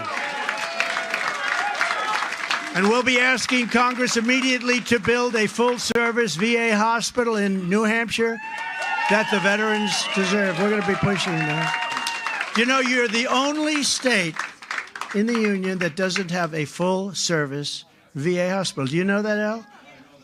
So, I don't know. Again, your governor. That's number 3 on your governor. I think you got to get this guy out of here. Right. We're going to get it built, Al. We're going to get it built. He'll be after me to get it built. He doesn't stop, I can tell you that. And he's a good man too. I'll direct a completely overhauled DOJ to investigate every radical, out-of-control prosecutor in America for their illegal, racist, and reverse enforcement of the law. And I'm also going to indemnify all police officers and law enforcement officers throughout the whole United States to protect them from being destroyed by the radical left for taking strong actions on crime. You know, they're not allowed to do anything. They took away their power, and then they get sued. They say you have to hire your own lawyer. You believe that one? They have to hire, some cases. Hire your own lawyer. That doesn't work out too well. We're going to give them indemnification so they can take care of the crime situation. We're going to rebuild our cities into beacons of hope and safety and beauty, and better than ever before. Our cities are going to hell. Our great, beautiful cities are crime-ridden, horrible places. And we're going to change that. We're going to be strong, so strong on crime, and we're going to rebuild our cities. We're going to fix up the roads and the avenues. We're going to rebuild our cities better than they've ever been before, and we are going to be very tough on crime. We'll take over the horribly run capital of our nation, Washington, D.C. It's a mess, and clean up and renovate and rebuild our capital city so that it's no longer a nightmare of murder and crime, but rather it'll become the most beautiful capital. Anywhere in the world, we have a capital where people come in, foreign dignitaries come in, and they're riding over garbage, and the roads are bad, and the median is bad in between roads. You know, the median that's always falling over, the metal crap that somebody got a lot of money for that stuff. You put it up 2 days later, it's all busted up. But this is stuff that's old, broken, the roads are broken, and you're riding over garbage, and you're riding over just absolute garbage, beer cans that have been there a long time. I know how long, you can tell very easily. And these are people coming into this capital, the capital of our country, and you look at the parks, they're riddled with tents. Homeless are living there. We have to take care of our homeless, but you can't let them do that. When I was president, if I saw 2 tents forming, I'd say you have to get them out fast right away, because once you have 2, you have 3, you have 4, they build up so fast. On day 1, I will sign a new executive order to cut federal funding for any school pushing critical race theory, transgender insanity, and other inappropriate racial, sexual, or political content on our schools. And I will not give 1 penny to any school that has a vaccine mandate or a mask mandate. And something that I can't believe, but I have to say it because this is where they seem to want to go, the radical left, I will keep men out of women's sports, okay? Do you believe it? And as I did better than anybody else, and it's not easy, I will fully uphold the Second Amendment. We will fully uphold. And this I do for Vivek, because he's very big into it. I happen to agree with him, but he said, could you mention this? I will never. He said, I love Vivek. I love him too now. I didn't love him when he was running, but I like him now. It's amazing the way you can like somebody when you win, right? But Vivek is great. He's really great. But he wanted this, and I'll give him full credit for it. It's very important, actually. I will never allow the creation of a central bank digital currency. And we will protect innocent life, and we will restore free speech, and I will secure our elections, and our goal will be one-day voting with paper ballots and a thing called voter ID. Voter ID. But until then, Republicans must win. We have to win. If you took the worst 10 presidents, let's say the worst. I used to say 5, remember? A few months ago. Then I said 5.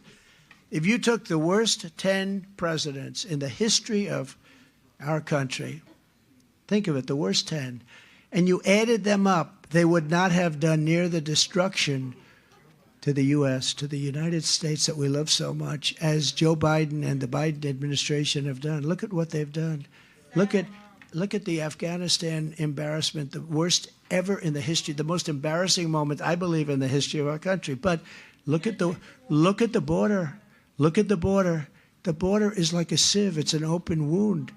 What we're allowing to come into our country, they're coming from all over the world. It's not just from the 4 countries that we know and love and we've dealt with pretty unsuccessfully. They're coming from all over. They're coming from Africa. Last night, 2 nights ago, they had 20 people from the Congo, and they were, where do you come from? They come from prisons, because prisons are being emptied out all over the world, and they're coming into not just in South America, that would be bad, but they're being emptied out from all over the world. In Asia, they're coming from Asia. How about China?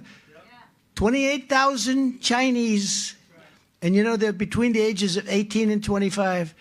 Those are fighting ages, right? Those are fighting ages. What's that all about? They're coming from the Middle East. They're coming from Yemen. We're bombing Yemen, and we have their people coming here, but they're all men, very few women. I hate to say that, but they're very few women, and they're of fighting age, 18 to 25. That's called prime time.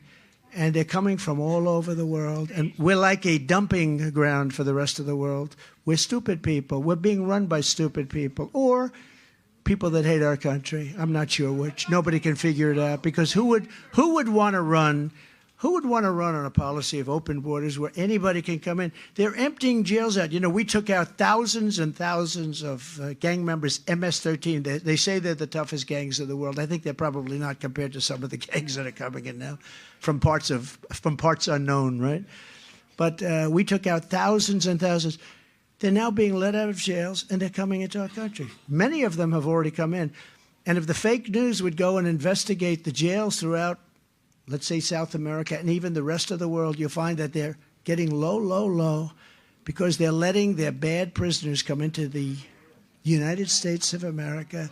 And that's really bad for us, and it's really unsafe. And I was talking to Sean Hannity today. He said, I give it 100% chance, 100% that we're going to have a bad attack. What do you think? Do you think I'm right? I said, you're 100% right.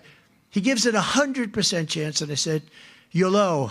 Let's give it a little bit more than that if we can, right? If you could, I would. So if you want to save America, then tomorrow, and you have to do this, we're now at tomorrow. Look at this. The season has started. We had this tremendous success in Iowa, and now we have, and by the way, I kept you first in the nation for primaries, right? I kept you first. I promised I would. That was up to me. Had nothing to do with your governor, I can tell you that. He's too lazy. He's too lazy to do that. But tomorrow, Tuesday, January 23rd, you have to do this. You have to go out and you have to vote for Trump. Vote for Trump. We're going to turn this country around so fast. It's going to be a beautiful thing to behold. So in conclusion, and I think this is so powerful and so important, we're going to be taking on some of the most menacing forces and some of the most vicious people and opponents that we've ever seen before. But no matter how hateful and corrupt the communists and criminals are that we're fighting against, constantly fighting against, they're terrible, terrible people. They're from the inside, not on the outside. You must never forget that this nation does not belong to them. This nation belongs to you. This is your home. This is your heritage. And our American liberty is your God-given right. And I say this, and I love this, and I know your state so well, and I have so many friends that live here, from Meredith to Manchester, from Plymouth to Portsmouth, and from Londonderry to Laconia. You inherit the legacy of red-blooded New Hampshire patriots. You're really patriots, incredible patriots, who lived by that very, very simple but actually quite complex statement: live free or die. Live free or die. We stand on the shoulders of American heroes who crossed the ocean, settled the continent, tamed the wilderness, laid down the railroads, raised up the skyscrapers, won 2 world wars, defeated fascism and communism, and made America the single greatest nation in the history of the world.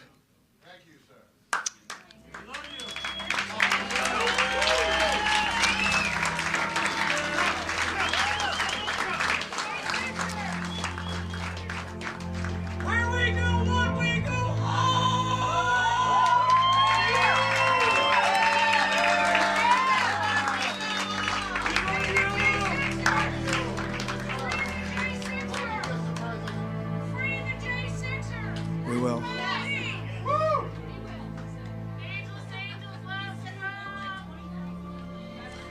But now we are a nation in decline.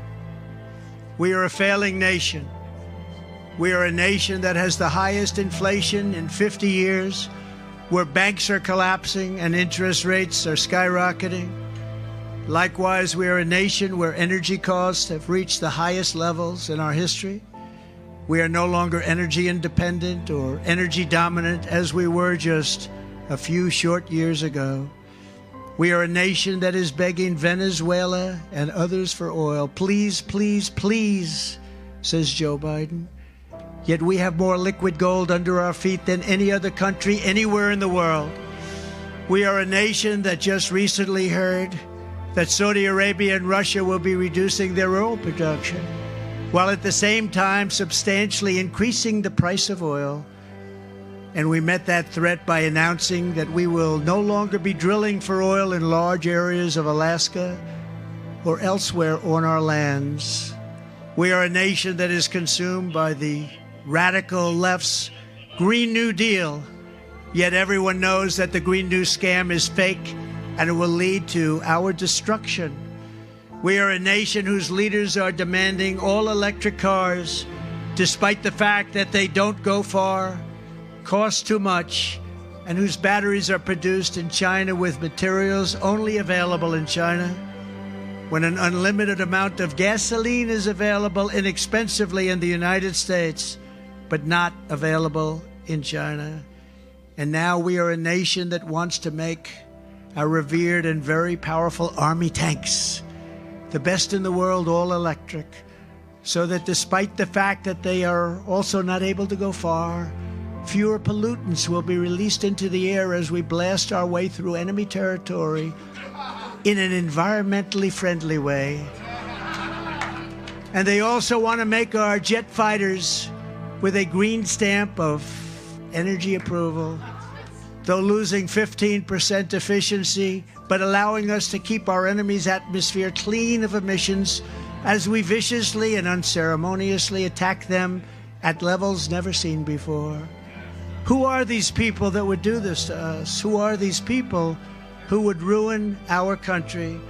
We are a nation that has ended oil exploration and production in the United States just as the price of oil reached an all-time high.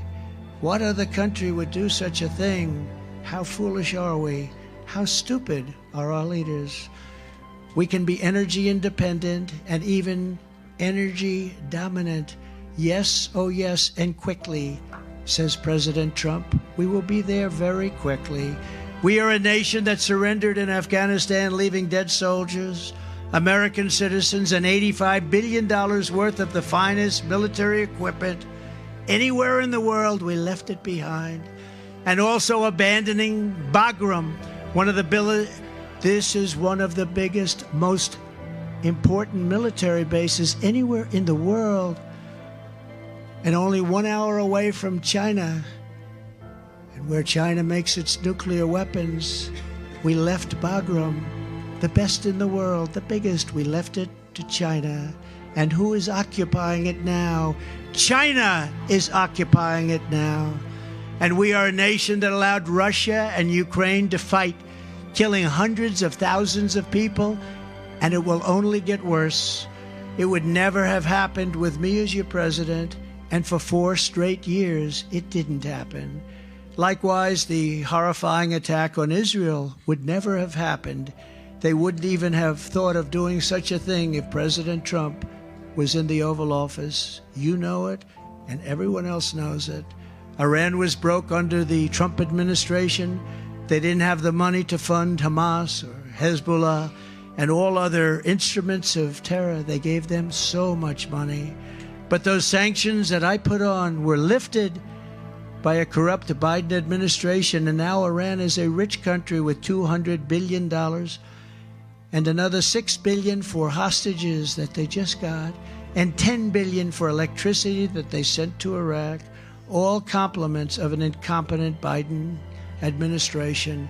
And China with Taiwan is next. We are a nation that allows radical left terrorists to violently attack our cities, leaving behind massive destruction and death, and nothing happens to the criminals that do these horrible things. There is no punishment. But when people who love our country protest on January 6th in Washington, they become hostages, unfairly imprisoned for long periods of time. We are a third world nation that has weaponized its law enforcement against the opposing political party like never before.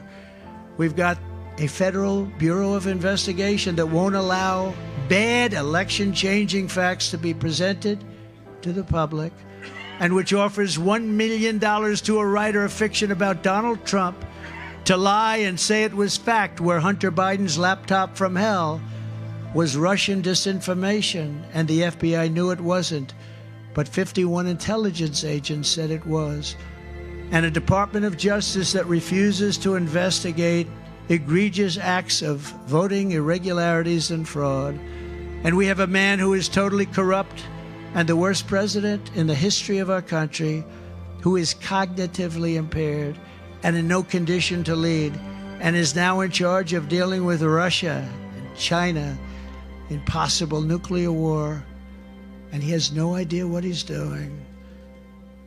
We could lead to World War III, and far more devastating than any war. This will be a war like no other because the weaponry is so powerful, powerful beyond description, powerful beyond words. We are a nation that no longer has a free press. Fake news is all you get, and they are indeed the enemy of the people. They refuse to discuss the Biden crime family but enjoy covering the false indictments of Donald J. Trump, who has done nothing wrong except win an election that he wasn't expected to win. We are a nation where free speech is no longer allowed and where crime is rampant and out of control like never before.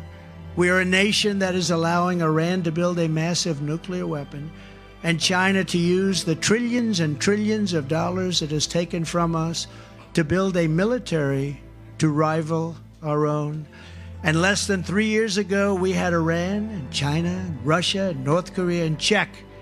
They respected us. They were afraid of us. They weren't going to do a thing against us, and everyone knows it. Now Russia and China are holding summits to carve up the world. And perhaps most importantly, we are a nation that is no longer admired, respected, or listened to on the world stage. We're not respected any longer. We are a nation that in many ways has become a joke. And we are a nation that is hostile to liberty, freedom, faith, and even to God. We are a nation whose economy is collapsing into a cesspool of ruin, whose supply chain is broken, whose stores are not stocked, whose deliveries are not coming, and whose educational system is ranked at the very bottom of every single list. We are a nation that just sold a once great company, United States Steel, to Japan. We are a nation whose stock market's continued success is contingent upon MAGA winning the next election. It is contingent on MAGA winning the next election. We are a nation where large packs of sadistic criminals and thieves are allowed to go into stores and openly rob them, beat up and kill their workers and customers, and leave with armloads of goods but with no retribution, where the authority of our great police has been taken, where their families and pensions have been threatened, and their lives would be destroyed for the mere mention of the words law enforcement. We are a nation where fentanyl and other forms of illegal drugs are easier to get than groceries to feed our beautiful families. We have become a drug-infested, crime-ridden nation, which is incapable of solving even the smallest problem. The simplest of problems we can no longer solve. We can't do anything. We are an institute and a powerful death penalty. We will put this on. We have to bring in the death penalty if we want to stop the infestation of drugs coming into our country. The only countries that don't have a drug problem are those with the death penalty. A terrible thing to say. Each dealer is responsible for the death during their lives of 500 people or more. We must institute the death penalty. It's actually an act of kindness. Mothers will never again be forced to watch their children overdosing and hopelessly dying in their arms, screaming, "What can I do? What can I do? My child is dying." We're a nation whose once revered airports are a dirty, crowded mess. You sit and wait for hours and then are notified that the plane won't leave. They have no idea when they will. Where ticket prices have tripled, they don't have the pilots to fly the planes, they don't seek qualified air traffic controllers, and they just don't know what the hell they're doing. We are a nation that screens its citizens viciously at all ports. But if you're an illegal alien, you're allowed to flow through our country with no check whatsoever. We are a nation that has lost its confidence, lost its willpower, and lost its strength. We are a nation that has quite simply lost its way. But we are not going to allow this horror to continue. 3 years ago, we were a great nation, and we will soon be a great nation again. It was hard-working patriots like you who built this country, and it's hardworking patriots like you who are going to save our country. We will fight for America like no one has ever fought before. 2024 is our final battle. With you at my side, we will demolish the deep state. We will expel the warmongers, get them out of our government. We have to get them out of our government.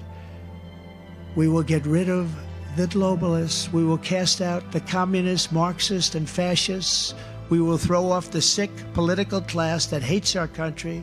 We will rout the fake news media, and we will drain the swamp. We will liberate our country from these tyrants and villains once and for all. They are destroying our country. Like those patriots before us, we will not bend, we will not break, we will not yield. We will never give in, we will never give up, and we will never, ever back down. With your support, we will go on to victories, the likes of which no one has ever seen before. We will evict crooked Joe Biden from the White House, and we will take back our country on Election Day 2024.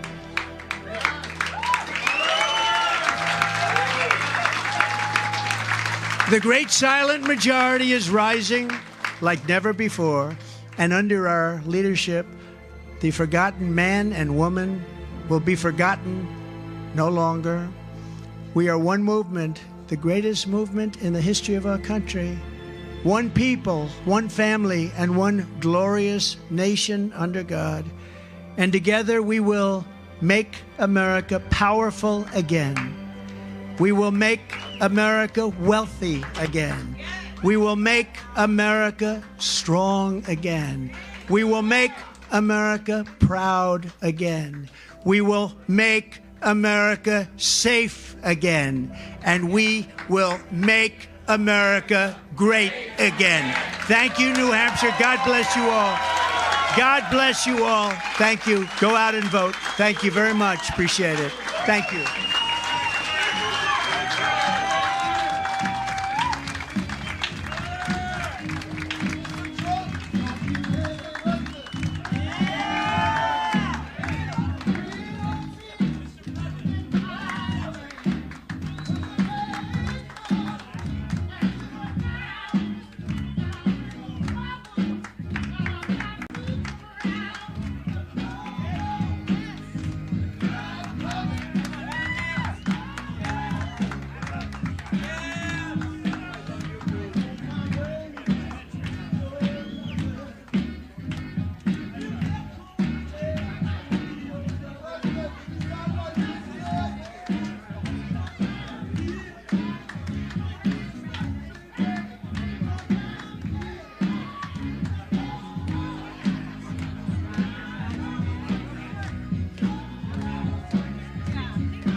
You are looking live at President Trump there in Laconia, New Hampshire. A great speech there, about an hour and a half in front of the American people, just about an hour north of our location here in Nashua, where tomorrow Team Trump will have a great event here for the watch party for the first in the nation New Hampshire primary.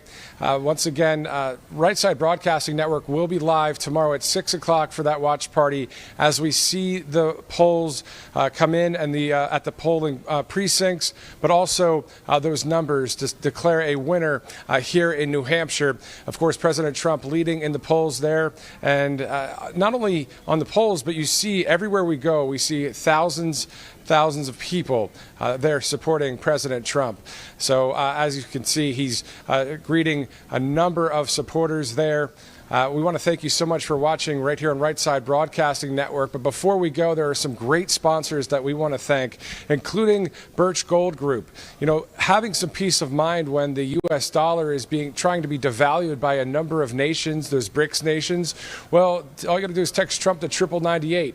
Gold, silver, and precious metals as a backup plan, especially if the dollar continues to devalue.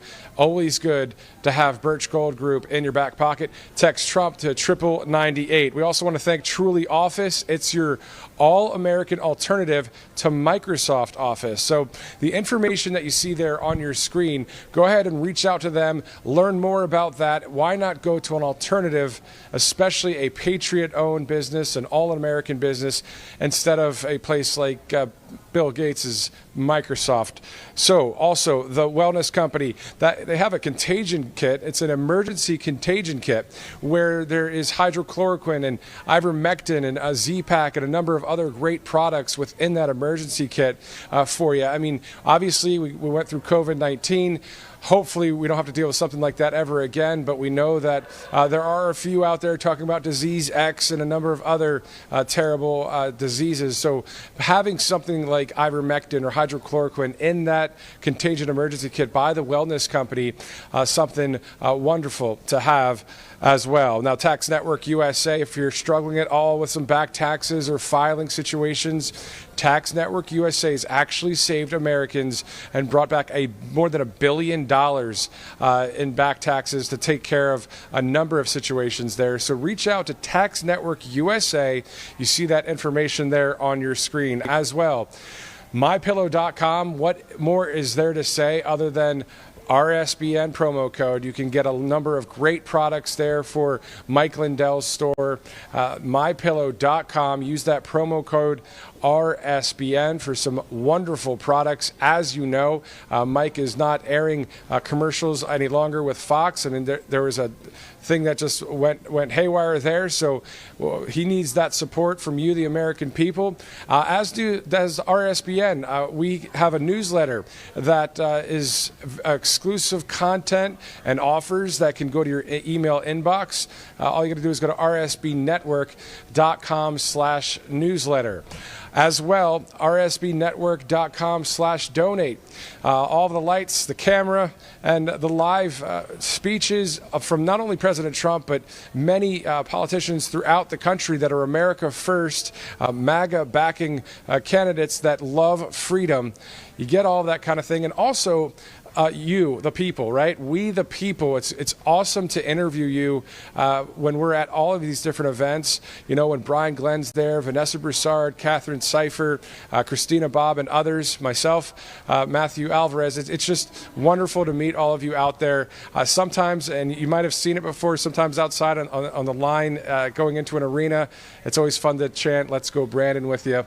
So, you can donate to Right Side Broadcasting if you'd like. So once again, programming note, tomorrow 6 p.m. Eastern, 3 o'clock for those of you on the West Coast, will be live coverage with Right Side Broadcasting Network. The great Brian Glenn, myself, will be here in this hotel at the Nashua Sheraton, where the team, Trump team, will be having a primary watch party. Great coverage here as we hope to see America restored, as we hope to see freedom restored in this great land. America, thank you so much for watching this production for Right Side Broadcasting Network. For all of us at RSBN, follow us on Truth Social at RSBN. I'm Matthew Alvarez at Matthew Alvarez. Thank you again. We'll see you tomorrow night. Welcome to the Right Side Broadcasting Network. We're not like the other media outlets out there that cut and edit what other people say. In 2015, we were created by our founder, Joe Seals, to cover President Donald J. Trump's speeches and rallies, to which we continue to do to this day. We've also covered important conservative events like CPAC, TPUSA, March for Life, and many other important events and hearings around the country. We were made for people like you, everyday Americans who are tired of the mainstream media, who are tired of being lied to, manipulated, and fed an agenda.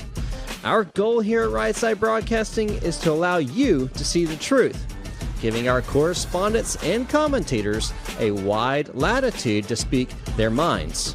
You won't find anything like this in the mainstream media. Your support through your donations, locals, and supporting our advertisers allows us to continue to cover important events around the country each and every day. So, from us here at Right Side Broadcasting, thank you for supporting us and the right side of history. What's up, guys? My name is Jaden Hurd, and I have a Christian show called Let It Be Heard, where we analyze culture and current events from a biblical perspective. I highly recommend you guys check us out. We now have episodes every Monday, Wednesday, and Friday.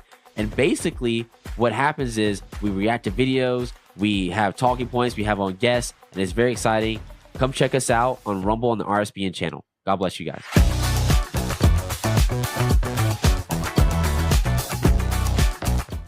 Hello, I'm Mike Lindell, and I'm here to tell you about my new product from MyPillow, towels that actually work. Watch this absorbency test. Here's another towel that we randomly went out and bought. Here's one of my towels with the nice design. I don't know if you can see this, but you could line a swimming pool with this. I mean, this is crazy. Get rid of it. Towels that actually work. What a concept. I'm interrupting this commercial to let you know you can get our 6-piece My Towels, regular $69.98, now only $29.98. Or you can save 25% on our brand new kitchen towels, made with the same technology as our famous My Towels. Also, we have bath sheets, bath towels, washcloths, hand towels, and so much more. And the best part, with your promo code, your entire order ships absolutely free. So go to mypillow.com or call the number on your screen. Use that promo code to get deep discounts on all My Towels. And for a limited time, your order ships absolutely free.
President Donald J.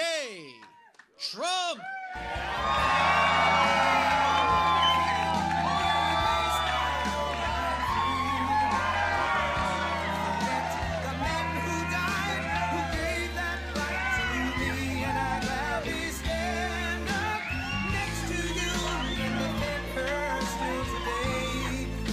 There ain't no doubt I love this land.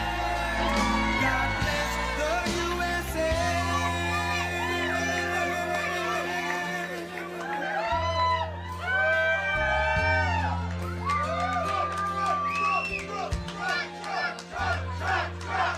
From the lakes of Minnesota to the hills of Tennessee, across the plains of Texas, from sea to shining sea, from Detroit down to Houston and New York to LA, where there's pride in every American heart, and it's time we stand and say that I'm proud to be an American, where at least I know I'm free, and I won't forget the men who died, who gave that right to me, and I gladly stand up next to you and defend her still today, 'cause there ain't no doubt I love this land. God bless the USA.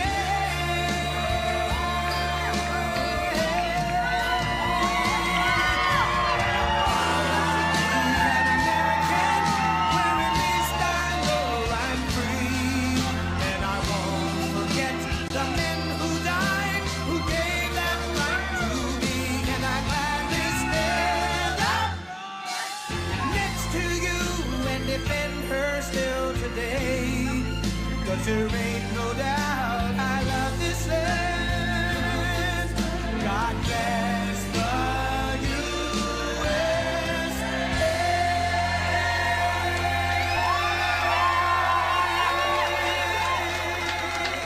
Well, thank you very much. This is a crowded place. And I just visited some overflow rooms, and you're not in an overflow room, but this is crowded, and outside you got a lot of people, but that's like a poll, right? That's like taking a poll when you get right down. So thank you very much, and hello, New Hampshire. We are really going to rock in New Hampshire, and we're going to have a little fun tonight, and we can give you, this is the last speech. Think of it. It's a little sad, but we'll be back a lot because we're going to get your energy prices down. You know, we're going to get you energy down by, I would say a solid 50% within 1 year. I promise. Tomorrow is the day that each and every one of you is going to cast the most important vote of your entire life. This is a very, very important vote. When you step into that voting booth, you're going to be signaling that we want crooked Joe Biden, the worst president in the history of our country. We got to get him out. His radical left lunatics, the entire sick political establishment in our nation's capital. We're going to do things, and we're going to do things right. We're going to bring our country back. With your vote, you're going to put Crooked Joe and his protectors on notice that we are coming in November. We're coming to take over the beautiful, beautiful White House, and we're going to run the country the way it's supposed to be run, not the way it's being run right now. The corrupt Washington swamp has done everything in its power to take away your voice. And Tuesday, I believe that New Hampshire will be I would say the place on earth for that period of time will speak the loudest of any other place. You know, we just got back from a beautiful, beautiful state, Iowa, and the expectations were good, and we exceeded them by a lot. We set records. It was actually a record in the history of the state. That was a record for what we were doing, and everybody was a little bit surprised. They thought we were going to win by a lot, but we won by record stuff. Nobody has done better, and we're going to do that here. I believe we're going to do that here. Now, you do have to do one thing. You have to get the Democrats stop voting in a Republican primary. What's that all about? You know what that is? That's a weak governor. That's a weak governor that would allow that. Democrats are not supposed to be voting in Republican primaries. Do we agree? So anyway, but get out and vote. And, you know, I spent a lot of time in Iowa saying this. We had very big polls, just like we do now. We just got some in, the fantastic polls. But assume you're one down, please, okay? And get out of bed and just get to vote. Grab your neighbor, grab everybody. You gotta go out, because we have to win by big margins. And the reason we have to do that, Al, very simple. You know what the reason is? In November, we have to send the signal that we're not playing games. This country has gone to hell. This country has gone to hell. We have people pouring in our borders. Nobody's ever seen anything like it. Nobody knows where they're from. Unvetted, unchecked. It's a terrible thing that's happening to our country, and you have to get out in numbers, even if you think we're going to win big, and I think we are, but you're going to have to show it, and we want to have that so that come November, we're going to be in a position where people are not, and we have to stop the cheating. We're going to stop the cheating. You know, the one way you know you win is when you swamp them, not drain the swamp, build up the swamp in this case. Tomorrow we're going to win New Hampshire, and then we're going to defeat crooked Joe Biden, and we are going to make America great again. Okay? And thank you.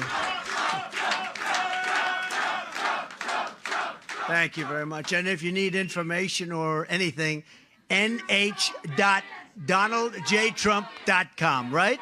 nh.donaldjtrump.com. Thank you very much.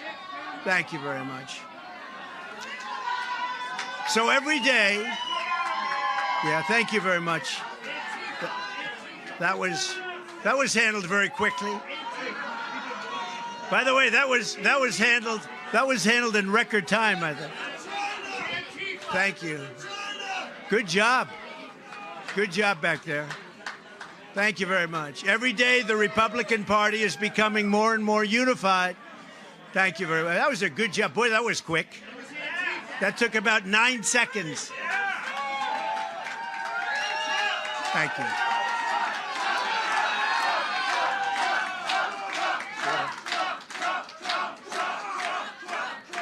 Every day, the Republican Party is becoming more and more unified, and it is. And you see what happened? I mean, we had a very good competitor, Ron, as you know, Ron DeSantis.